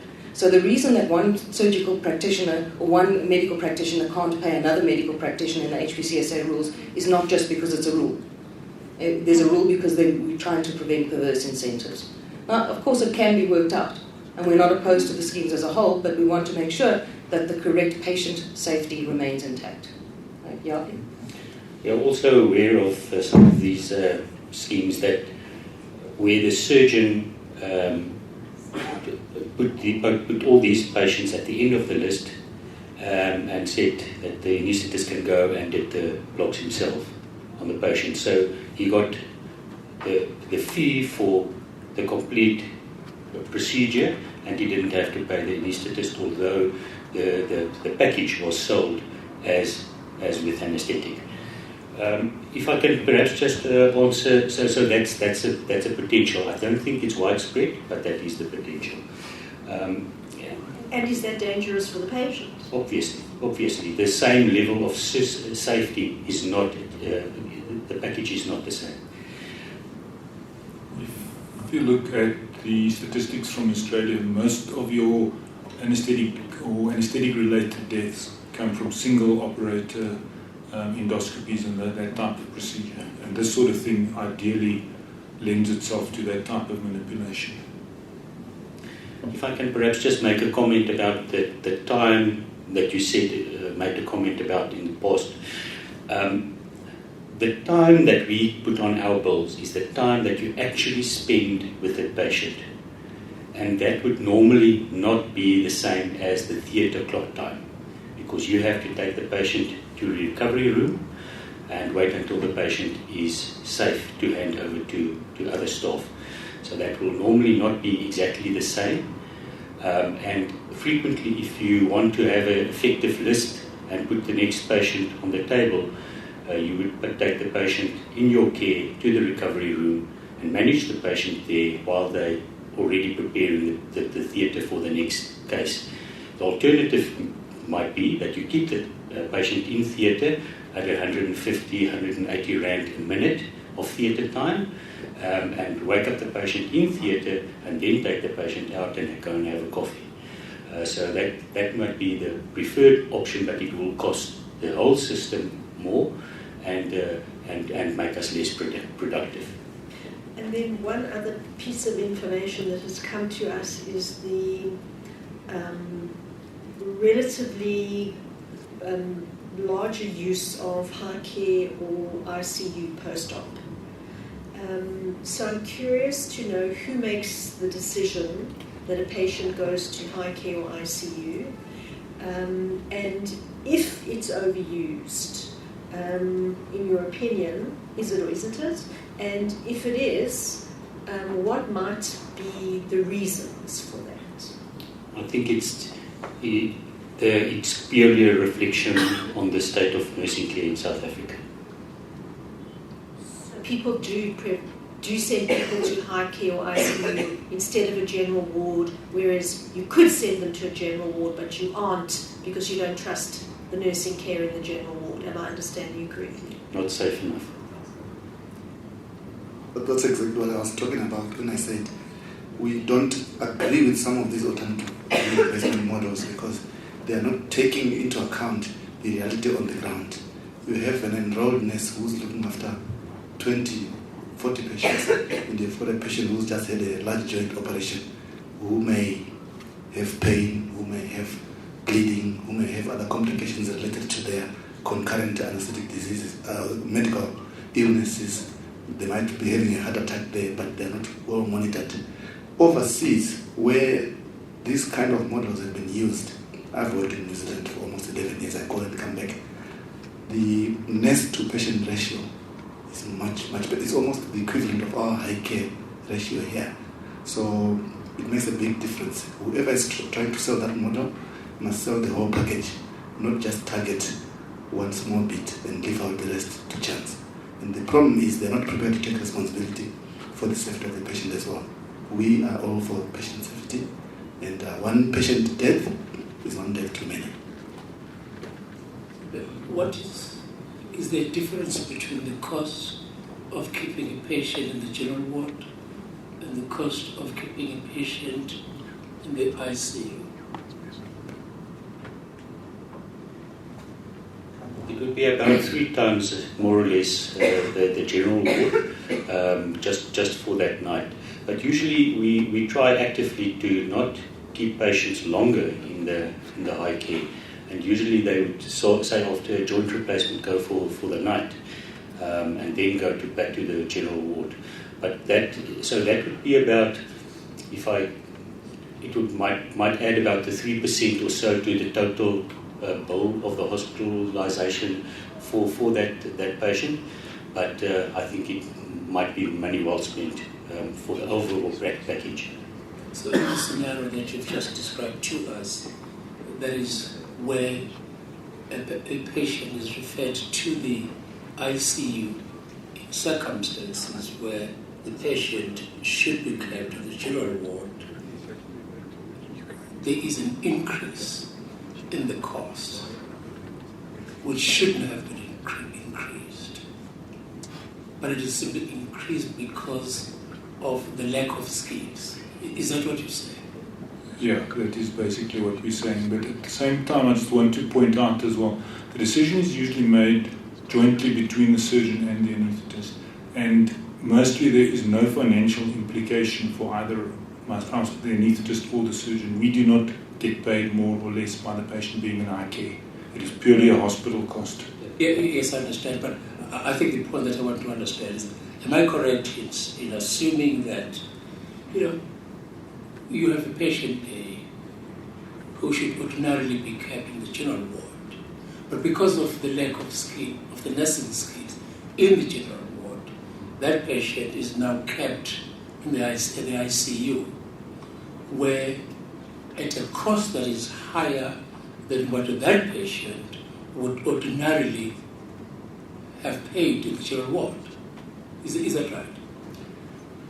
That same patient done in the public sector, in a teaching hospital, would also be sent to a high care or intensive care.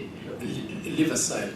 So it is standard practice, more or less, due to our increased efficiency and less invasive techniques. We are in a situation to decrease these length of stays, and we actively encourage them. We are involved with ERAS protocols. It enhances recovery after surgery, which dramatically reduces hospitalization time. In one of our practices, we routinely discharge patients on the morning of day 2 or after major hip replacements and joint replacements, dramatically decreasing the hospitalization costs. But in that hospital, all those patients go to the ward, but it is a hospital where the orthopedic surgeons got influence to arrange appropriate care in the ward for his patients. In the majority of hospitals, the care in the wards make it sometimes unsafe to send a patient after major surgery.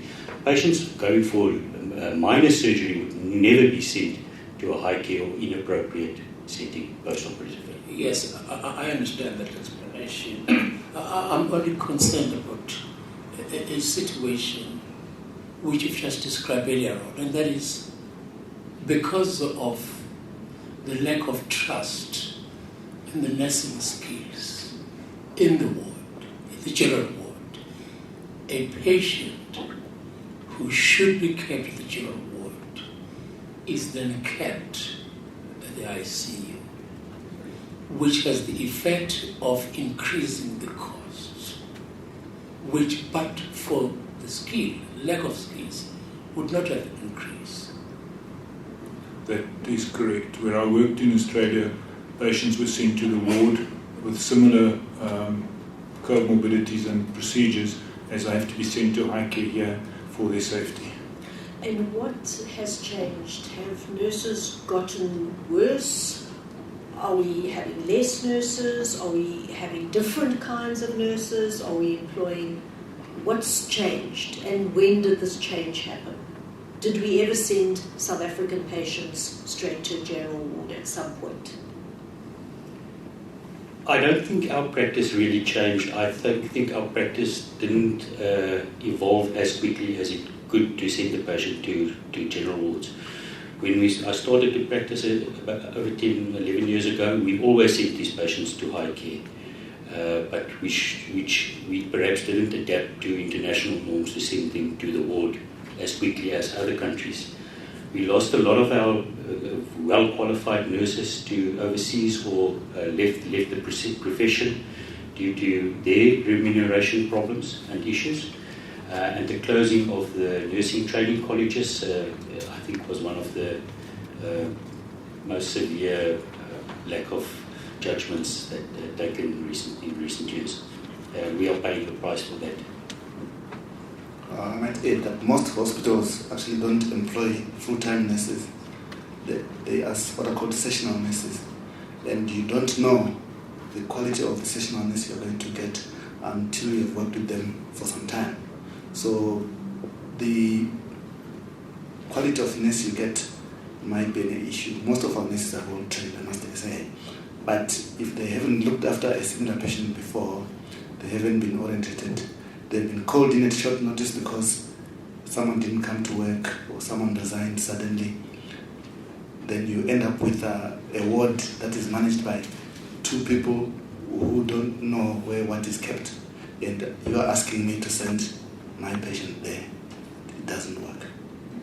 One of the issues that exacerbates is that the anesthesiologists are nomads. They're working across a number of different hospitals and they don't always know the qualification of the people that are there because they don't get to know them as much as somebody who's permanently based at that hospital. So we've engaged, for example, with many of the hospital groups around a recovery room initiative that starts to identify the staff that are there. Because this is a problem that also takes longer in the recovery room if you're not sure the patient is safe. But if you know the skills and the nurses involved, you can be quicker in the process and save money in the process. So we are working with the hospital groups as much as we can on the issue. Is there also a relationship between the quality of care, nursing care at the general wards, and the fact that patients in the South African private healthcare system are being sent home quite early in the process? Or is it just, this morning we heard there's a financial component to this. The hospital wants the patient to go home because the scheme doesn't cover longer stay in the hospital. Is there also a relationship between the length of stay and the quality of nursing? I could imagine that people in certain circumstances could be safer at home than in badly looked after in hospital. I'm not concerned in my own practice. I've not been encountered that patient has been sent home too early. I think all of my patients that have been discharged, I was quite comfortable with the level of their awareness and awakeness, and I think that more contribute to the quality of care that they've gotten and the quality of the surgeons and the improvements in our care. I think that I would rather take credit for that than look for a problem in that area. So we received evidence from the OECD and WHO last week on comparing the length of stay in hospitals, South Africa, compared to 20 countries in the OECD. And the length of stay in South Africa is significantly shorter than a number of European countries, United States, other countries that are known for providing very good healthcare, Australia, New Zealand. Are you suggesting that our care here in South Africa is better and that we can release patients earlier than these countries can do? It might be. I think another thing that must be considered in this equation is the composition of the medical scheme option, the package that are being sold. Some of these packages frequently have the hospital package that would say only pay for radiology if the patient is admitted, and most probably examinations are done after admission for a patient that might have been done on an outpatient basis, which would skew statistics to a shorter stay. But that is actually the doctor and the patient trying to manipulate the system for the benefit of the patient to get the services for the patient at that for that scheme option. So perhaps we should look at those options and perhaps offer those services rather than from an outpatient basis, and some mechanism. When you say manipulating the system, you mean admitting a patient who should not have been admitted to hospital? Because, say, perhaps the patient's got back pain and need a scan, but he doesn't have 14,000 rand to pay for the scan. He would only be paid if he's admitted. He's admitted for treatment of his acute of his pain, getting some pain medication and getting his scan. Yes, those kinds of things will happen, and I think we must understand that people will do things like that, and we should make the rules of the schemes more difficult for those things to happen, and not trying to police that. It would be very difficult to police and tell the scheme. It's very difficult to refuse admission if they get the patient to call that he's got this acute pain. We don't know. May I ask you about equipment? So I've done some anesthetics, but they're all blocks. I've never used an anesthetic machine. Doesn't matter what anesthetic machine there is, and who owns them, and who decides how you're going to buy them, and who decides which one to buy, and is it ever the case that you are it costs this much and we want to pay it back in this period of time, and so you need to work longer or quicker or harder or faster or see more people, or I don't know how you could possibly do that, but how does that work when it comes to equipment? Who pays them? And then related to that, we keep seeing anaesthetists don't have rooms. So you never ever see a patient when they stay in a hospital, and you always work from her study at home. Is that the sort of system as it worked? If I start at the back, some, especially the bigger groups, do have rooms, and sometimes patients are seen there. And occasionally it happens, as with some projects that we are doing with medical aids now on pre-admission clinics, that the hospitals or that we organise areas in which patients can be seen without being admitted. So there's no single answer. Most of or a large number of the single anaesthetists will not have offices, and a large number of them make use of billing companies which is basically a virtual office which handles that side of it, and they would only see the patient at the hospital then. To come to the anaesthetic machines, these are, I think, without 100% owned by the hospitals. The hospitals buy them. Usually there is some consultation either with their clinical officer, or there may be an anaesthetist on the hospital advisory group, and there will be some discussion with this person as to which machine he's bought. There's basically in South Africa at the moment 2 companies that supply the majority of the anaesthetic machines. Single anaesthetic machine, they've gone up 30% in the last 18 months, and they're sitting somewhere around 700,000 rand per machine now. There is no way that utilization or paying off for this machine can in any way that I know of be manipulated. If the machine is there, an operation has to be done, and the gases use is the only part that is actually charged. The rest of it is charged as part of the theatre time that is charged by the hospital.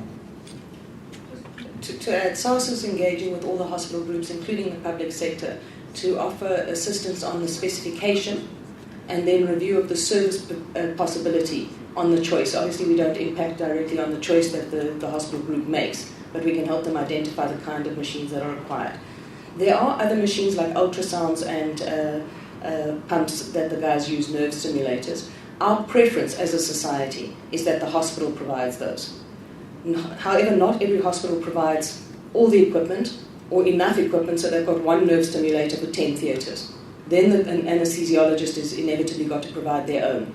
There are opportunities to bill for the use of that equipment, but it's very difficult to motivate with the medical schemes, and it causes more problems than not, and more often our guys don't land up not charging for the equipment that they have. So it's not core in our business, and the equipment is limited, but it is more difficult to own and charge for it than it is just to own and use it. The newer anesthetic machines provide a safer level of care to the patient, safer to the lung ventilation, less problems with that, use less gas, better for the environment. So most of these, there's several reasons to stay updated with the new technology. And then there was a big fight about gases and minutes and hours and seconds, and what was that all about?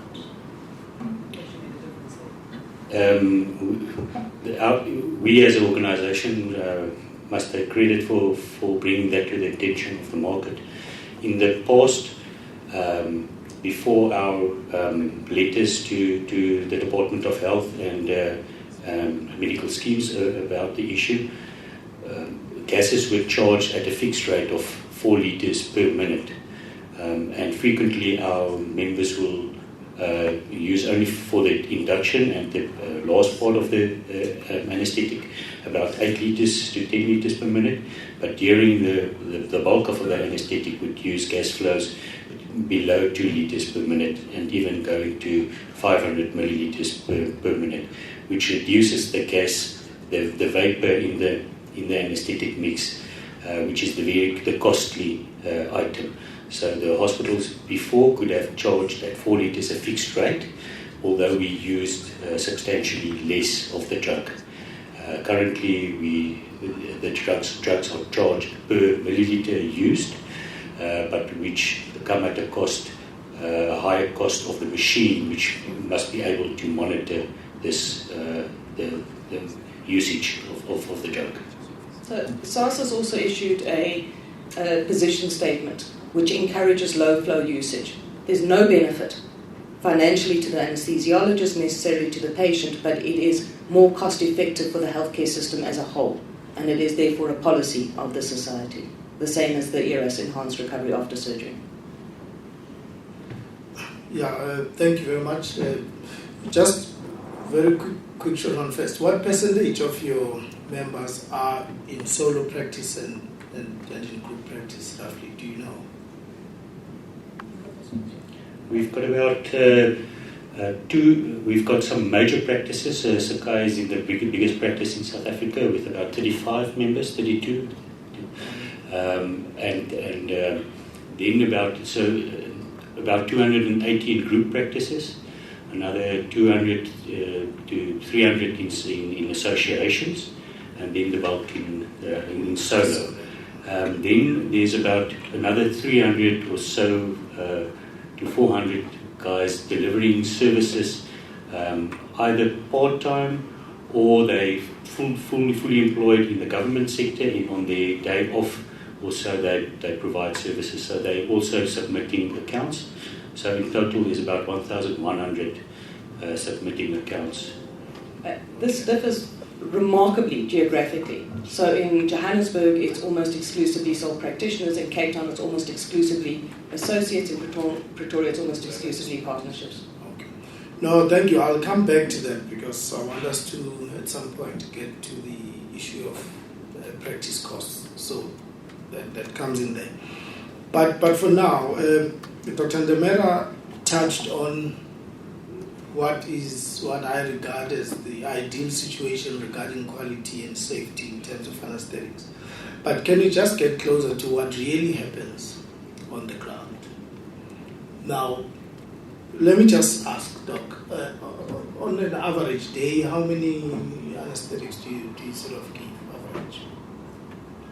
It depends on the kind of list I'm doing. Let's take general surgery list. If I'm doing a general surgery list, I could have 4 or 5 patients. Those will be 4 large cases?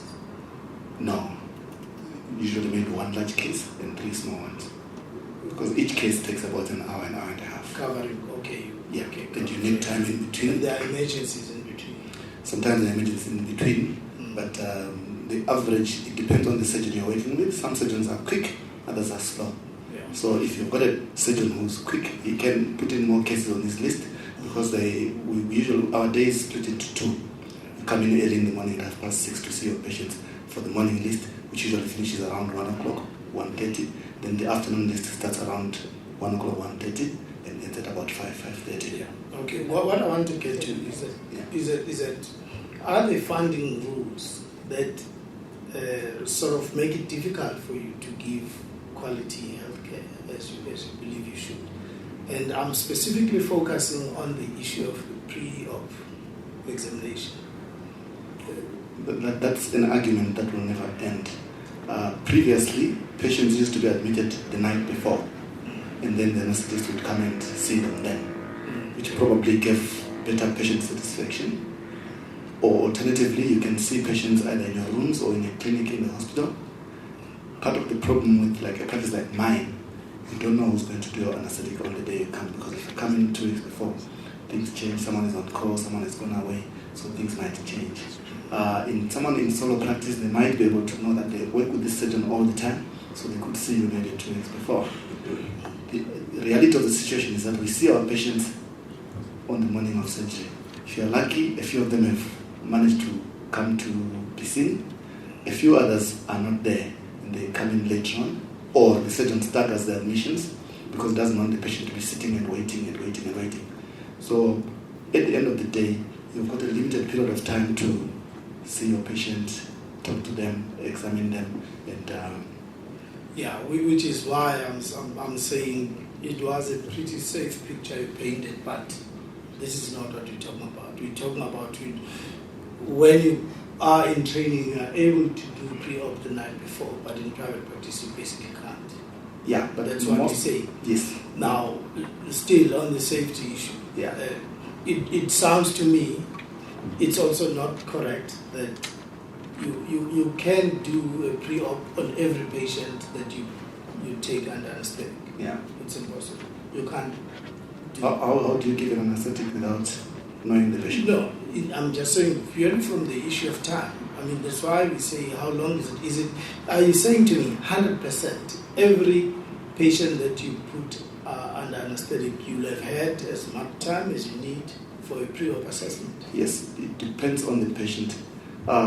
If you are aware, our anesthetic patients are classified from ASA 1 to 4. ASA 1 is the fit, healthy patient who's got no risk factors. And then you've got a patient who is sick, has got high blood pressure, had a bypass 3 months ago. Those patients require more of your time when you see them. And we usually insist to our surgeons, those patients, they have to motivate to the funders that they get admitted either the day before or early in the morning. It happens. But what would your preferred situation be regarding the issue of pre-op examination? If I was living in an ideal world, I'd love to see my patients the night before. I'll go and sleep tonight. I'll ruminate over what I'm going to expect, and I know exactly what I'm going to deal with the next day. And you're saying it's all down to fund rules? Of course it is. Okay. Because they can't pay for an overnight stay when nothing is happening to the patient. And then we're happy that we've got a short length of stay. As long as the patient is fit and safe. As long as the patient is fit and safe. Okay. Yeah. No, that's fine. That's fine. But from that perspective, look, my take is really that, as you say, the funding rules to an extent here, you just said, does affect at times. how you practice medicine, because that's not how you train. But this is a problem that I think is just broader.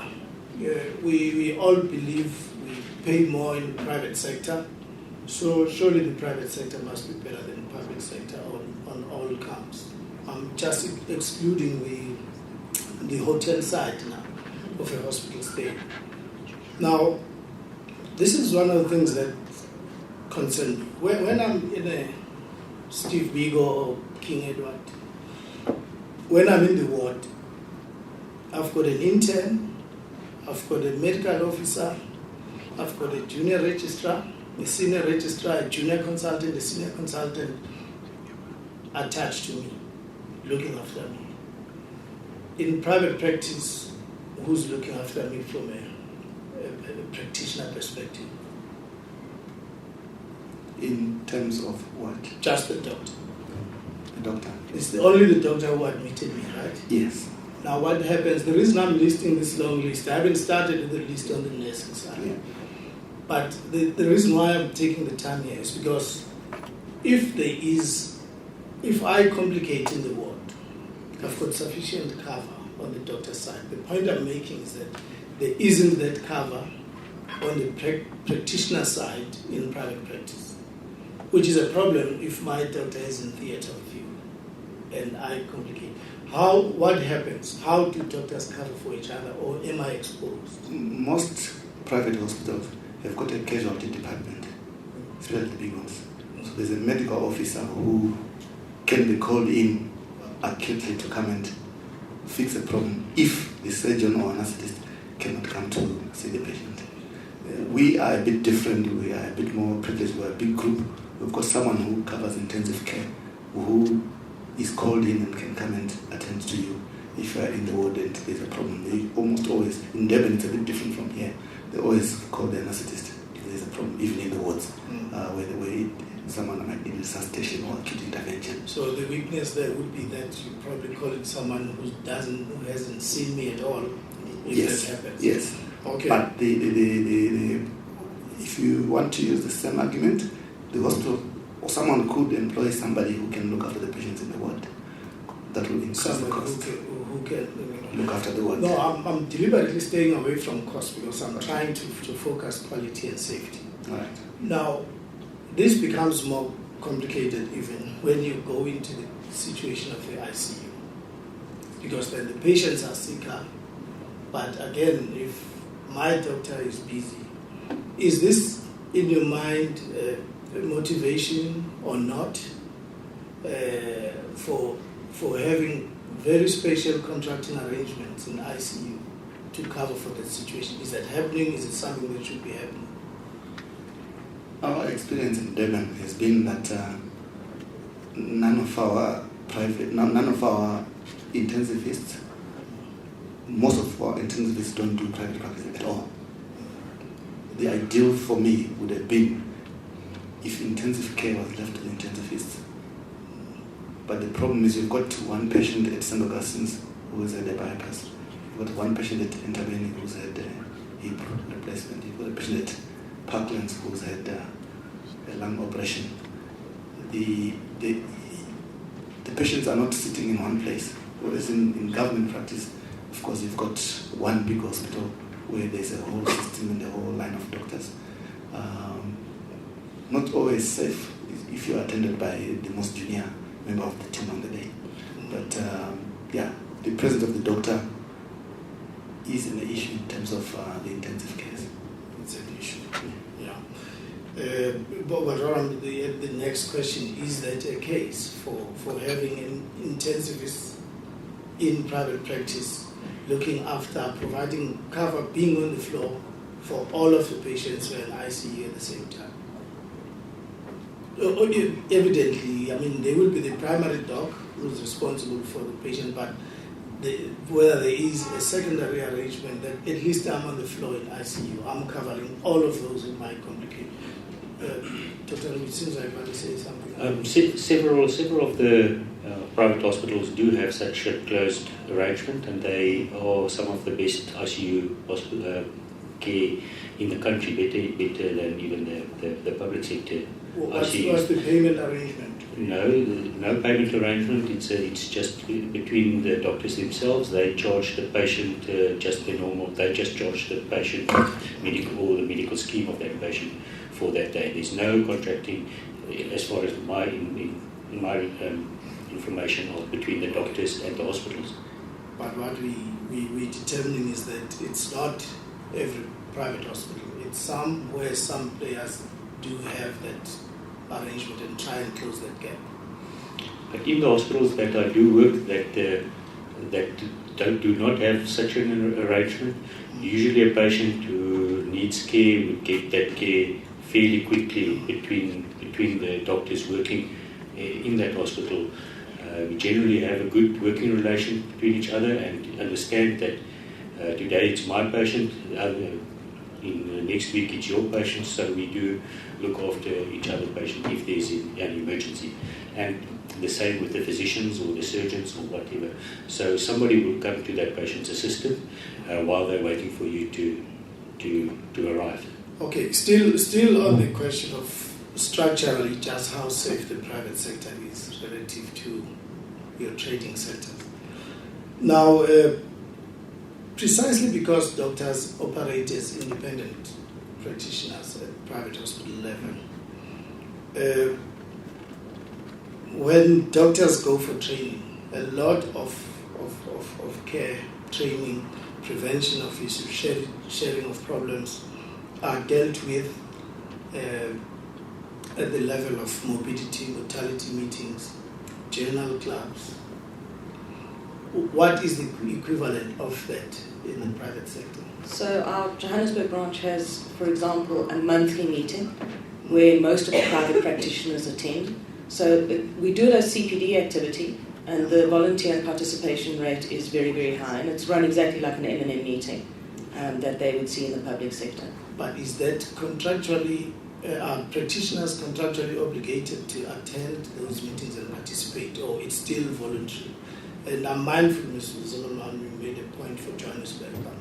I don't know, it seems like No, it's just they've been doing it the absolute longest. Durban's doing it as well, a number of the other places do it. We run a lot of events as the society. It is still voluntary. But you heard Dr. Ndemera speak about patient safety. The anaesthetist is the custodian of patient safety. They take it extremely seriously. There is a lot of ongoing learning and engagement in that respect. The question was meant to be a bit more general than anaesthetists. Yes. In terms of the morbidity and mortality meetings, because some of the issues, the point that we get is that there is reluctance to sort of share my experience, my complications, precisely whether it's because of pride or whether also one not wanting to be exposed regarding blood practice issues where the hospitals also. One of the things we really would like to find out is that to what extent are doctors obliged to participate in these CPD activities, because they go to the heart of patient safety and prevention of injuries. Every 2 years, you're supposed to have a certain number of CPD points, part of which is ordinary CPD points and what are called ethics points. Yeah. And although, of course, the Health Protection Council hasn't done what it's supposed to do in terms of follow-up, they randomly audit members, and it is in your own interest to make sure that you've got adequate points over a 2-year cycle. You need to have CPD points. And for those who do locums even overseas, previously they didn't worry about that. Now you can't even go and do a locum overseas if you don't do CPD, if you don't attend CPD meetings, which include morbidity and mortality, ethics, and ordinary practice. Okay, I did say I wanted to get to practice costs. I consider anesthesiology as the most portable medical discipline. Is there any discipline that has got lower practice costs than anesthetics? I'm asking because you don't have to have rooms. I'm aware that if you have groups, then you have to have an administrative office. But even then, if you split it among the doctors in practice, it still comes down very low. But you actually did confirm that most of them are solo practitioners. Now, when I say it has to have the lowest practice costs, it's precisely because you don't have to have rooms. In terms of equipment, you don't have to have equipment. It's really supplied by the hospital, even the stethoscope. Well, never mind. I don't know. Let's not make the stethoscope the issue. I know I'm fair, but I think perhaps you should put the proposition to them, then ask them to deal with the proposition first. yeah, no, that's fine. So that there's no misunderstanding. Okay, no, that's fine. But in terms of practice costs, when you say 600,000, you quoted 600,000. The study you're referring to, just to help us, relative to the 600,000 for the anaesthetists, what sort of surgeons or whoever else that you can remember, what figure can you give? The practice cost study, we did 3 that was submitted, and the 4th one that has not been submitted. And every time it was thrown out because of apparent lack of representativity. Although from the first one, over 200 of the 800 full-time practicing anesthesiologists complied, and in the last one, 252. And the data, the quality of the data supplied had to be evaluated by the auditors, and it must have be fit in with the SARS submissions that they put in that year. So we quite confident that was as good as we could get. Although every time that we had to do it again, because we every time got more guys submitting, and in the beginning the big practices submitted quite quickly, but then as the smaller guys submitted, it increased the total cost of the total average cost. So every time we will do it again, the more guys we get in, the actual tariff will. There are no issues about validity. Is it something that you can share, that you can look at? Or the validity was the whole structure was done in compliance with that regulation 69 from the Council of Medical Schemes and done by outside auditors who audited. We submitted to an outside party who collated the data, analyzed by data analysts not associated with the organization. It cost us over about 3 times our annual subscription to pay these guys to do the study. So it cost us a lot of money that we normally would do for congresses and CPD activities. But the point is, would you be in a position to share the study? So the last one in 2006 was 383,000 rand per annum per average anesthesiologist. To answer, I think the question that you would like to ask about the solo practitioners versus the group practices, the group practices were the cheapest, then the associate, and then the solo guys. But I think not as much difference as we thought. We personally thought, who's in a group practice, I thought we would be even cheaper. They were about 340,000, but the variance between the groups was smaller. The solo practitioners had a quite big variance. Some were very cheap, but they did not perhaps do full lists, and some were extremely expensive. I think they added perhaps costs that a normal practice would not add to those costs. I don't know. We are prepared to share the data that we have. Okay, that's fine. But the data has been submitted to the National Department and the Council of Medical Schemes and all the regulators in the past that dealt with this. Okay, on codes, do you think it's proper that okay, not any discipline, not just you, I mean, that you just unilaterally decide which tariffs to add and that somebody must just accept them as codes, new codes, then they must pay as you want without any degree of sharing the detail that has gone into those? Is that important? Yes. No, I saw your submission makes there is almost a complaint that they do not accept the codes that you add, and this flows from that. So what happened is, as I said in the past, that we submitted and got an agreement that we would move to an international kind of system. We are not in line with international coding. Anesthesiology is not in line because in other countries you would code, say, for if they work on a forearm, you would work soft tissue forearm, anesthetic for soft tissue forearm.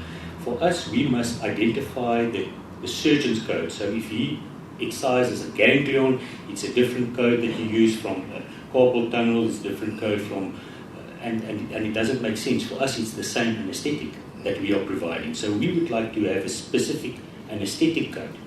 Okay, so and everybody agrees, and I think internationally that there's agreement that that is the correct way. So and that was accepted by the industry, but not implemented. To adjust the old structure to in line with this structure and have the same risk as the procedure will have in the US, in Canada, in Australia, and in New Zealand, whatever. We had to add these modifiers to bring them up to the international standard rather than implementing the complete new coding structure. If we tomorrow move to a new coding structure, we would have to make those adjustments. So we've already priced in those adjustments, and there will be no cost impact to move to an internationally accepted coding structure tomorrow. But the process... That's exactly the process that has to be accepted. The process is that you have to defend those particular codes and you have to defend it amongst your peers. There isn't a forum currently for us to be able to have a decent conversation with the schemes as to whether this particular code is a valid code to be added or not added. We don't mind being interrogated on that. The problem is we don't have an opportunity to even defend some of them some of the time. So, CMS will make a decision on we've just had an outcome today on CMS making a ruling about one medical scheme paying for one particular code, but it took us 2 years to get that ruling. All right, now I'll stop there. Perhaps just to enlighten, all those new codes, there was only 1 year that we introduced codes, and those codes would have adapted by less than 5% of turnover, which was a once-off, which we would have paid tomorrow if we moved to international code. So I don't think it's unreasonable. It's not frequently done. There's no anticipation of any new codes until we move to a complete new coding structure. Okay, thank you very much. Yes, do you have any question? I only have about 3 questions. The first is, there seems to be a lot of disquiet about how medical aid schemes treat you as practitioners. And the question is whether there has been any sort of engagement to try and push back. We have been hearing this story since we started these hearings, how medical aid scheme seems, from what we've been hearing so far, untouchable. They do what they want. So I wonder whether there has been any attempt to engage and push back. That's the first question. Definitely. As the society, one of our main responsibilities is to meet with the medical schemes and talk about the issues that we can talk about. So not tariffs, but certainly around processes and problems. So often Dr. Maria and myself will meet regularly with a number of the large ones, scheduled meetings. So we'll meet GEMS twice a year. We'll meet with MedScheme twice a year. And then interim meetings around specific issues. So we will, as much as we can, engage and push back on specific things. But even if we're saying, come on guys, this isn't right, there isn't a huge compulsion upon them to agree with us or to change their process just because of that.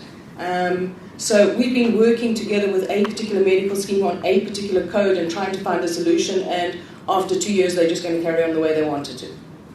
So we thought we had made some progress, but in reality we didn't. In some cases we do make progress, don't get me wrong. But the problem is on the individual practitioner side, because the medical schemes can have an administrative staff who can manage that whole administrative process. The individual doctor doesn't, and sometimes the compliance requirements are just monstrous.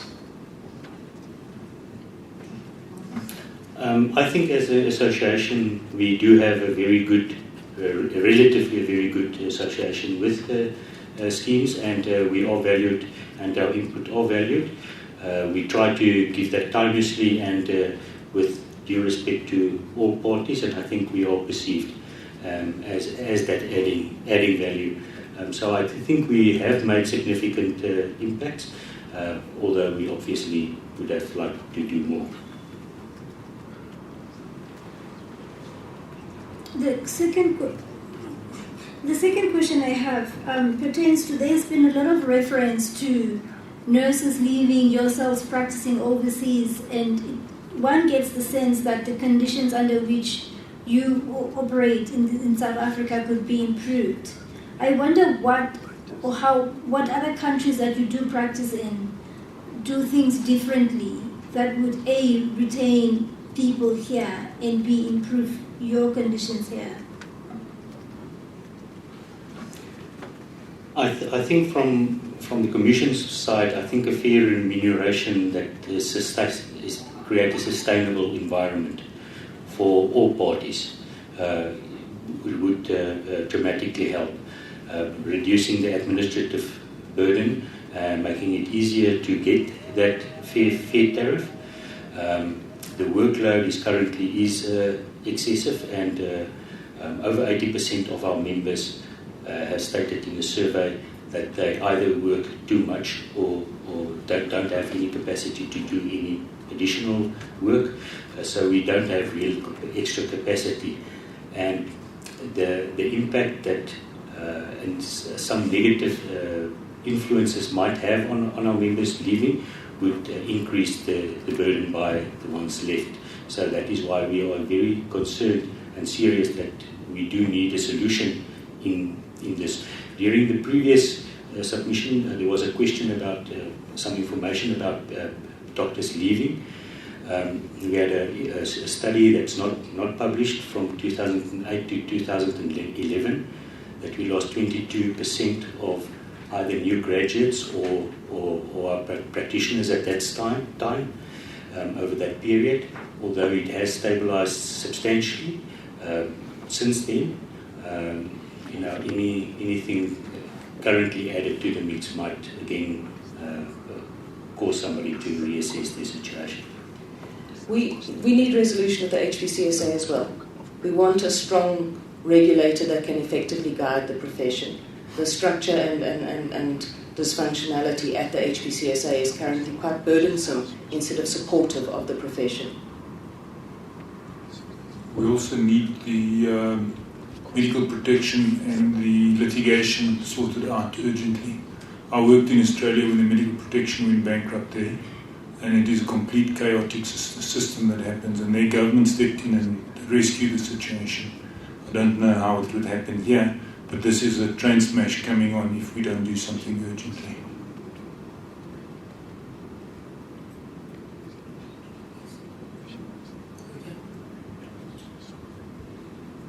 Well, brief question. I'm still struggling with the short length of stay and the significant. That it's not minor. It's big, and the I'm reacting to this because I see you smiling. I do think it's an important factor in the South African system. I think I start to understand the situation.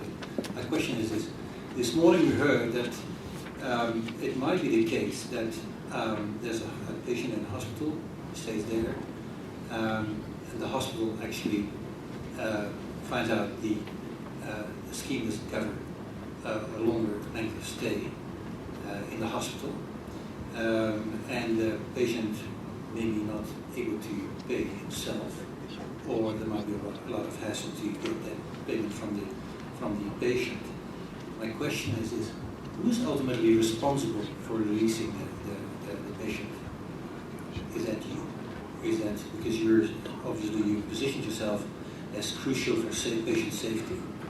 Is that the treating doctor, the admitting doctor? The admitting doctor. No, the admitting doctor is responsible. So in the situations where we are involved, yes, it will generally be the surgeons. And is the admitting doctor sensitive? Let's hope he's sensitive to pressure from the hospital. This is not. I'm surprised by why I suppose I'm surprised by the way the statistics that says that South African patients stay significantly shorter than others. No, I accept that. It's not from my understanding and my involvement in the day hospitals. I know that in the last 5 years we've built about 50 new day hospitals, which will all, and the patient is not allowed to be in more than 12 hours. So this will dramatically change the way that things work and shorten the stay of our patients. Apart from that, the statistics we see from the acute hospitals or the bigger hospitals seem to indicate that the chronic patients, not surgical patients, are staying longer in hospital than they were before, and that is one of the reasons why their profits have gone up. So we're actually, this is not something that we directly work with, which is why we're unable to help you get closer to an answer.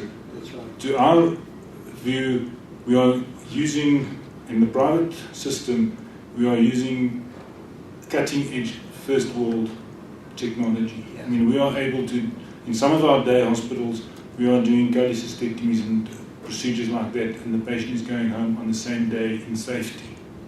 So these are things that are happening. So we don't know. We can't answer. We think it's, but we, in my experience, and I think my colleagues will agree, I haven't seen a patient in years being transferred to the government service because he's run out of his medical aid. I haven't seen that in more than 10 years, that a patient was transferred to a government hospital because his medical aid ran out. Maybe I just work with different surgeons, and I have not seen one of my surgeons discharge a patient for financial reasons when he was unhappy with the clinical condition of the patient. I think perhaps to put this issue in perspective, that answer about the limited coverage was offered as one of the possible explanations for short stay. There were other suggestions that were made, and that is because patients are admitted in circumstances wherein they shouldn't have been.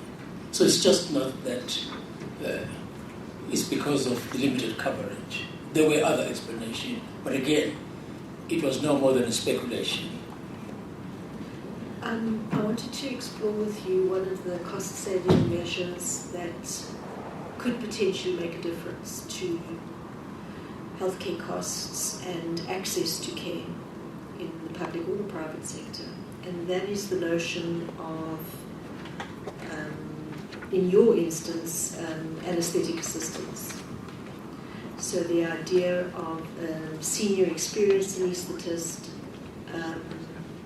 overseeing 3 or 4 operating theatres. Clearly it can't be a bypass, it can't be, it could be much more routine stuff. And certainly there is research from many places that these people are, when well trained, but particularly when well supervised, provide very good quality care, and in some instances, in comparison to surgeons, for example, superior care. In amputations, in appendectomies, in caesarean sections, and so on. But I'm also mindful that you said that it would be unacceptable to have 2 operations going on at once. I'm sure if you're the only anaesthetist, I'm pleased to know that's what you think. But what is your attitude to the notion of a well-supervised anaesthetic assistant in terms of improving access to care and in providing quality care? Obviously, they're going to be doing some cases and not in others, and obviously I'm suggesting under supervision. Thank you. Access is a very real issue in South Africa because of the scarcity of the skill, and it is something that our society has had to address and had to look at. So we represent the anesthesiologists. They believe they are the best people qualified, but that unfortunately is not always the reality that we find ourselves in. We would much rather find ourselves in a position where we are task sharing than task shifting. So we do not want to have people unsupervised working with a limited qualification, and unfortunately we're seeing that in certain of our public sector and certain of our provinces. So we have been quite proactive in working with both government and with the Nursing Council, with the nurses that we work with, in developing programs that can look to upskill. So we want a postgraduate anaesthetic nurse. We want to look at how we support the clinical associates and the role that they can play. We want to look at a theatre technician and support it. Now, most of that is to support the existing work that is taking place by the anaesthesiologist, but in certain rural areas, we must look at upskilling to another level so that they can be under that kind of supervised. And our council is looking at issues in that respect. It is not the best for patient safety, but it is the best for patient access.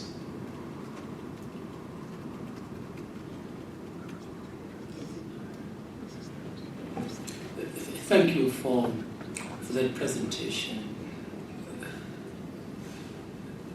A number of propositions that were put to you by Dr. Bain. One of them was that your profession doesn't need equipment. I don't know what that's how we put it.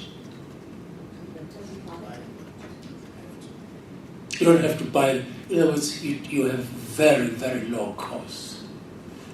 What do you say to that? I think yes, from relative to all specialities, we would be one of the cheapest, if we're not the cheapest. But despite that, we are currently at around 600,000 rand per annum. Cheapest to run? Sorry? Cheapest to run? The practice? The practice cost study. Okay. Practice cost. But to perhaps link that to the cost studies that were mooted, if we reduce that cost study, the element in that submissions to zero, if we said we had no cost, the fee would still have to be nearly double. So the cost study is only just part of that whole calculation. And you have only so many hours to deliver that you can generate a turnover. And to get to a fair salary, you need a certain level. And the level in the past, the RPL level, was so ridiculous that even a zero cost, practice cost, if you put zero into that equation, you still will get an increase. So to just focus on the validity of the cost studies is somewhat missing the point. Now, the other question I have, did I hear one of you saying that there is a perception that you're one of the most expensive specialty? I'm not sure we specifically mentioned it, but there is a perception that, not necessarily expensive, but there are a couple of factors that impact. The patient doesn't understand fully what the anesthesiologist does, so they question the bill more than they would question a different medical practitioner's bill. But is it regarded as being very expensive? Obviously, we don't believe so, and we are guided by the rates as best we can, and I think that the rates that we've seen in the past that are offered by the medical schemes are probably way lower than other medical specialties. But that then results in more co-payments, which then results in the perception that we are charging more, when we're charging the same, but the co-payment level is higher. And the hidden profession nature of what we do creates a perception. And then because our anesthesiologists are working so many hours and are so under the gun, a lot of the proposed agreements from the medical schemes for DSPs are proposed at an offer of greater volume if you take a lower price. But we don't need any more volume. If one accepts what you say, and that is the cost of running your practice are very low, how does one come up with the 600,000 that the figure that was given as being the cost of running a practice? You have to be registered with the HPCSA. You have to pay insurance, medical malpractice insurance, SASA, your professional association, the fees, all those things, even if you do no cases. Either you have to have rooms, which you have to pay administrative staff, and typically it would be about 0.7 per to 1 to 1. So that's annual. That's a salary. Whatever you pay somebody with benefits, you have to have a telephone, fax machine, cell phone. You have to be available. You have to travel to the destination. So all those things are costs. If you don't have rooms, the medical billing companies would charge either a fixed fee for the services that they deliver. That would be actually more than the total cost. They're not a charitable organisation. They make some money out of you, and then also that, or otherwise they would charge a percentage of the turnover, depending on that on the different models that you would accept. But that's costs. You have VAT. You have auditors. Your statements need to be audited. They must pay VAT every second month, for which you need their input, and they send you a fee. I understand. Now,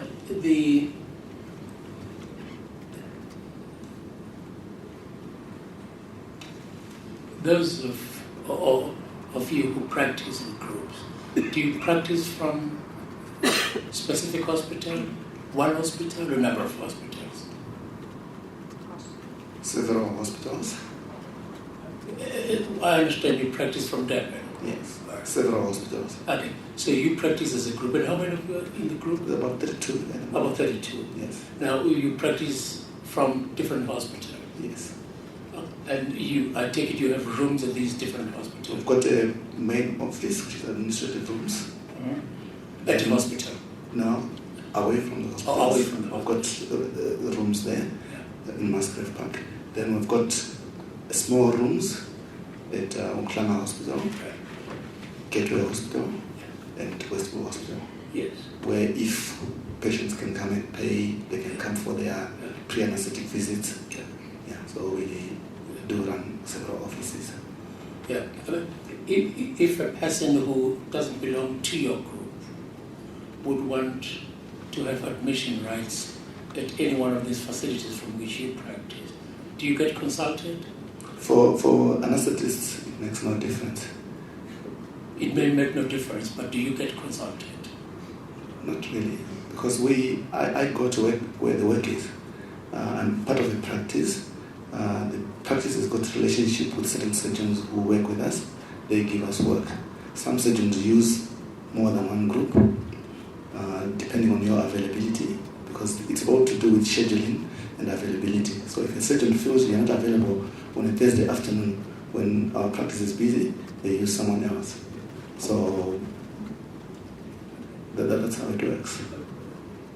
I think it's yourself and Dr. Leroux. You've repeatedly mentioned that most of you are registered to practice in this country and other countries outside of Fox, and other countries overseas, right? Yes. So why is that? Well, when I joined our practice, we already had a locum, what we call a locum in New Zealand. So at any time, we used to send 3 people to New Zealand. Then when we got busier, we started sending one person only at a time. I've gone, when I'm on leave, I've gone to do a locum in Botswana, where I'm also registered. Yeah, so that's how it is. I understand, but I'm just trying to find out. It seems to be common amongst your profession to do so. Is that right? I think it's across all professions. Yeah. Some people take leave from their practices. The problem with people who run individual practices, they can't do that. We have got reasonable leave conditions, which sometimes allow me time to go away for 6 weeks, 8 weeks at a time. And when I come back, I'll still get work. If you are in solo practice and you go away for a week, when you come back, you've got no surgeons to service. You've mentioned that you've given us a percentage of doctors which you say have left your profession over A specific period. yeah. Do we know the reasons why they left? No, we didn't analyze that.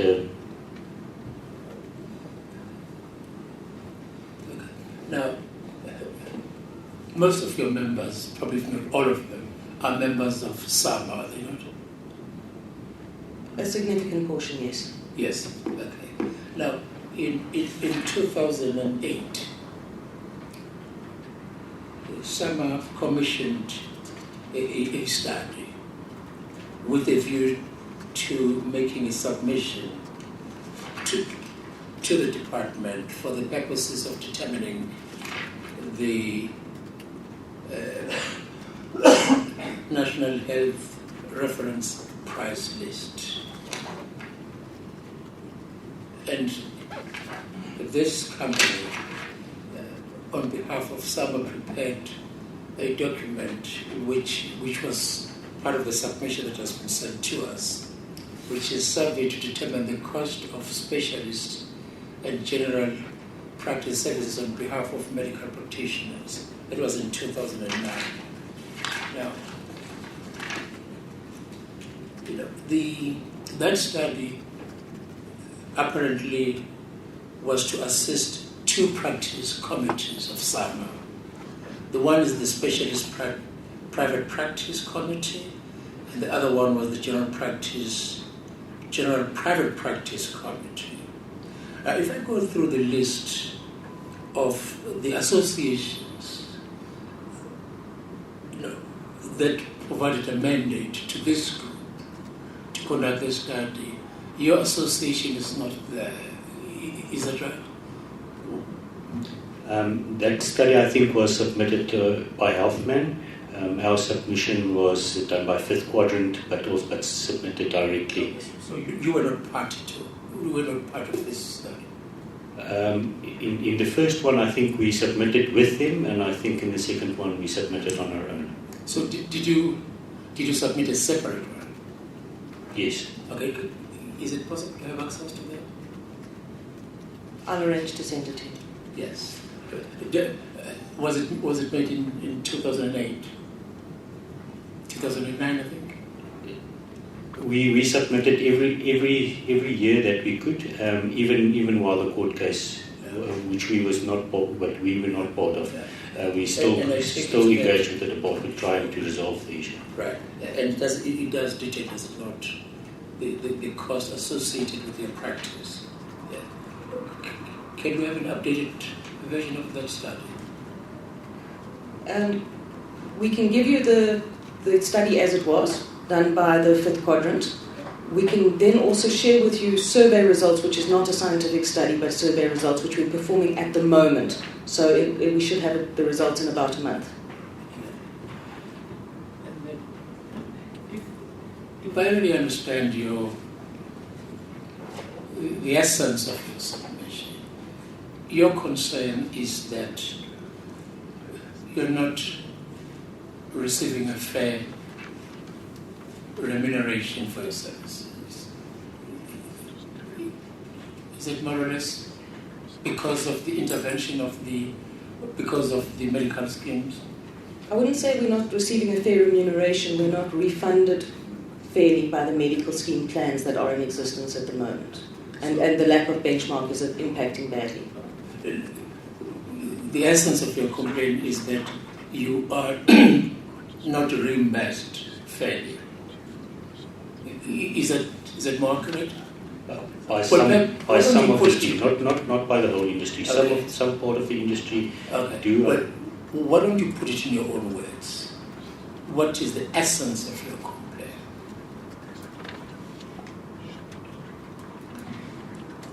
The essence is that there is far too much confusion, which makes it very difficult for our guys to focus on the practice of medicine and at the same time be fairly remunerated. So it's not that we aren't fairly remunerated by all in one.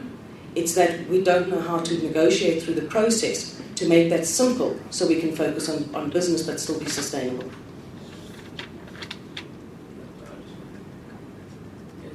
I think we've come to the end of your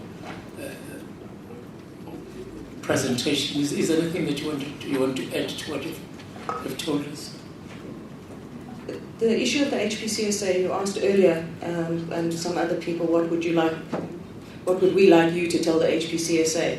The Ministerial Task Team recommendations are quite clear, and one of them is the separation of the Medical and Dental Board from the number of other boards. And that is one of the structural things that we strongly support, because it has become quite unwieldy and it doesn't affect the kind of regulation we want to see on the profession. And other than that, a big thanks for the opportunity to engage. Yes. Okay. Well, thank you for coming to make the presentation, and thank you for your input. Thank you very much. Thank you very much.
Would it be helpful perhaps if we take a 10 minutes break and then go to organize and we can come back?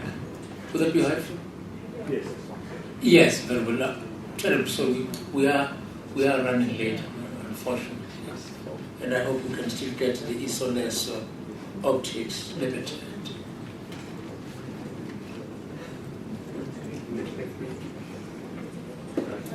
Okay, can you come back at about 10?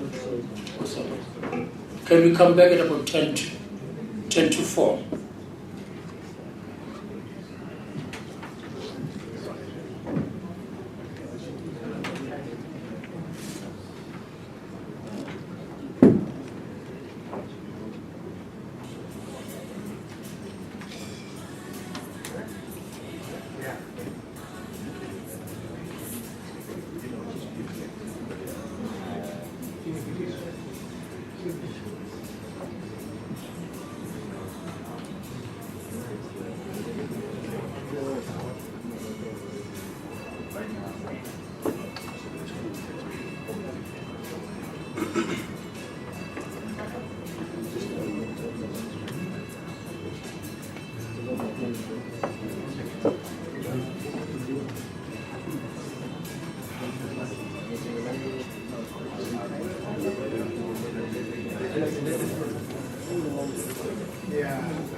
I'm not sure what the hell's going on.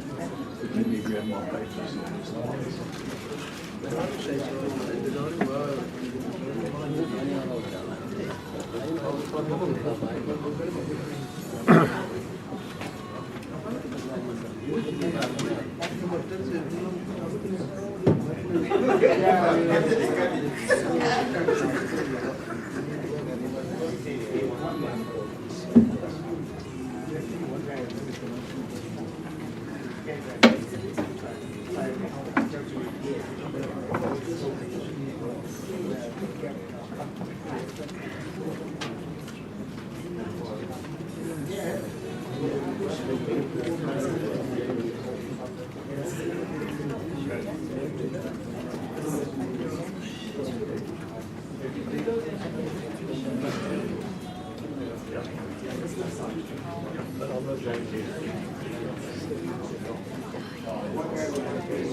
From different angles, yes. Okay.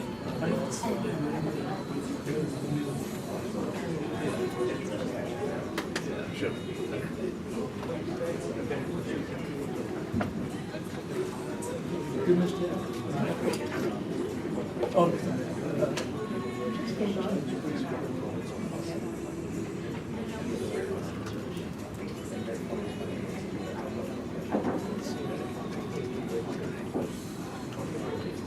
Yes, okay.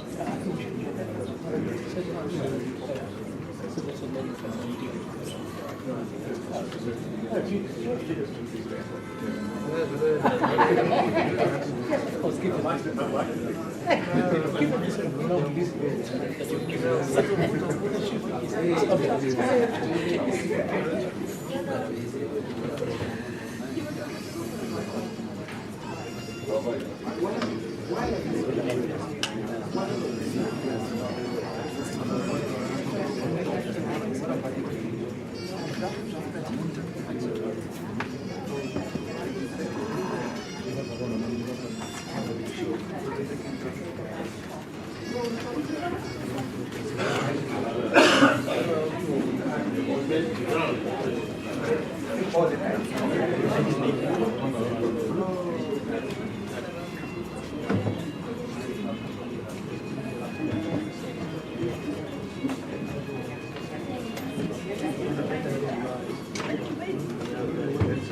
Yes, very well.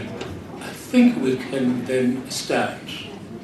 The way we're going to deal with this, we're going to hear first the South African Optometric Association, a presentation which will then be followed by that of Isoleso Optics Limited, and thereafter there will be the discussion session. Would that be okay? Yes. Yes, very well. Thank you. Okay. I have no idea.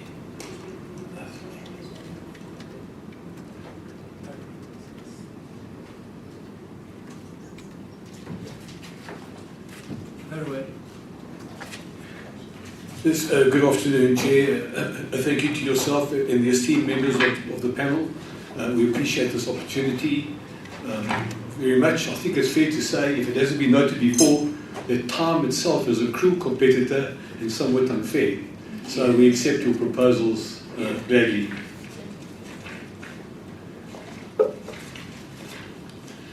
Well, our reason for participation really is in the pursuit to ensure fair play within the eye care industry. And we've taken the liberty of drawing a picture of the environment in which we operate, and have taken the liberty as well of highlighting what we would regard as issues that are of a pathological nature, which we thought important to bring to your attention, obviously within the context of the competition laws of South Africa. That picture says it all, doesn't it? Yeah. I hope so. No, I think much of what we were going to say today, with particular reference to the DSPs, has been addressed by previous organisations, so we're applicable. We will not waste too much time on that. But we just thought it was important to highlight one or two issues that are within the context of the scope of the panel, and simply that, as an example, highlighted in red on the screen, to provide consumers with competitive price and product choices. In other words, the rights of the consumer to choose, and as importantly, to ensure that small and medium-sized entities have an equitable opportunity to participate in the economy. And the point we wanted to make there is to compete effectively in that way, that practices and practitioners have to be viable and sustainable.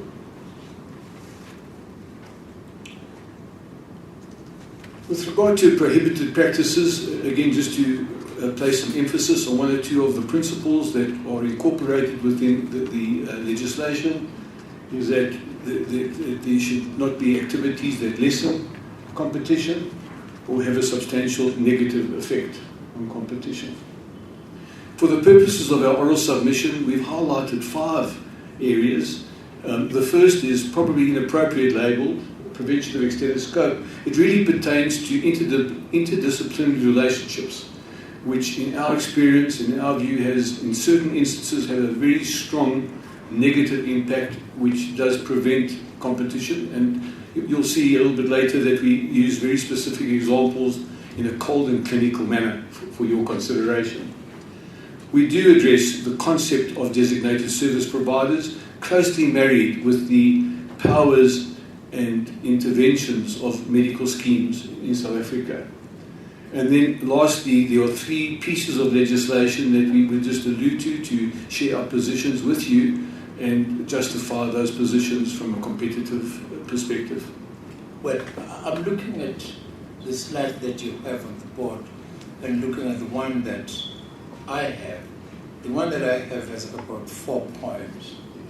So do you have an additional presentation? Yes, my apologies. The only addition, there is an addition to what we had originally submitted, was the issue of, do I just go back? Yeah, was the top one. The prevention of the standard. Yes. Okay. Yeah.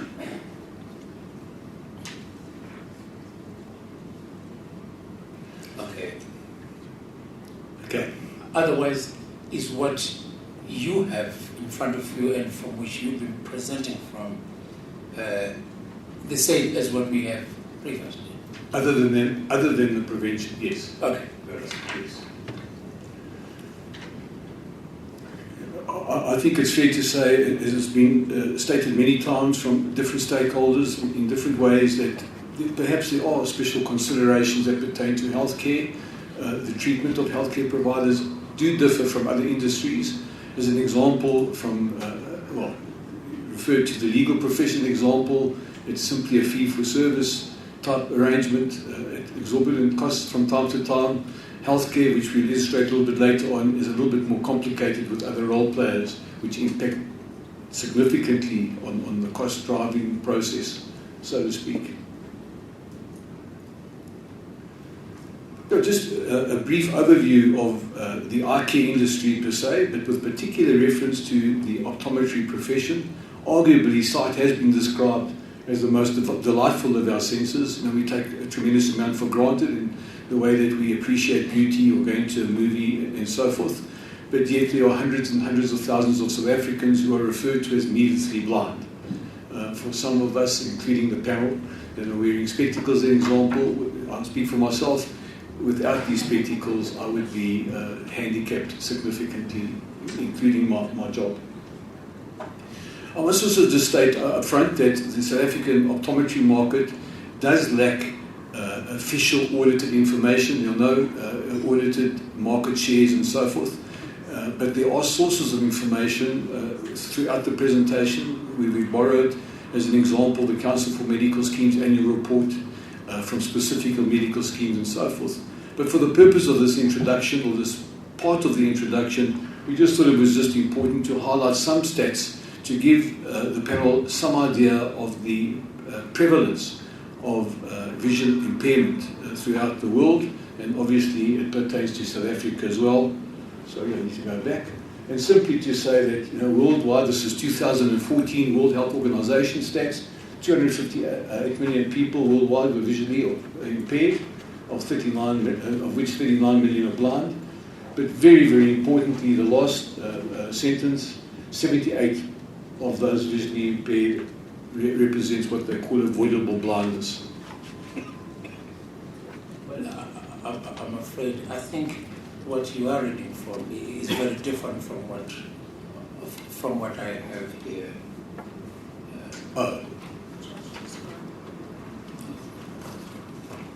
Yes.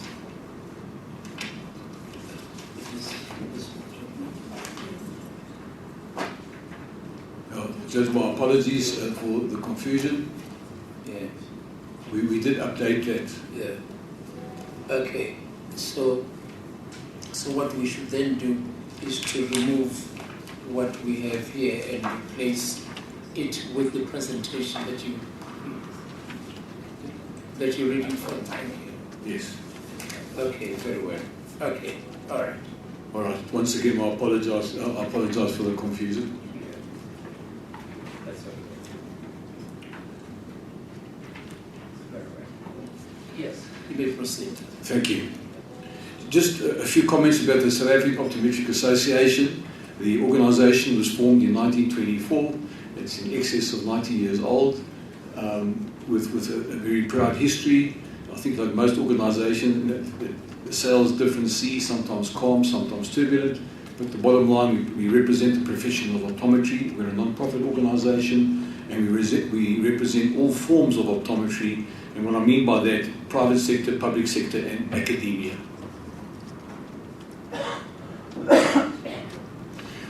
We just wanted to make an important point, that I think justifiably most South Africans embrace the philosophy of proudly South African in terms of products and services that emanate from the country, but we feel very strongly that that should apply to healthcare providers as well, with particular reference to optometry.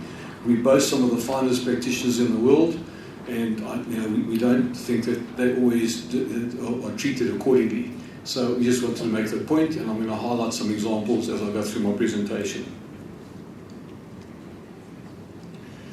As far as optometry goes, it is an autonomous profession.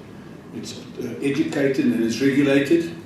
And from a regulation point of view, I think it's really important to note, as with the previous professions that submitted earlier today, that optometry is regulated and registered with the Health Professions Council of South Africa, and therefore all the generic rules and regulations that pertain to doctors, dentists, anaesthetists and so forth apply to the profession of optometry as well.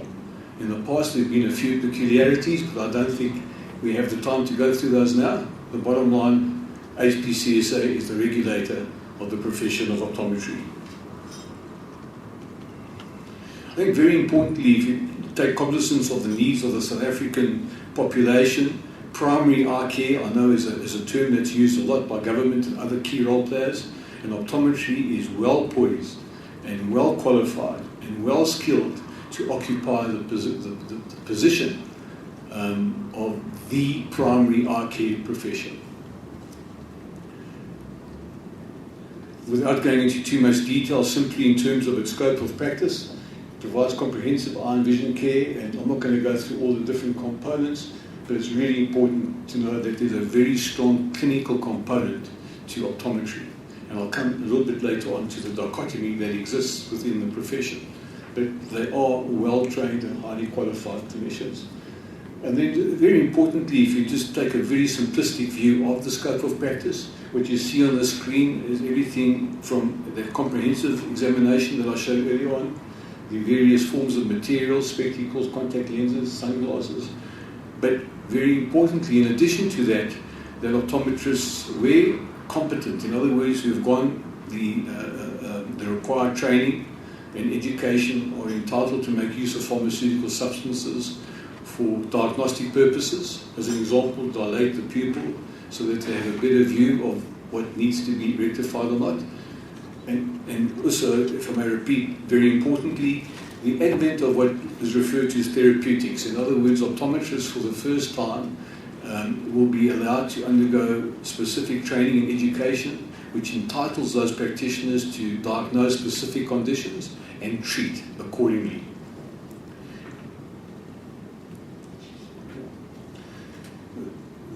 The stats available to us, the information available, indicates there are 3,200 registered optometrists. You'll appreciate that not all 3,200 practice. Some of them are retired, some have gone abroad, but the register shows 3,200, and there are approximately 2,300 practices in the private sector in South Africa. The market is, this is based on the Council for Medical Schemes annual report of 2014, shows a worth of 2.5 billion rand, which represents approximately 2% of the total private healthcare bill. So although the percentage is quite low, the actual worth, the value is not. It bounced a bit on its own. Let me just go forward.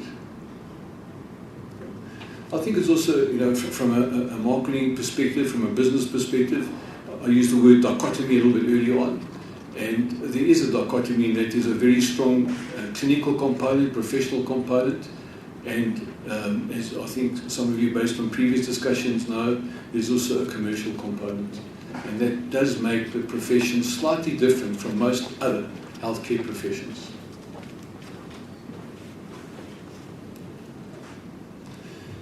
There are various business models. We've just selected three for the purpose of now, probably the main three. There are franchises, well-known brands, there are groups, and there are also independent practices. And just to give you some idea, just in terms of numbers, this is not the market shares, it's number of practices. There are approximately 500 franchise practices in South Africa, and the rest, for the purpose of our presentation, could be regarded as independent. So the independent practice, in terms of volumes, are significantly more than the franchises. Another peculiarity of optometry is that the location of practice varies. You'll find optometry practices in shopping malls, you'll find optometry practices in medical centres, and you'll find optometry practices in private homes. So it's a wide variety of business modalities and location. There are also a number of very, very important stakeholders or role players that impact in one way or another on the profession, and we've listed some of them. I'm not going to go through all of them, but I'm going to come back to the second one. As I said in the beginning of my presentation, we've identified some anomalies that we'd like to bring to your attention, which we felt did display anti-competitive conduct. And of course, with respect to yourselves, the Competition Commission is listed boldly at the bottom. I think it's also fair to say, like with most healthcare professions or the healthcare environment itself, that consumerism has increased significantly. I think members of the public have become more aware of the significance of eye care in different ways. For example, the purchase of sunglasses as a fashion item, but also in terms of representing a prevention of damage to the eye in certain situations. But consumerism has increased globally. I think if I could ask you not to get too much involved with the complexity of that slide and the details and the lines, is simply to say, at the risk of stating the obvious, that with most healthcare relationships, healthcare provider relationships, the old sort of fashioned fee for service doesn't exist anymore. To take my earlier point, if you go to see a lawyer, you get charged a fee. Here there are many other role players involved which intervene. It's not simply a practitioner-patient relationship, and we question some of those interventions. Well, to go back, the primary eye care or the primary healthcare practitioners, I mentioned it early on, a really important role. Bearing in mind the number of South Africans who need basic care, just as a starting point, but all South Africans in general. You've seen that slide, and I'm now referring to the issue of therapeutics. I need to state that therapeutics has been adopted and regulated by the Health Professions Council. You'll appreciate that to reach that point, that achievement, for want of a better term, undergoes various protocols and assessments. The bottom line, optometrists who undergo the appropriate training will be allowed to prescribe in accordance with a specific list of pharmaceutical substances. Just for your information, again, not to be too basic, you'll also appreciate that there are a number of members of the eye care team who are involved in different aspects of eye care and eye health. And the ophthalmologist is one who plays a really, really important role. They're doctors and surgeons. The optometrist I've already presented to you. You've got the orthoptist who, with great regret, are almost a dying breed. There are only about 15 orthoptists in the country, and I don't think they're accepting more. There's no training in South Africa for them. And regrettably as well, the oculists who are the practitioners, they're not registered with the HPCSA, but they're responsible for the fitting or the manufacture and fitting of ocular prosthesis. In other words, I think the lay term would be false eyes. And then I refer specifically to the Ophthalmology Society of South Africa, and one would really appreciate a really good relationship between organisations such as OSA and the Optometric Association. Just to highlight the issue of therapeutics once again, for optometrists to be able to prescribe specific pharmaceutical substances, they have to undergo intensive training as mandated by the Health Professions Council of South Africa.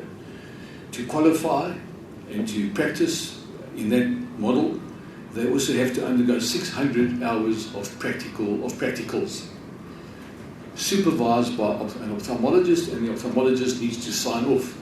It's really just stating or witnessing the fact that the optometrist concerned had undergone that training. To put it into perspective, when we speak about therapeutics, the type of conditions treated by an optometrist would be simply red eye. You know, somebody who presents with a red eye that needs a particular therapy, or even the removal of a foreign body. I don't refer to xenophobia in any way, it's simply a foreign body in the eye, but simply that this is something that optometrists with the appropriate training can do. They don't need to make an appointment with an ophthalmologist and so forth. In terms of numbers in South Africa, there's a 10-to-1 ratio of optometrists versus ophthalmologists.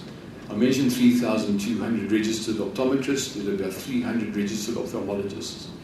So you appreciate my comments and our comments are really made within the context of primary eye care, first port of call. The issue really that we're bringing to your attention within the context of competition law is that the Ophthalmology Association has strongly opposed the extended scope for optometry. They have some apparent justifications, but nevertheless, this has been on the cards for a long time, for many years in fact, and has become a reality, and optometrists are being trained accordingly. And to support their position, they have refused to sign off those practitioners or optometrists who are trying to undergo their 600 hours. What I will do, and my apology, it hasn't come with the DAC, but I can make available the documentation where their positions are clearly stated. And we brought it to the attention of this hearing because we feel with the greatest of regret that it does prevent competition. It's a form of territorial protection, and it certainly prevents competition in the marketplace. Certainly from our perspective, the treatment of red eye, the removal of foreign body, there may be complications, but then referrals will take place. But for simple procedures in accordance with the list of products that have been approved by the Medicine Controls Council and the Department of Health, we felt that it was inappropriate and needed to bring it to your attention. I'm going to move on now to the concept. Well, it's more than a concept, I guess. It's been spoken about a lot today. There are many different terms for designated service providers. We understand they have a really important role to play in certain areas. Some of the substitute terms could be preferred provider and so forth, networks. And the reason why we've raised this issue for your consideration and bring it to your attention is listed. I'm not going to go through every single point, but highlight one or two of the more important points. There are examples in the market where there's abuse of dominance, where there's an inducement to participate with a competitor company. There's not always an equitable opportunity to participate. The eye health of patients are not always considered, and so forth. So again, with your permission, I'm just going to continue and go through that to highlight those points that we feel are very salient for the purpose of this submission. We certainly understand that there is a very important role for medical schemes, and they are regarded as single consumers of care. They aren't entitled, if we understand the legislation correctly, to collude with each other, but they do dictate certain things like benefit structures and price. It was interesting to note some of the discussions earlier on, where the power of the medical aid, I think there was a lady on the right-hand side who asked a question about medical schemes, and they do have a tremendous amount of power, but I'll elaborate. Well, this was just from the Medical Schemes Act, just to review or refresh, maybe for our benefit more than anybody else's, the actual role of a medical scheme. So the business of a medical scheme means the business of undertaking liability in return for a premium or contribution. And it's qualified by 3 points underneath, which I'm not going to go through again for the purpose of time.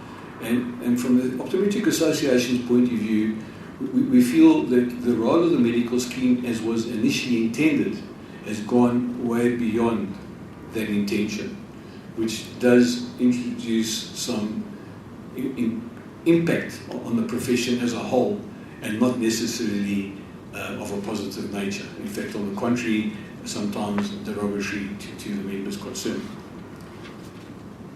I'm going to skip that. In many ways, the preferred provider as a principle, and you'd appreciate for the purpose of this presentation, in some ways we're using generic descriptions. It does vary from preferred provider to preferred provider, from DSP and so forth. But the bottom line, as I said, we will be highlighting some practical examples of what we mean. I also think, there's a conflict of interest sometimes between the designated service provider in terms of its role. Because on the one hand, they need to accommodate their client, which happens to be a medical scheme, and we understand the challenges of the medical scheme, that they're wanting to bring down costs, which I think is not unreasonable, and the medical scheme also wants to ensure that there aren't any activities that are unethical or manipulative, and probably a stronger word, fraudulent in nature. So I think the networks and the DSPs, whichever term you prefer, make certain pledges to accommodate those challenges. On the other hand, the DSP needs to accommodate the interests of the practitioners concerned. And it's a bit of a balancing act, in our opinion, and a difficult one to manage most of the time. But it just goes back to what I said early on in terms of the complication. It's not simply an optometrist-patient relationship. It's just simply now that the medical aid now employ other entities to carry out certain duties on their behalf.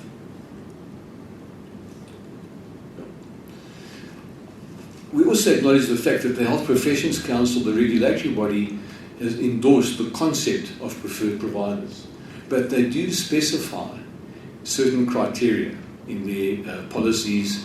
I believe the name has changed, but there was policies on undesirable business conduct, and that is that there's a reasonable opportunity for practitioners, all practitioners, to participate, that no practitioner was unreasonably excluded, and that the patient was not deprived of his right or freedom of choice, and so forth. And in our experience, and some of the examples I'm going to give you, there are violations of those principles. Yeah, with regard to credentialing and accreditation of practices, again, the HPCSA have supported the concept of accreditation, including profiling and so forth. But there again, there are certain criteria that they've introduced to ensure that the criteria include transparency, that there's an equitable approach to those, in terms of those, if there were certain professional qualifications that are required, the competency and so forth. But you'll see right at the bottom that it's not exclusive. An exclusive would be an example where one group of optometrists are selected without allowing participation from any other party. So in the Medical Schemes Act, I think in terms of the Act itself, refers to the role of DSPs specifically related to PMBs, but they do make allowances for other sorts of arrangements. That should be 24th of March 2010, my apologies.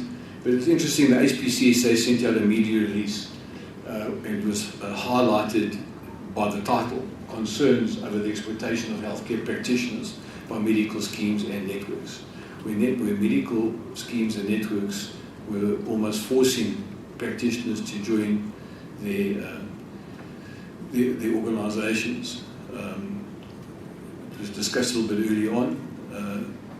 I'll give you a good example where a practitioner called the association a few months ago. She had online, it was actually a year ago.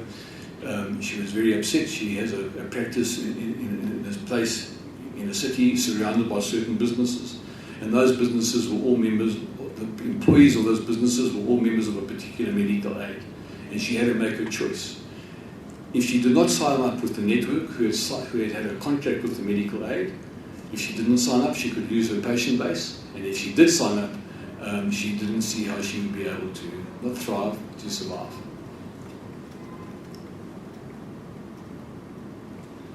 So going back now to be a bit more specific in terms of the DSP, I'm going to give you one example where we believe there's anti-competitive conduct, abuse of dominance, inducement, specifically to force members of the profession to get involved with a competitor with many ramifications, and the right of choice. I've shown that slide before and highlighting the fact that it's not a simple relationship. There are other entities involved where medical aids will enter into an agreement with a network or an administrator, and that network administrator would enter into some form of arrangement with, an example, an organisation that specialises in forensics, all of which impact on the practice. No, I'm just going to leave that.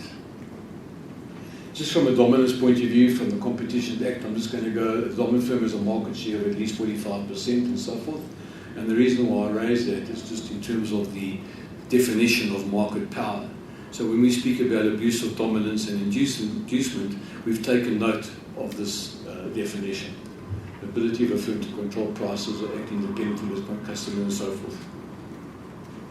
And then, I'm just going to skip over this as simply just references to relevant sections of the Competition Act pertaining to the abuse of dominance. Let's go to move on. This is an important slide, and it's meant as no disrespect to anybody. I think I'll leave it at that. It's simply to give the facts And if you just ignore the very bottom bar, non-KFML practices, KFML is a holding company that's very active, a very powerful organisation in South Africa. And in its stable, it has a company called Preferred Provider Negotiator, Specsavers, ClearVision, and Executive Specs. So I repeat, they're all part of the same stable.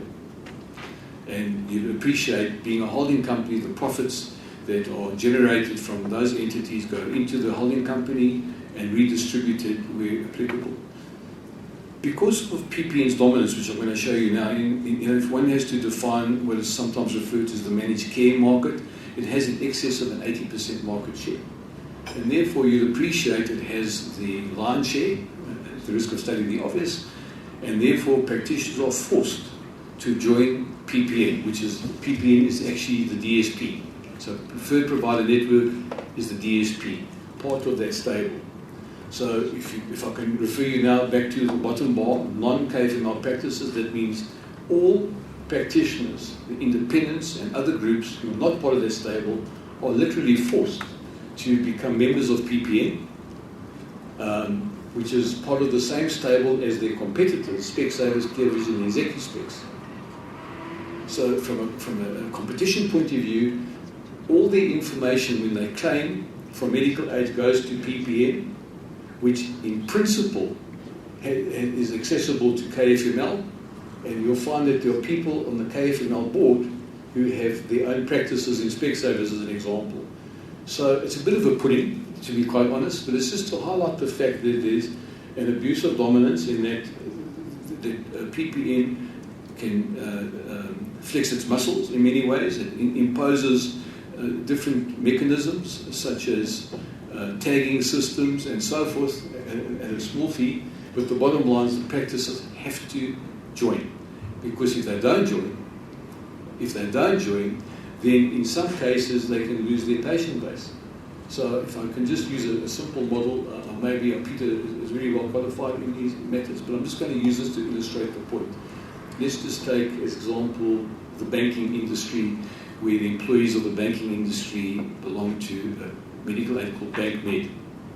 If a practitioner has a very high percentage of the practice that are BankMed members or bank employees, then that practitioner is going to have to adhere to the rules and regulations by signing up with PPN. I don't know if that makes sense. They are forced to join that particular entity, bearing in mind that those practices compete with the other groups within the KFML stable. Sorry, sir. I think I missed that. What are the market shares of these entities and the PPN? Yeah, okay. As I said in the beginning, I'm going to give you a perspective of what we believe, but it's a little bit irresponsible in some ways, with the exception of PPN. PPN has 80%, in our opinion, of the total managed care market. It's the network market. But Specsavers, ClearVision, Executive Specs combined, there's no market statistics, but it is a substantial share, and the independents do take note of the franchise operations. The franchises are far more retail orientated than many of the independent practices. So the Specsavers, ClearVision, if I stick to Specsavers as an example, Specsavers is a really well-known brand in South Africa. It's promoted as the affordable group franchise. They're instituting intensive marketing campaigns. So the independents are already compromised. They don't have the financial muscle to compete. But we understand the same with the corner cafe and the hypermarket.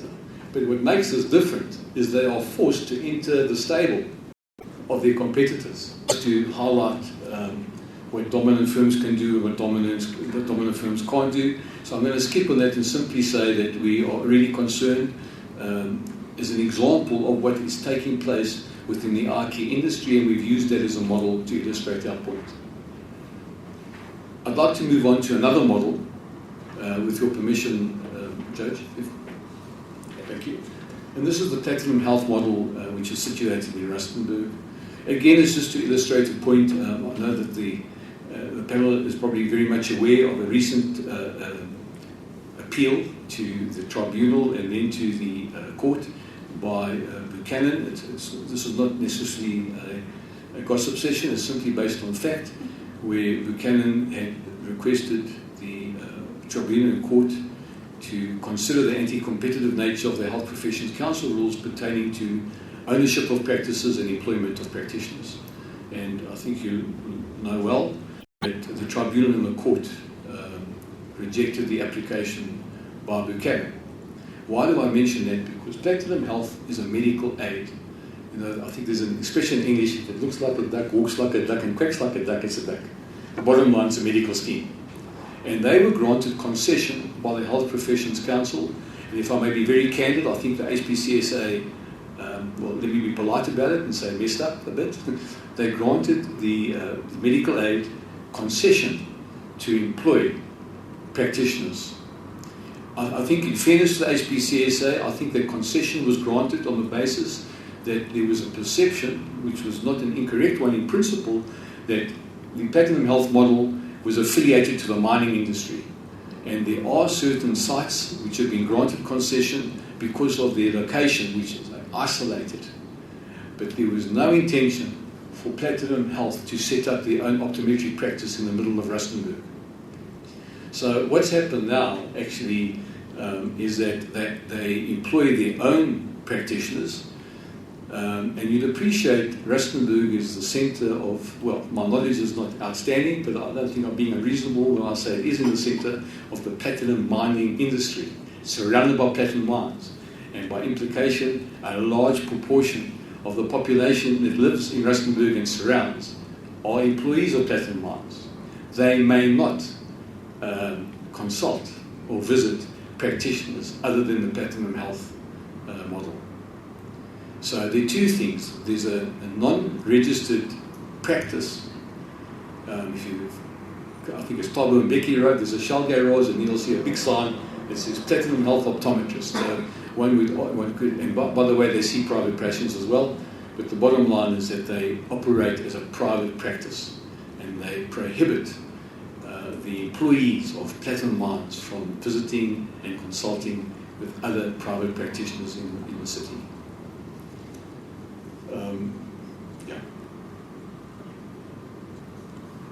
And I must say, we're the Optometric Association, so it's obvious that we represent optometrists, but I can tell you that it also is the same for other professions like audiology, dentistry, and so forth. And then my last comment, really pertaining to examples, or to share with you examples of where we believe that there is conduct that we believe is not conducive to healthy competition, pertains to two medical aids or two organisations involved in that arena. It's Affinity Health and Agility, where they have contracted a specific group of optometric practices without consultation with any of the other practices in the area, and therefore for those practices who are not part of that group, they may not consult patients who are affiliated to those organisations. So that's a really good example of exclusive conduct, exclusivity, without any participation whatsoever from the practitioners that are in those areas. The only concession based on the intervention of the Optometric Association, and you'll see or hear from what I'm going to say now, it's not a big deal. If there's no, in this case it happens to be Specsavers practices, but that's not the point. It's the point of the anti-competitive nature of what's taking place, that if there isn't a particular Specsavers practice within, I think, a radius of 3 kilometres or 5 kilometres, then a non-Specsavers place has the privilege of applying because of the radius. But other than that, practitioners may not participate in those networks.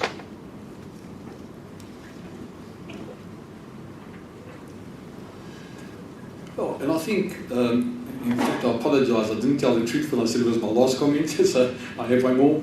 And that really, I think, was also mentioned earlier on, the issue of split billing, and our esteemed gentleman from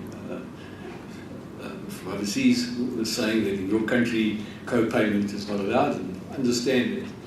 But the issue of split billing versus balanced billing is an important concept, and I think to a large degree the Optometric Association understands the reason why there may not be split billing. But in practical terms, there's some big issues. Now, as an example, and maybe it's subject to interpretation in terms of patient choice, but if I go to audience, and my apologies, audience is an optometrist, I'm not. Audience Malaluke for an examination, and audience does a thorough examination and comes to the conclusion, due to clinical necessity, that I need certain remedial therapies, for want of a better term, which includes a pair of spectacles. The audience knows that my medical aid is only going to pay 1,000 Rand, but his recommendation comes to 2,000 Rand. I, who happen to be hopefully a reasonably intelligent grown adult, decide that I really would like to take advantage of the recommendation, because what audience has said to me makes a lot of sense. Audience may not give me a separate bill, so it's 2,000 Rand for the total account. He may not give me the account for 1,000 Rand and send the 1,000 Rand, the medical aids contribution, separately. That is split billing, as you know. That would be okay to state that, yes, balanced billing is the way to go. That what is so terrible about the practitioner, audience in this case, to put the total 2,000 Rand on the claim to show the patient portion and the medical aid portion.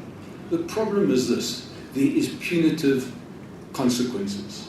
In some cases, the medical aid won't pay the patient, the practitioner directly, and again, without wanting to repeat or regurgitate too much of what happened earlier on, I think it was well explained by one of the previous speakers that indirect payment has detrimental consequences. There are all sorts of things involved. There's no guaranteed payment to the practitioner. In some cases, the medical schemes will reject the total claim. And it's the application of that principle that we have a problem, not the principle itself. So I don't know if I've made sense on that particular issue, because I'll continue from here. I think you have to repeat that. Okay. I think if I can start from scratch in a very simplistic manner, split billing within the South African context is not allowed. In fact, there's a clause in the Medical Schemes Act that says it's illegal, makes it illegal. We understand that. Balanced billing is what's encouraged. So in situations where the account for the patient exceeds the medical aid benefit, the practitioner concerned may not give separate bills. I'm not talking about being fraudulent where there's a repetition. It's simply the patient portion versus the medical aid portion. What the Medical Aids and the Medical Schemes Act dictates, it should be in one bill. The total transaction should be shown. What I'm suggesting to you is that in many cases, when that is done, with the endorsement and all these nice terms like informed consent by the patient, from the patient, the medical schemes will either, in many cases, not pay the practitioner directly, and in some cases will reject the claim. So there are punitive consequences in terms of the application of that principle. And when we speak about, as an example... Excuse me, Mr. Rosen. Yes, sure. You say the punitive consequences if you apply balance billing. Yes, that's what I'm saying. Absolutely. That's right. Yes. Correct. That's exactly it.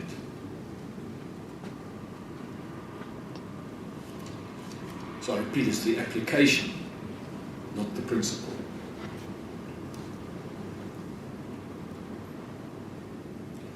So just in conclusion, this has been like a Reader's Digest overview for the purpose of our presentation in terms of DSPs, but we're saying that there's abuse of dominance, there's inducement to enter the stable of a competitive arm of KFML.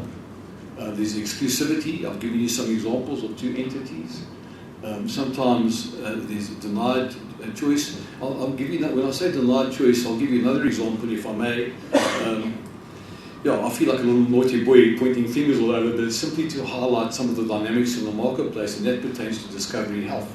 Discovery Health introduced their own, I'm I'm going to call it DSP, the network of optometrists. It was about 2 years ago, is that right, Peter? I'm going to say 2 years ago for the purpose of our discussion, 3 years, thank you. And basically, to participate in that network, optometrists had to pledge a 20% discount on materials, which is quite significant, but optometrists had the choice. The problem is this, and it was open to everybody at that time. The problem is this: for those practitioners who did not participate in the beginning, if they wanted to participate afterwards, they are blocked. They're not allowed to participate. Now, one could applaud that by saying, oh, they've been loyal to the guys who came across and took the risk in the beginning. But you'd appreciate some practice at that time maybe weren't ready. There's so many reasons why practice wouldn't want to participate. And we believe that's unfair because it's unfair competition because many practices have grown and a large proportion of their patient base are discovery patients, but they cannot participate in the network. And that doesn't apply, by the way, to new practices. So in other words, it's those practices who were already in operation at the time when they opened up their networks. But it does not apply to practices that are new, that opened up subsequent to that. All right, I'm going to then very quickly just move on to three pieces of legislation. They're just comments for want of a better term. The two big issues were the prevention of competition by ophthalmology, to prevent optometry to do what they are trained to do where applicable, and then the concept of the DSPs, and I've given three groups of examples or categories of examples which needed to be noted from our point of view. In terms of advertising, touting and canvassing, the Optometric Association does very much support the importance of informing the public in a responsible manner. They do, the ethical rules do differentiate advertising from touting and canvassing. I'm just going to go on. This is some of the other rules, I'm not going to go through it too much. But touting is simply to entice members of the public into practices by using items or services that fall outside the scope of practice. So in other words, if an optometrist says, for every examination you get a free teddy bear, that will be regarded as touting. Canvassing, on the other hand, would be drawing attention to one's attributes or qualities, which may give the impression that you have some form of superior service or qualification relating to your colleagues. We do take note that when the HPCSA had applied for exemption of the ethical rules, the Competitions Commission rejected that application. And if our memory serves us correctly, one of the areas that was highlighted by the Competitions Commission was this, because it was simply the way it was put, if I can use lay terms, that it was too broad, too vague, and also dependent on the application. So maybe from a competitive point of view, these may be restrictive. The point we wanted to make, though, is that what we do oppose is forms of advertising that are very vague.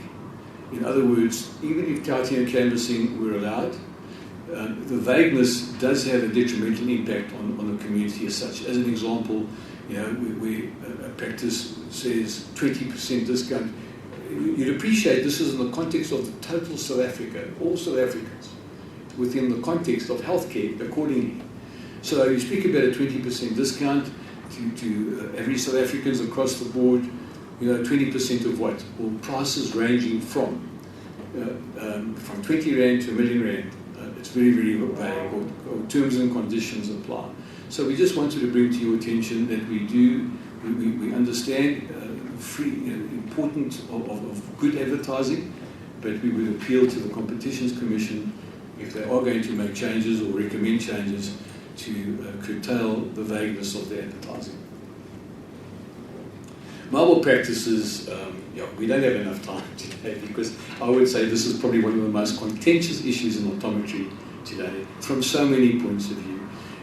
The Health Professions Council, in fact, is the professional board for optometry and dispensing opticians, being part of the HPCSA structure, have come out with, they call them guidelines, but the guidelines can certainly be translated into regulation, where for operators of mobile practices, they have to apply for a license.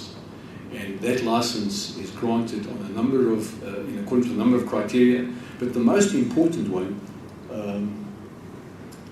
is to do with what the professional board referred to as over-serviced areas. But before I get involved too much into the content of the slide that you see, the Optometric Association supports the principles of the guidelines because the mobile practice does represent many things that it shouldn't represent today from a professional point of view, from an ethical point of view. What's not highlighted enough, in our opinion, is standards of practice. So as an example, if the HPCSA was going to use criteria, standards of practice is a really important one. I'm sure the panel is aware that the World Health Organization many years ago did away with the word or the term minimum standards. And the reason why they did away with minimum, it's now called standards of practice, because minimum sometimes is translated into maximum. So it's standards of practice, and we advocate strongly that that should be a very important point. Is there a train that goes around with an eye clinic? Yes, the Pepper train, yes.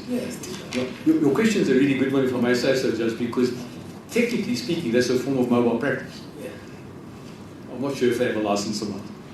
I just wanted to know where were they for? Yes. Were they for a mobile clinic or? They're definitely a mobile. In fact, the definition of mobile practice says the rendering of services via a vehicle. Many of the mobiles that have applied don't do it via a vehicle. They just go from school to school or from factory to factory. But the other thing we wanted to say, in addition to placing emphasis on the standards, when the Health Professions Council, more specifically the professional board, introduced their criteria, there are no clearly defined criteria. When they speak about over-serviced areas, what is meant by over-serviced areas? And what sort of radius would they be looking at? When they speak about the rejection of an application for a license to operate a mobile, and the letter comes back to say there are already established practitioners in that area. Now, what do they mean by established practices? Is there one practitioner, 20 practitioners? So we to you, are basically highlighting some of the concerns we have by saying that those criteria are not adequate enough and in many ways do confront some of the principles of competition law.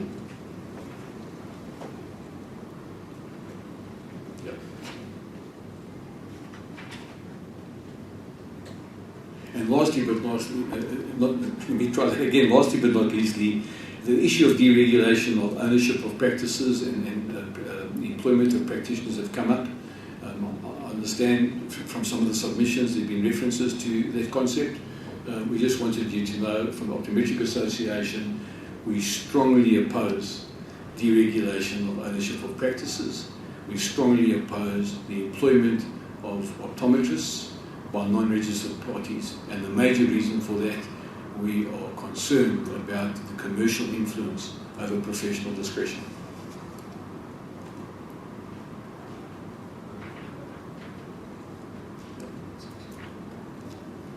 So through you, Chair, and to your panel, we thank you so much for this opportunity, and that concludes our presentation. Thank you.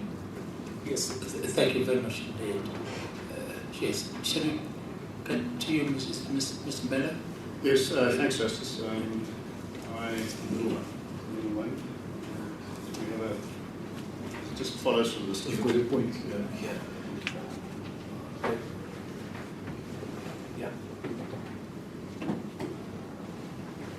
I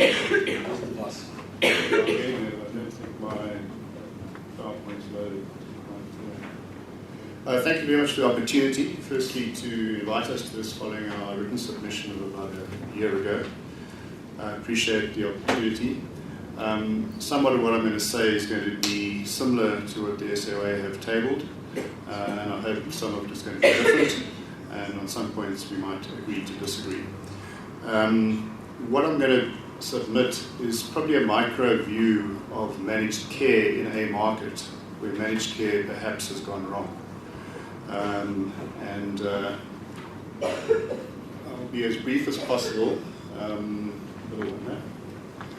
Our submission works around that the multiplicity of coding structures for the same eye care and management of these by a specific provider network organisation with an eye healthcare provider group compromises competition and hampers the independence of eye care practitioners. So it specifically talks to managing a separate coding structure and the influence it has for a specific provider group with a linkage, and the linkage comes through strongly in the discussion that I'm going to present.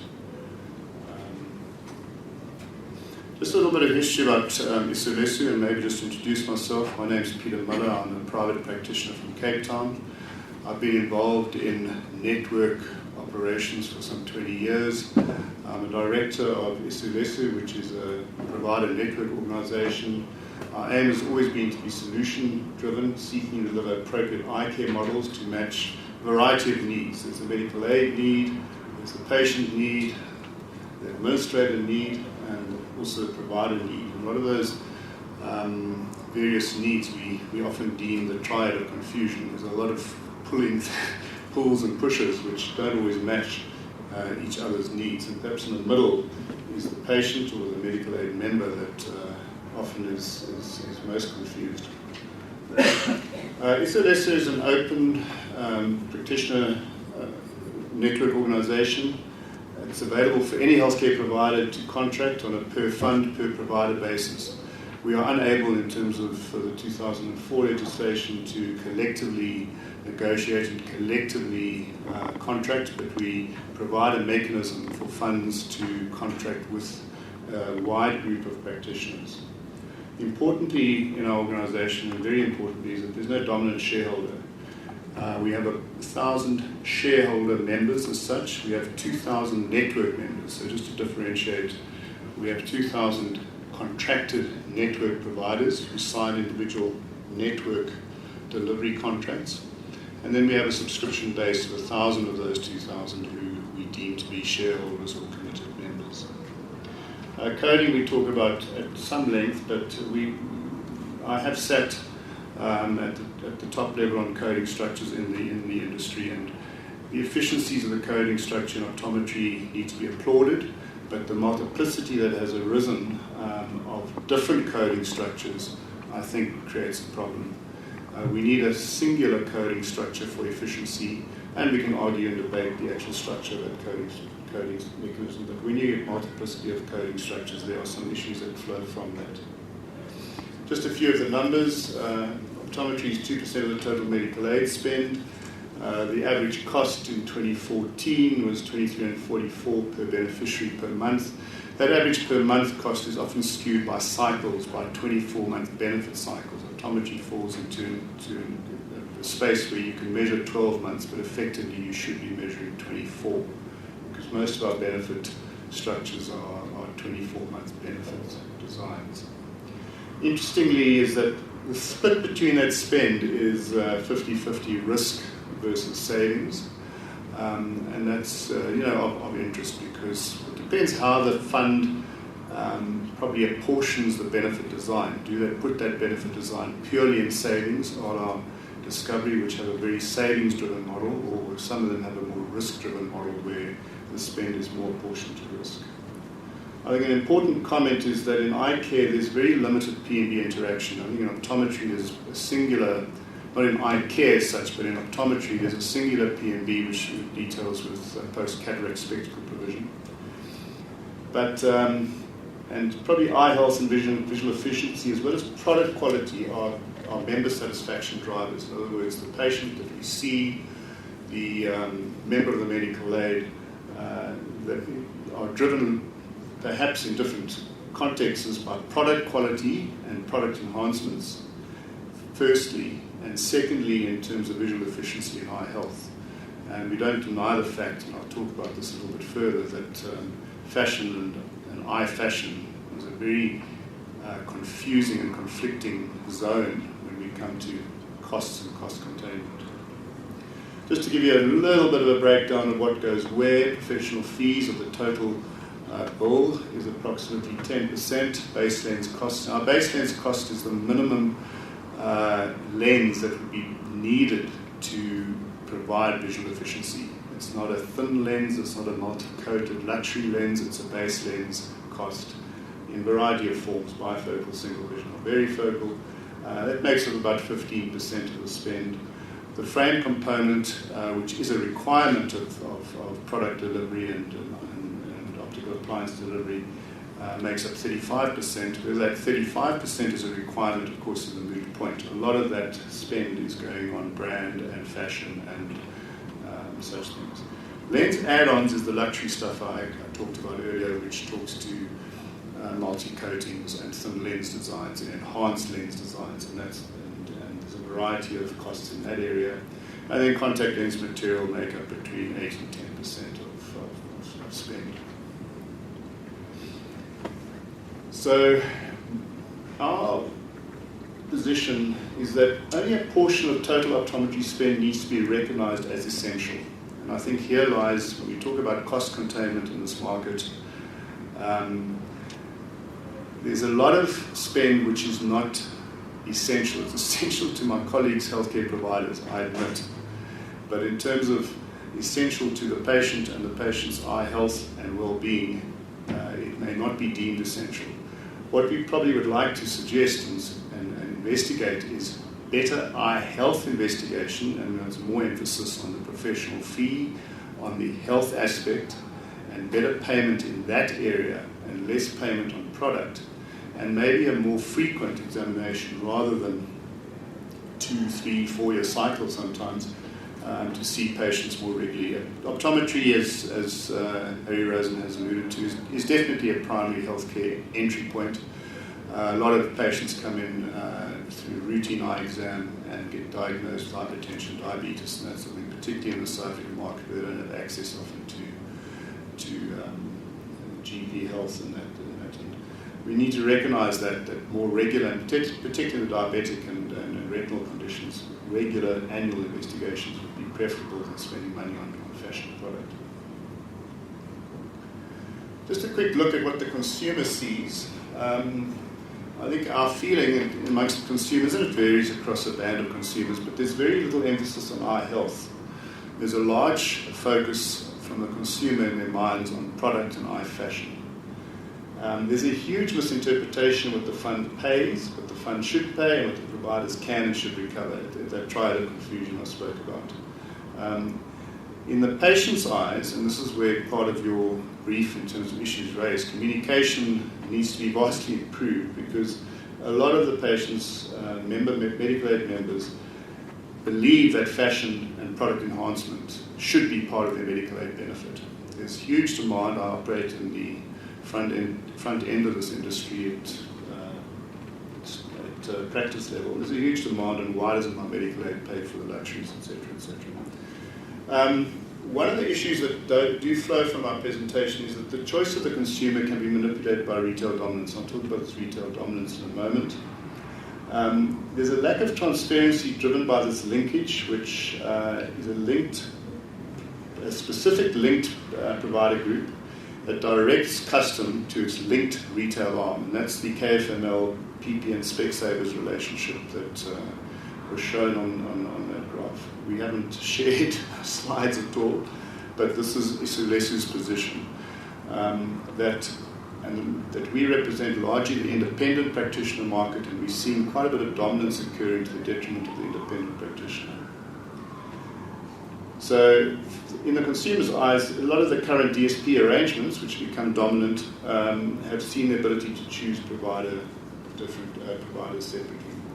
Just to give you a bit of market sketch here, this is not all the DSPs, but pretty much this covers 98% of the DSP market in South Africa.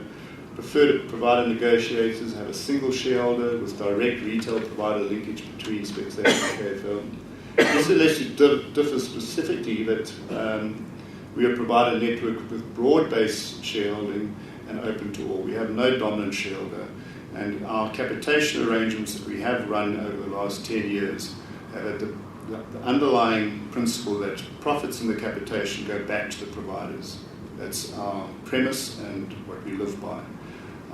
The fact that we pencil sharp on our capitation arrangements to date is probably the disappointment. There hasn't been a lot of capitation profit back to the providers, but that's our principle. either will share the profits. One of them has been a sharing arrangement with the fund, which I think is logical and transparent. The other ones have been relationships that, per service, the providers get an enhanced benefit at the end of the period. Optically, as a small P&O which has a possible alignment to a retail group by shared management, they have a similar and same management structure, which is very different to the PPN model at the top, which is a direct shareholding. It's flow of funds, sharing of profits, and so forth. This is a little bit of the market lives, and it possibly differs a little bit from Harry's slide. Over all lives, this is not just managed care lives. Harry Rosen spoke about the managed care market, and it's maybe a slightly different premise. PPN runs 43.2% of all lives in the market through their fund arrangements. Isulesu, sorry, it wasn't colour before I formatted. Isulesu runs 13% of lives. Discovery is a big player on its own there with 25% of lives, 24.9%. Now, if you remove Discovery from the matrix, because Discovery is so dominant anyway and has its own position in the market, it's actually wise to look at the rest of the market. And this is the rest of the lives in the market. It shows PPN's dominance growing up to close to 60% of the market.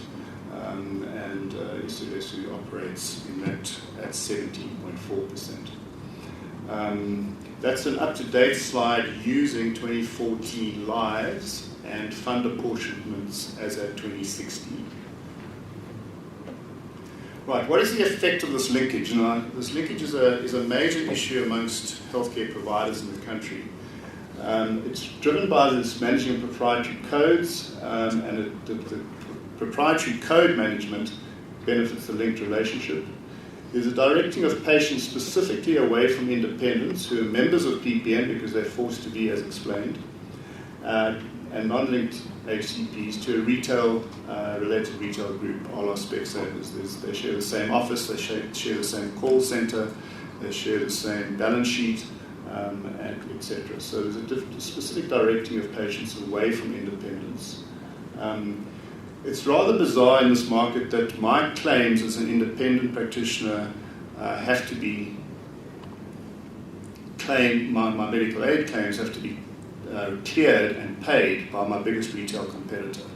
I find that a little bit odd. It's as asking Davies and Associates pathologists to send it to Deirdre Streeton Partners and asking them to pay their claims.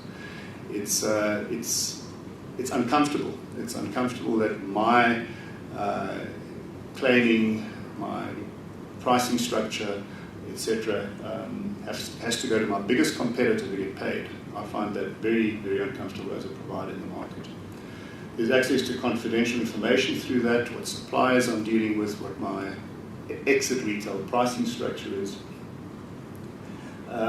There's an opportunity, if I go to the middle point on that, that PPN can control cash flow into the market. With such a dominant position, they can delay cash flow to non-aligned practices. In other words, at some point they can pay, and possibly do, I don't know the evidence of that, but they could pay linked retail group practitioners faster and pay non-linked retail group practitioners later. And that's a huge risk that I think the market faces. Whether it's occurred, I don't personally have any information on, but I'm sure if you spoke to some of my colleagues, you might find that as an instance. Other than that, this retail linkage creates a dominant group because there's been fund flow from PPN to Specsavers, there's been patient flow to Specsavers, but beyond that, there's supplier negotiations which are detrimental to the independent practitioner. There's a dominant supplier result flowing from this structure, where the suppliers are forced to give significantly better pricing to the retail model via PPN, and genuinely probably can't give the best pricing to the rest of the market. And the rest of the market is subsidising that arrangement to some extent. There's certainly, and this gets to my first point I made, that this is a micro view of a managed care operation. There's been significant transfer of profits. The profits made in PPN don't go to the providers and don't go to the funders. They go to the holding company, and they're significant. There's a 4-year pattern reported at CMS of a 200 million rand transfer of risk profit for one fund over a 4 or 5 year period. So it's not just small margins of risk profiting that's happening here in the managed care market. This is a very significant number in our industry anyway, where it's being transferred. So through this process, the survival of the independent aged care healthcare practitioner is significantly compromised by the linkage and structure. Won't sort of go through that in any detail other than just repeating pretty much what the message that I have made. It's created barriers, this linkage has created barriers to entry, so independent providers can't just go out and open up because they have to contract with a PPN. Some that have been coerced into becoming and converting to a franchise model where their business has grown and become significant. They've seen competitors, a franchise competitor, open up across the road. There's that lack of confidentiality of information. And we believe that there's abuse of market position through the dominance of the structure. Our proposal, we don't leave you with just complaints, we'd like to maybe leave you with some recommendations. That a single set of codes is legislated, it's managed appropriately, competently and efficiently, and endorsed by the Department of Health. The collective, and you've heard this message from a number of provider groups, that collective tariff and benefit structure negotiation should be permissible. We are asking that linkages between provider network groups and healthcare practitioner groups be prohibited, except that with broad-based shareholding they should be encouraged. Our discussions with some of the fund relations we've got is they like our broad-based shareholding because it commits the network providers to the system. Any positive gain in managed care intervention should be used to support, should not be used,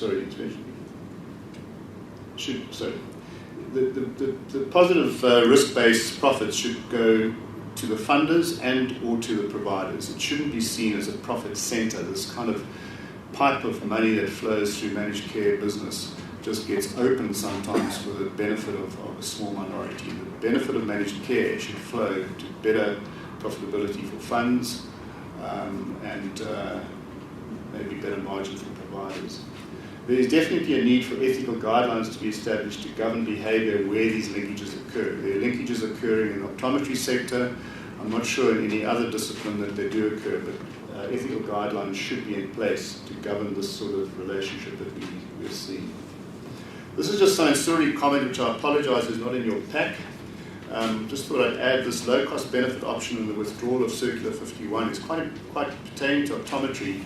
We deliver in the bottom end of the market or the lower cost end at 880 Rand per claim over a 2-year period. So in other words, we provide, just to give you some cost judgment in our profession, on a low benefit design option, it costs about 880 Rand per claim to deliver across the lives.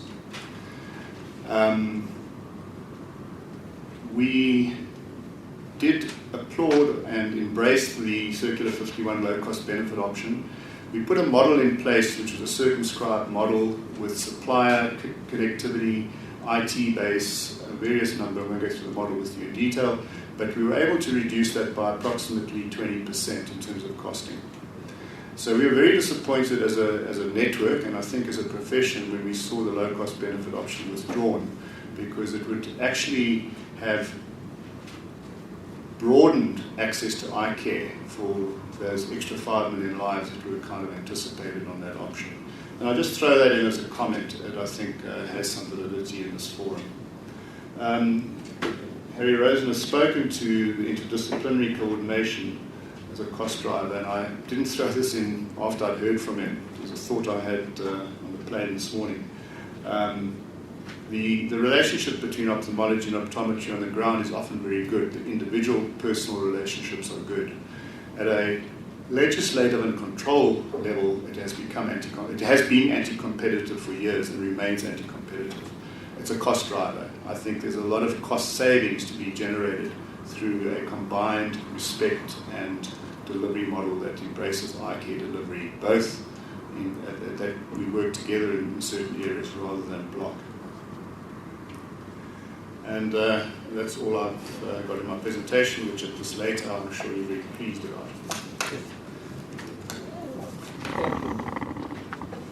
Thank you, Mr. Mara.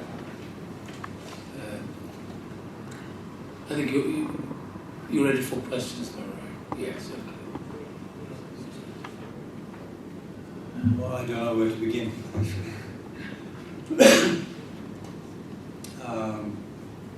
But let me first try and understand. So, Mr. Miller, you're representing 2,000 members in your network. We have a similar network to the PPN model of providers. We pay about 98% of the market on the funds that we administer. 2,000 practices, of the 2,300, but it's about 98%, 99% of spend. Of that, we have 1,000 subscribing shareholders. Yes. Then, apart from the peculiar structure of the PPN model, and a PPN model with the holding company that controls both PPN and Specsavers and 2 other companies, you don't have that, and you don't want that because you have an open structure. Do you yourself also buy material for your members? Source material? We currently don't directly, but we are currently forced into a position of having to create better supply arrangements. And we're developing ordering portals, IT-based portals for our membership to source product at more competitive pricing, yes. Yeah, exactly. So my question is more like, why don't you do what they're doing, apart from the connection with Specsavers? Maybe I can answer that question, is that what they're doing as a PPN managed care model, I have absolutely no problem with. That's a lot right. of what they're doing is excellent. That's right. And a lot of what they bring to market, there are aspects of any managed care relationship that you might be critical of, but as a managed care protocol-driven claims clearing process, I don't have difficulty with So that's that. right. So it's the connection with Specsavers. Purely the connection. That's right. That's right. And that raises questions. I do agree, and of course, Mr. Rosen, I agree with your questions as well. Has this question ever been discussed with the Competition Commission, or been put before the trial? I can talk to that, is that, and Harry, you might like to add, because you have been part of it on a different level, is that a complaint was lodged some 8-10 years ago, specifically for the BankMed relationship. And it was rejected with a recommendation, perhaps, that we should take it to the tribunal level. But it was rejected on the basis that it was one medical aid in the market. In those years, the dominance, the pie dominance was not very significant. So we didn't proceed with it. It wasn't referred. We just recommended that we don't refer it. We further had submission discussions with the Competition Commission recently, as probably 18 months ago, where the linkage wasn't fully understood. There are a lot of complaints that have hit this table, hit this organisation, about the structure and PPN, but it seems as though the linkage has not been fully understood. Which link is you referring to? The Specsavers That's PPN right. linkage. That's right. That's essential, isn't it? Yeah, well, that's the complaint. Yeah. And it seems in that a lot of the complaints that have emanated, because it seems as though PPN was well known in the halls here, because when we did sit at the table, not another one of you, but in that discussion, it was very pointedly explained that that linkage hadn't been fully explored. And it was suggested that we produce a full return, a full complaint, which we've worked on, and then the healthcare inquiry was instituted, and we felt not pertinent to bring another issue around that may well be vented at this table anyway. Sorry, Mike. Yeah, I think obviously, despite some of the commonalities that have been presented, the association has met with the Competitions Commission on a number of occasions. But I think to support what Peter Miller has said, I think the angle that was looked at was very different to what, certainly from our point of what we presented today. As an example, one of the issues that was investigated by the Competitions Commission based on our deliberations was the issue of collusion. And the reason why that was looked at is because the chairman of KFML is also the owner of the practices. And the conclusion that was reached and communicated to us was that the chairman can't collude with himself. So it was just a completely different angle. And I'll leave it at that. Yeah. Okay, so to try and fully understand. So the core is it's about dominance. Is it? You have presented this again with, of course, we studied all the small book about the competition law. Yes, dominance and inducement. That's right. Yes. And you refer to the market as a market for managed care. Correct. Did you do that on purpose? You didn't refer to the market of optometric services in total. Yeah, I think the answer to your question, yes, it was done on purpose, but not to be manipulative. I mean, managed care is a very important part of optometry per se, like I think most healthcare professions. How do you define managed care? Well, managed care is basically those mechanisms which basically introduces a box of tools to manage care better. You know, simply there are mechanisms in place like peer review and that sort of thing. So the managed care market, and I'm sorry I don't have the visual here with me, I'll certainly make it available to you after this.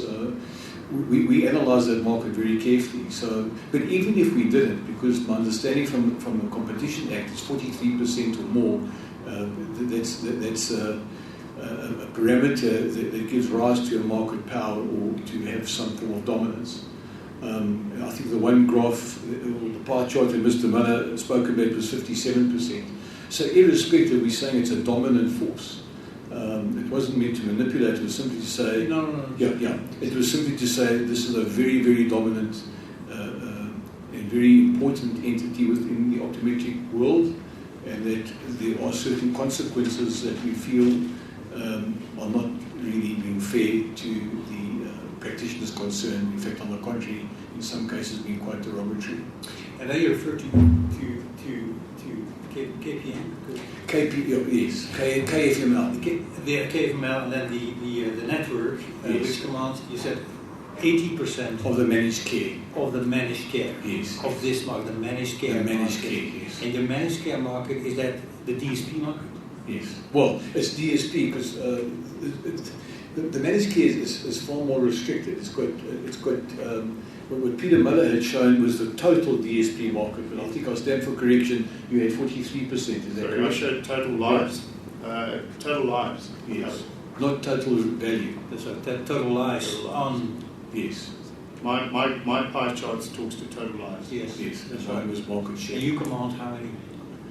1.7. 17%. And that's only a recent. That's a recent shift in the market which happened in the last 12 months. Prior to that, we commanded 5%. Yeah. So it's essential, of course, to agree on what the market actually should be. Dominance. Yes.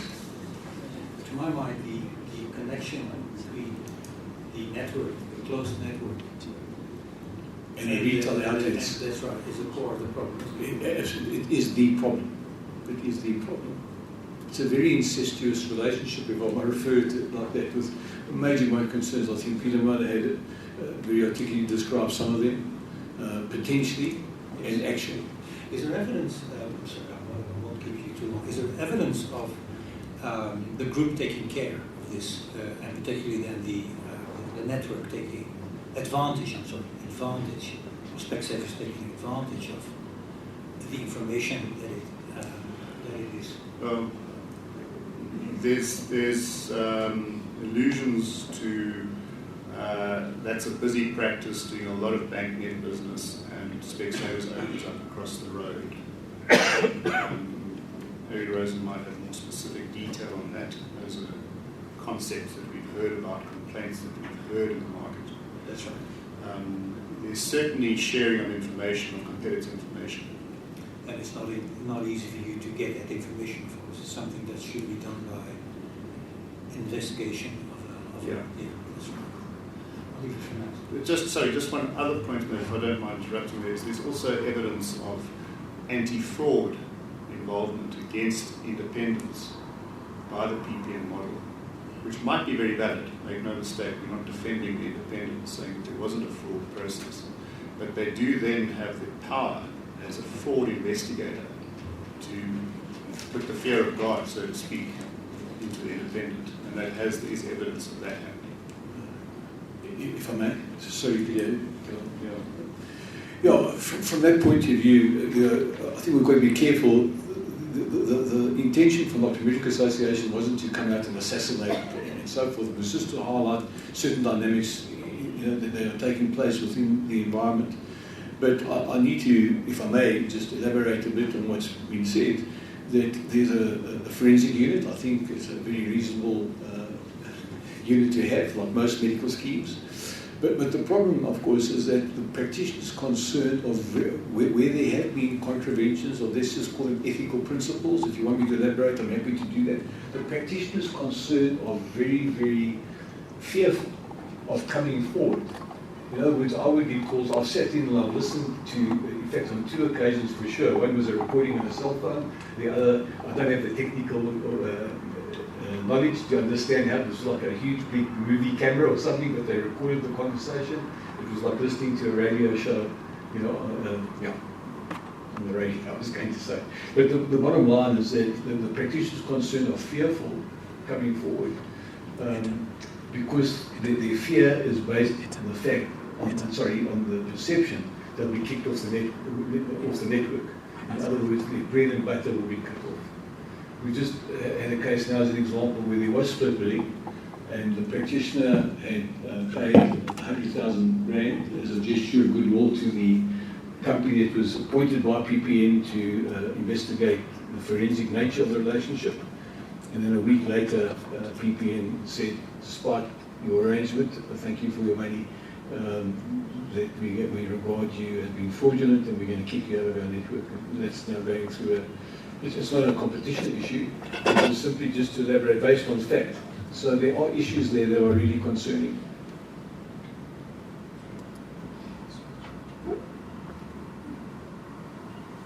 Thank you. My question is on the benefits design of medical scheme. I think in the second presentation you gave a recommendation that you think medical schemes should spend less on the payment of the product and more on IPO.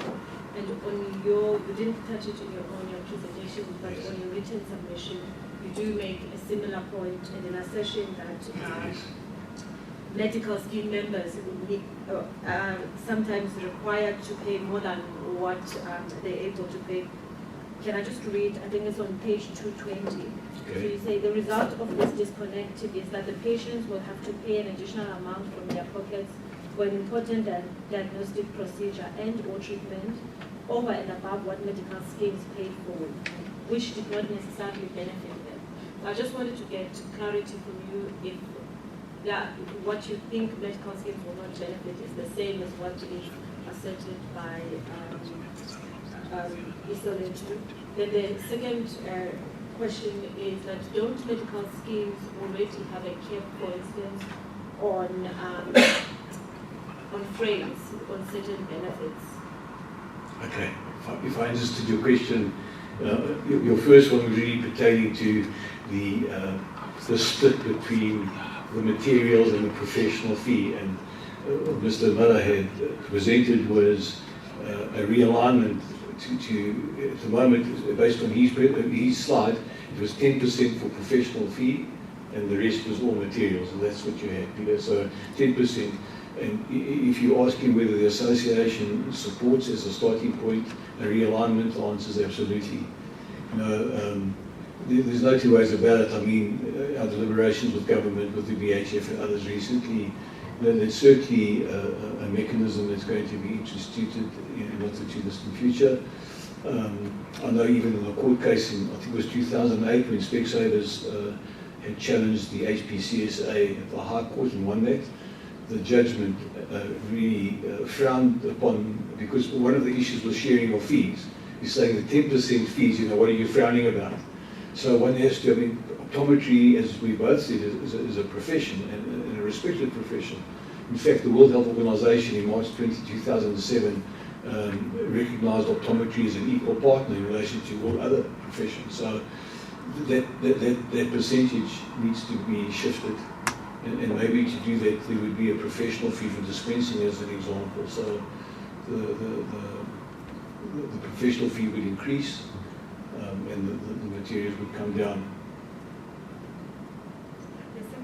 My second question was on whether the existing benefit designs already have caps on certain things that you would consider aesthetics or driven by consumerism that you... Can I perhaps speak to that, because I'm pretty more at the cold face of benefit design than the association. It's driven by a variety of factors. There's a clinical department or clinical drive, there's a marketing drive.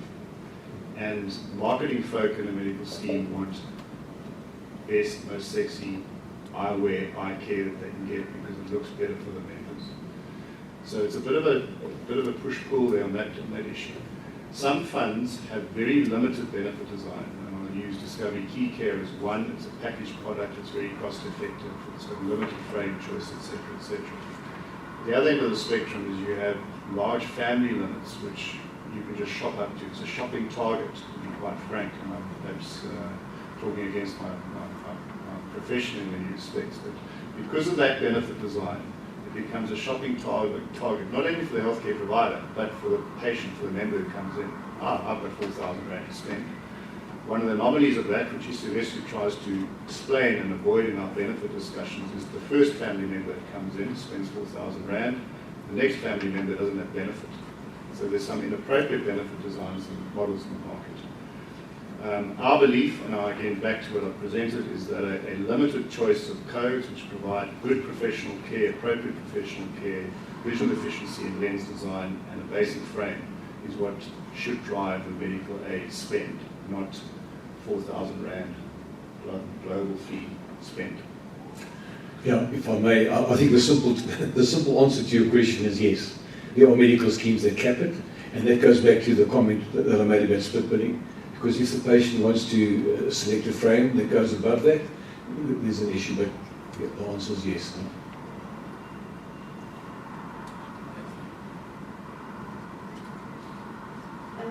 I just wanted to understand, in your model where you said that any saving is split between the medical aid and yourselves, is that with the medical aid, or is that with the administrator of the medical aid? It could be with either, but in our model it has been in one instance with the fund directly.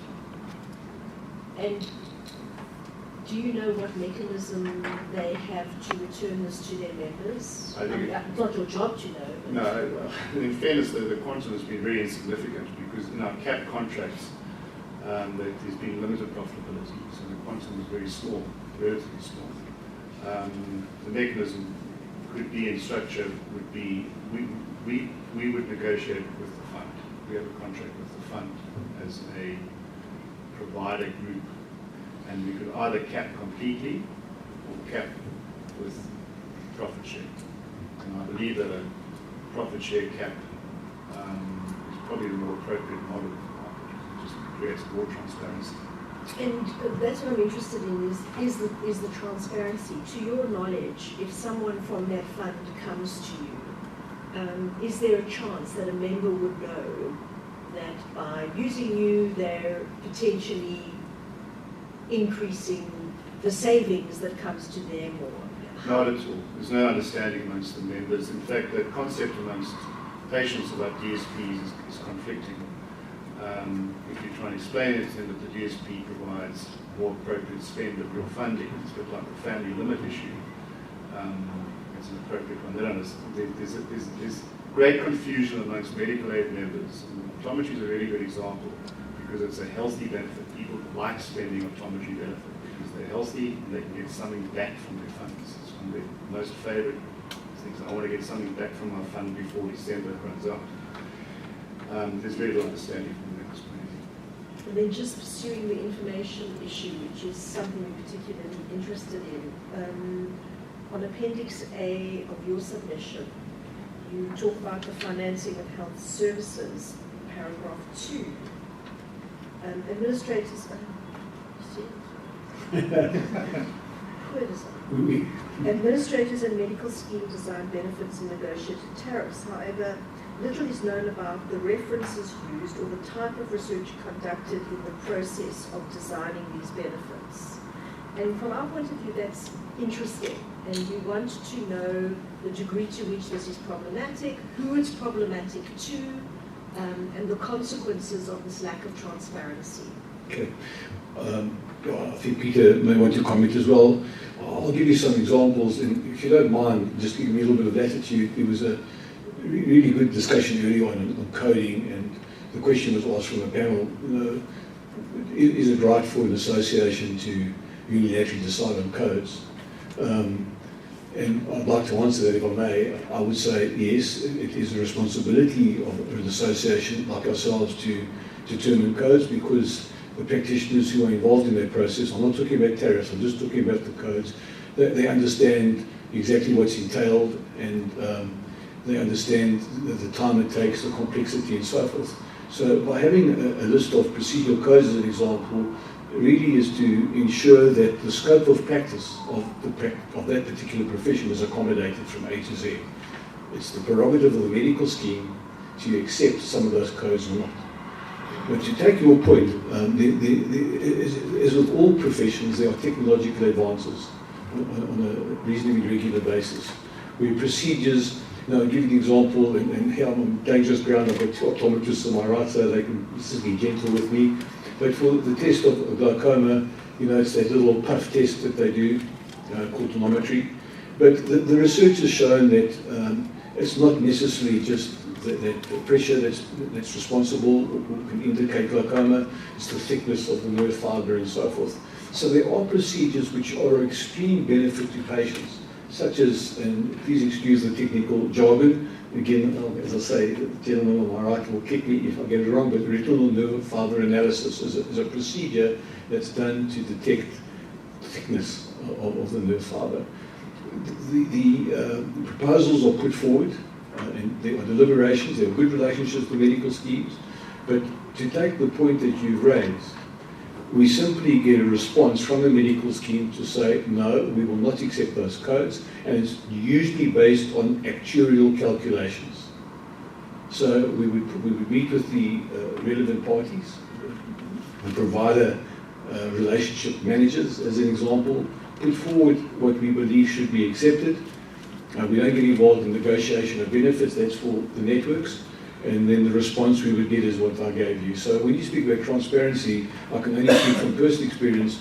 We don't know what those actuarial calculations are and so forth. All we know that it was those calculations that determined rejection or acceptance.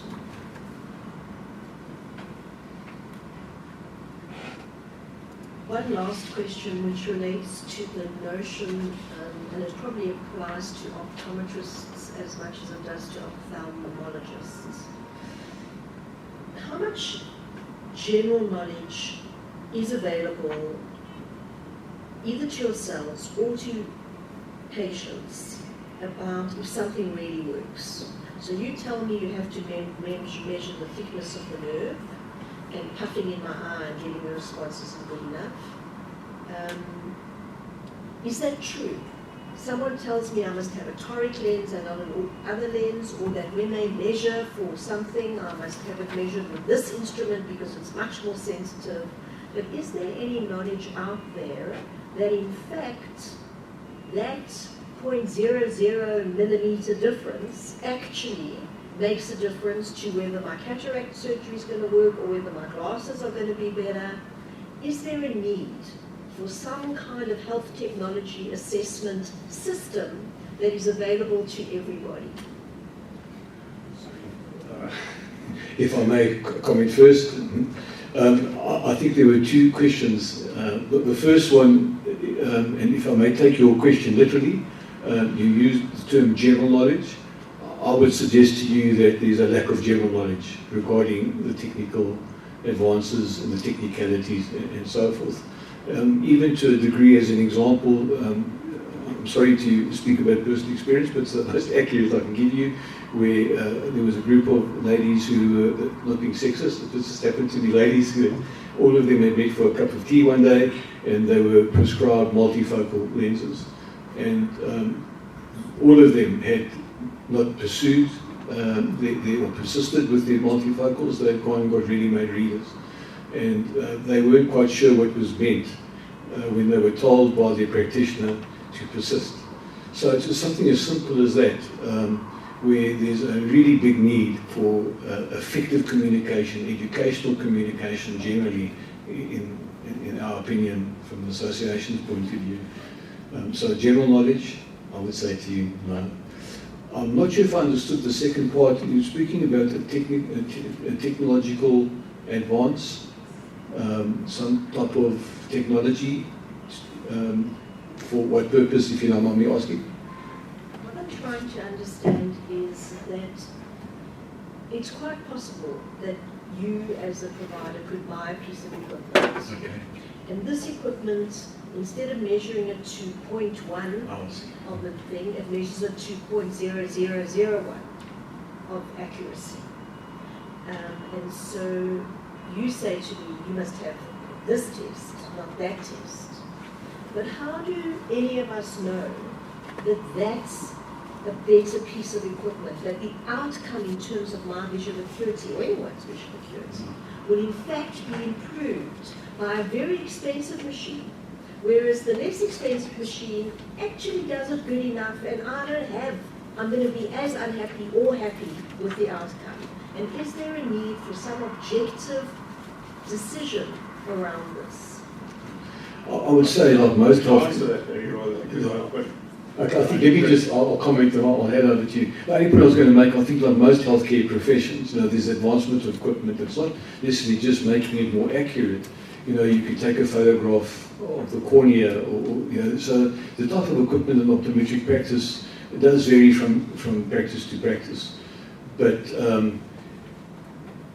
I think if you're saying, is it adequate to have a basic piece of information, sometimes those differences can be the difference between effective eye care, eye health versus not. But I'll hand over to Peter. Maybe just a perspective answer on that is sometimes we don't know either. All right. And maybe if we talk about product, the first one to put up my hand that I think that 0.1 millimeter on the product difference, we're not sure whether it makes a difference. And sometimes it does, sometimes it doesn't, sometimes it works perfectly, sometimes it doesn't. Where it comes to clinical assessment, though, there are significant enhancements in equipment over the recent past, over the years, of course, which lead to better diagnosis. An example at the moment is we trialing and piloting a fundus camera, which is telemedicine driven. We can photograph the retina in a practice, get it assessed at a very high level on a transmitted image basis. Now that's a huge advancement. Flowing from that is this OCT, nerve fiber layer thickness. That's the ultimate care for the patient in terms of clinical outcome. And there we get challenged by the funders, and I'll use that experience of Discovery per se, quite rightly. Does this thing work, as you're asking? What are the clinical outcomes? What are the cost implications of it? And there's a lot of information around that particular type of diagnostic instrument which can be put on the table to prove the point. Whether the point is proven and accepted is another debate. But yes, on the clinical equipment and the clinical assessment, yes, there's very good, sound clinical studies done internationally which defend that piece of equipment and the better diagnostic outcomes. On product, I'm with you on this. I think what's severely lacking in eye care specifically, unlike the pharmaceutical industry, there's very little work done on eye care economics. I know there's pharmacoeconomic studies that show that if you pay a certain amount up front, they measure it in quality, life years and so forth. But in eye care, there isn't a tremendous amount. But I support what Peter said in terms of the clinical outcomes. Thank you. Mr. Rose, did I hear you right? You said when you said fee-for-service doesn't exist anymore, is it right you said? Yeah, well, what I was implying is that the fee-for-service is outdated. There's very little. Yes, it's very it's outdated. You were not saying you're no longer using it. No, it still exists, no, for sure, but it's outdated. Yeah. Okay. Yeah. Now, regarding I'm just looking at the figures, the number of optometrists in practice, and the number of those that are with PPN and the number of those that are with ISOLESO. I'm getting a sense that there's a dual membership. Absolutely. Huge overlap. Okay. Now, is that a problem for you? That's the one question. The other is, if the practitioners are willingly signing up for PPN, how do we know they are unhappy with this arrangement, or is it the management teams of ISOLESO and SAWA who are unhappy? Maybe, Peter, before you... So just from the association's point of view, it's a grudge buy in many ways. It's because if there's not a joining up, as we said early on, then there are certain sacrifices to be made. So as an example, I've used BankMed only because it's one that comes to mind. If you're an optometrist and you have a high percentage of your patients who are BankMed patients, and PPN signs up with BankMed, then in essence, it would not be a good business decision, probably, not to join. So that's the inducement based on the dominance of that particular organisation. I think the 2,000 members issue, you'd appreciate, and you're quite right, as has been confirmed, the gentleman on my right, both of them, that there is a dual participation, dual membership. But some medical aids are far bigger. James is an example, and Benita's Discovery. I mean, they're really big medical schemes. So it also has a major impact when you speak about market share in terms of revenue, not just participating practitioners. Dr. Vega, can I just comment on that, because I'm sure it does lead to a lot of confusion. The reality of the market is that the majority of optometrists will sign any bit of paper that pays them anything. And that is one of the ironies of our particular discipline in the market. We don't behave collectively, we haven't done so. We behave as independents on a very isolated basis, and my colleagues will sign any bit of paper just to get paid. The fact that they have signed the paper alludes to the fact that they're happy with PPN. The reality on the ground and the noise on the ground is they're not. They sign it because they have to get paid. It's a force, it's a form of, if I don't have a credit card machine in my practice, I can't survive. If I don't sign a PPN agreement, I can't survive. And that's the reality of the market in general. There are pockets of us that don't sign, but the 2000 versus 2000 is pretty much the picture that you see.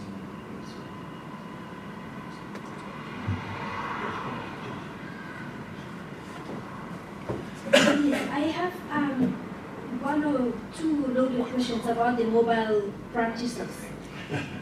So I was very surprised that you sort of just brushed over it and moved on, but my understanding that it's a very big problem, both from a competition point of view, and could very well have market allocation implications. I got this from what you said about, it's established practices. My understanding is that it's established practices in the PB ODO regulations or guidelines is not as loose-ended. They actually mean fixed within a building's practices. I don't know if I'm wrong, but my question is twofold. A, what exactly is the real issue with mobile practices? And secondly, what do you have to say about mobile practices in as far as it enables access to eye care? And thirdly is, where do these mobile practices usually operate from? I get the sense that they usually operate from shopping centers, schools, and the likes. Do they go to rural areas and remote areas? Okay. All right, I'll comment on that. Audience has a passion for that topic, and I apologize if it gave the impression that it was I think it was just a time constraint at the time. Look, I think what people are saying in terms of the guidelines or regulations, I agree with you when the PBO refers to established practices, they're brick practices, they establish. The question that we raise, though, is, there's no yardstick, how many practices have to be established. For example, if you've got one practitioner in an area would that be regarded as adequate? 2 practices, 3, what sort of radius? So those are the parameters that appear to be missing from the guidelines, and that's the point that we made. Can I add one more thing though? Sure. I also don't get the sense that those guidelines apply to established practices. My understanding is that they only apply to mobile practices. Absolutely. Absolutely, and that's where I know that there's a submission, not an oral submission, but there's a written submission to the panel regarding this particular issue that have taken a completely different position. And I see by your nodding that you acknowledge absolutely. So from our point of view, we're just saying that there are 2 things. The first thing is that there is a necessity for a mobile, and I'm going to elaborate on that now. But we're just saying if there are going to be regulations, they need to, the parameters need to be put in place so there's no confusion. You can't just send a letter to somebody say, sorry, you cannot get a license. Bearing in mind the license applications are for specific areas. It's not a broad license. To say there are already established practices, in our opinion, it's not good enough. It's got to be well defined. And you're quite right, those regulations only pertain to mobiles, that not pertain to what you refer to as established or the brick practices. Then your question is where do they go, and I think that's become problematic, and why I think one of the factors that have contributed to the legislation is in place, and that is they go everywhere. A lot of them go to shopping centres, and of course it doesn't. It's not well received by those practitioners who've been there for many years, who pay rent and have been. And suddenly you have a mobile rocking up and screening and testing, say pick and pay staff members next door to you and so forth. But there are mobile units that go to the rural areas, and I think, to be fair to the professional board, a tremendous amount of emphasis of their guidelines is to encourage greater accessibility to eye care in the rural areas. But many of them do operate in the urban areas and do go to shopping centres and factories and so forth. The other, if I may, add to the points that it is going to already. We have too much a problem with the standard of care that the public would normally receive from those practitioners who are practicing mobile. One thing, though, that we want to add is that we have no problems with industrial or school vision screening, at which referrals to a center that can offer proper care actually happens. We have a problem as well that half the time you see mobile that are operating might be coming off 300 kilometers away from the center at which they will be doing the testing. And the problem that would have is the follow-through, the aftercare, as well as the dispensing, because dispensing is a major part of the scope of practice. Half the time, they are just brought back, the spectacles are brought back in a box. Everyone will choose theirs. There is a tremendous amount of work that needs to be done by an optometrist or even a dispensing optician to actually make sure that all the parameters are observed as per the test. And we support and we subscribe to like the government school health program, which actually does a lot of work in making eye care accessible, particularly to the indigent. Okay, I have 2 follow-up questions and then I'm going to leave it. The first is, so you said standard of care is a problem and they also mean to encourage access. Fine. Why is it that why is the obligation placed on mobile eye care units. I don't know, I forget what they're called. Clinics? No. But a mobile eye care unit. Yes. To enable that access, and the same obligation is not placed on established practices, first of all. And then secondly, the standard of care argument I also read about.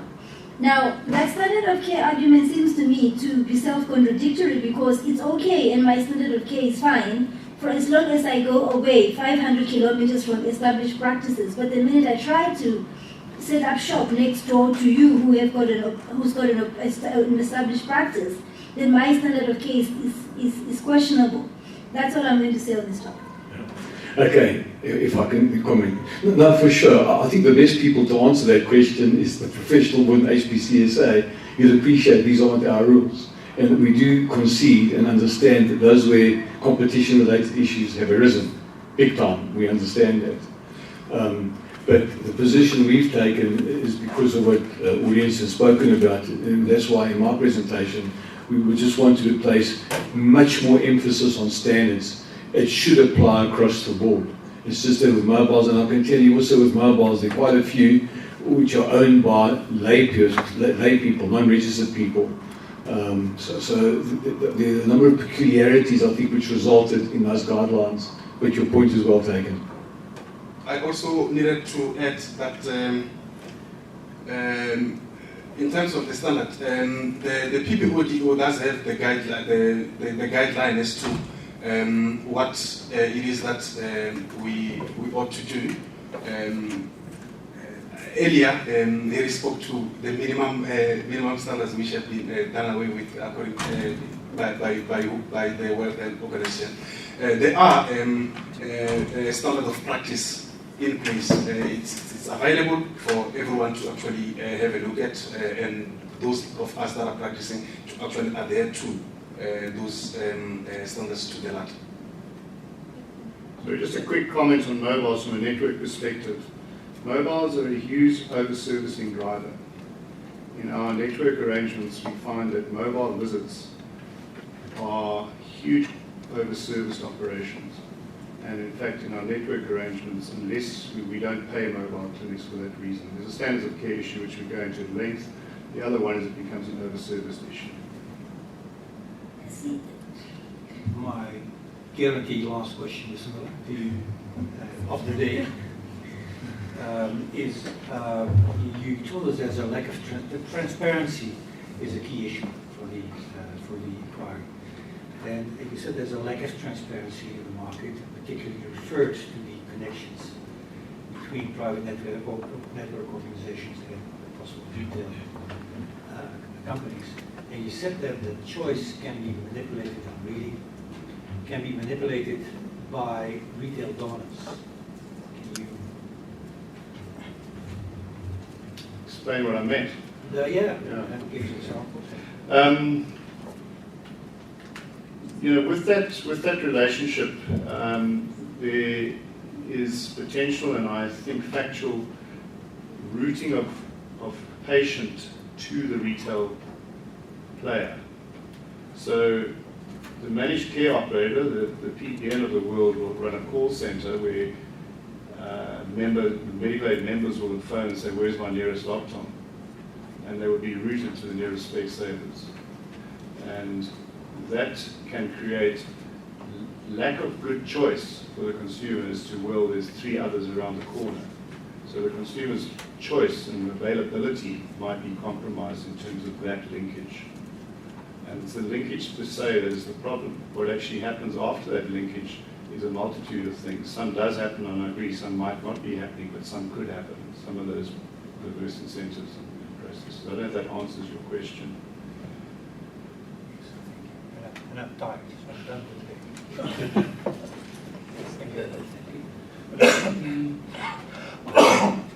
The word linkage seems to come up quite often in your statement, and I think you made the point that one of the reasons perhaps why the complaint was not accepted by the Competition Commission was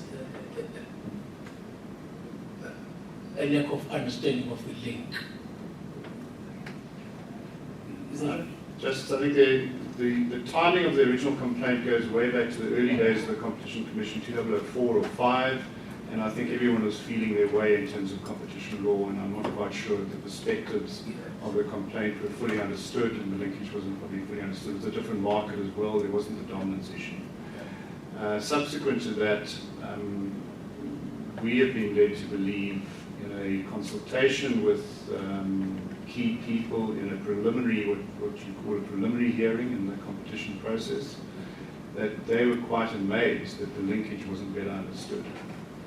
And that was about 2 years ago, was a discussion that we held on that basis. But you did resubmit the complaint about 18 months, was it? No, I was. The SA wasn't involved in the complaint. To explain to you, we formulated a complaint, finalised it on a file basis to be submitted, and then this inquiry was launched as a process, and we decided not to confuse the waters with a complaint here and a submission down. And where is that complaint? That complaint is sitting in the legal offices of my attorney. Yeah. Now, you know, the very first page of your submission seems to me to capture your concern, and that is the multiplicity of coding structures for the same eye care, and the management of these by a specific linked provider network organization and eye care provider groups compromise competition and hamper independent eye care. That's the essence of your complaint. Correct. That's what we summarize it in those issues. Yeah, just unpack this. Well, the preferred network operator has the provider network operator in question has their own coding system. And the coding system can create differences of benefit structure, perhaps more suitable to their retail Specsavers arm and their supplier relationships. So because they operate with a proprietary coding system in their model, it can create distortions in the market because it might suit certain suppliers, it might suit their retail arm on a promotional basis, etc., etc. And yet again, I just need to highlight, it's not per se necessarily the coding structure, but the linkage that flows from the owner of that coding structure through the retail arm to the provider groups. It's not particularly the mode of business, the method of business that we have a problem with, it's purely the linkage. I hate to bring that word to the fore again, but that's the issue. Yeah. Okay. Yeah. You mentioned that some of the practitioners have made statements, but they're not willing to come forward. Yes. What I said was that they came forward to the Optometric Association, but with a veil of protection that their names would not be revealed. In fact, on one occasion I met with the Health Professions Council, I had a recording. This particular case, you can't really blame the organisation, although the person concerned was a key member of the forensic unit who had asked for 4,000 rand to be put in a specific bank account. But the practitioner refused to come forward, he was afraid. Did you have any statement from this individual? No, it was, at the time it was between myself and the head of the forensic management unit. We met with the person concerned and listened to the recording. So it wasn't given us in writing. And what causes the fear? Is it the fear of losing work? Well, I would say I can only give you an opinion, but that is a key factor. People are afraid of being kicked off the network. As I said earlier on, it's their bread and butter, the way they perceive it, especially if the profile of their practice involves patients that are contracted to PPN. But there could be a host. I mean, I would be speculating, but I think that would be irresponsible. But certainly, the reason given to me in my capacity has been fear of not being paid.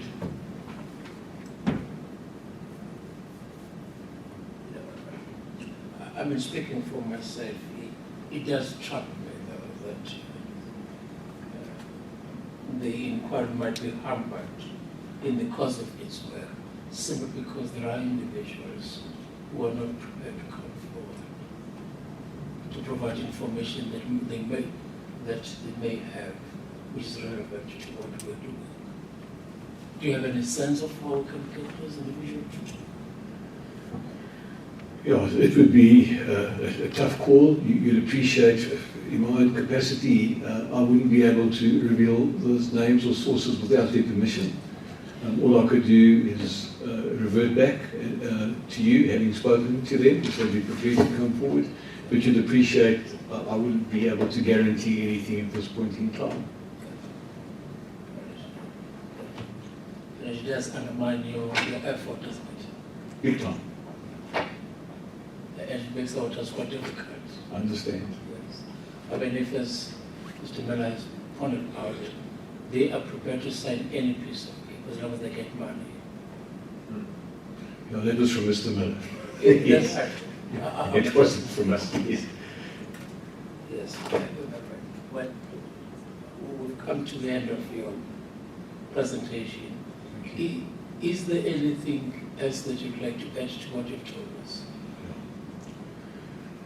No, I think from the Optometric Association, I think it just suffices to thank you once again for this opportunity. We were able to highlight the issue that we felt of real relevance, and I think we would regard that as our conclusion for the day. So thank you so much. And from a solicitor perspective, thanks for following up our written submission invitation to address you, Chris. Yes, yes.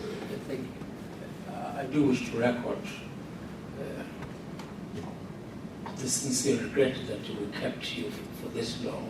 It never was our intention, but inquiries of this nature, they tend to develop a life of their own, and the issues that are to be proved are quite complex. But thank you for your patience. Thank you, sir. Thank you.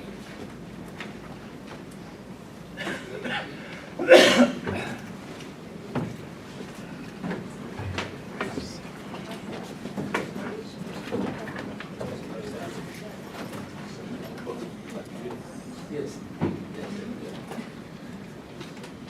you very much.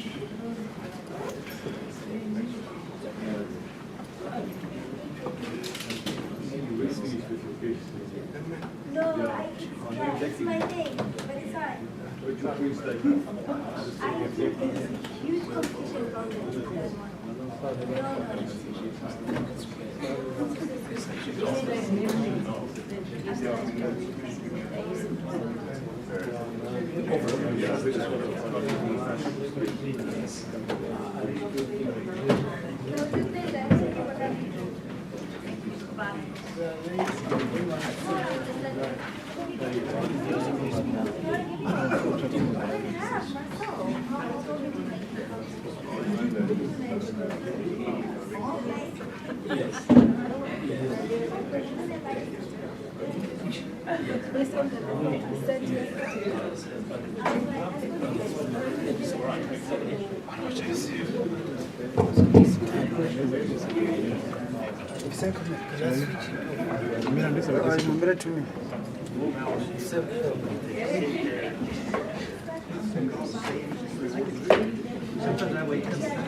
Yeah, Yes.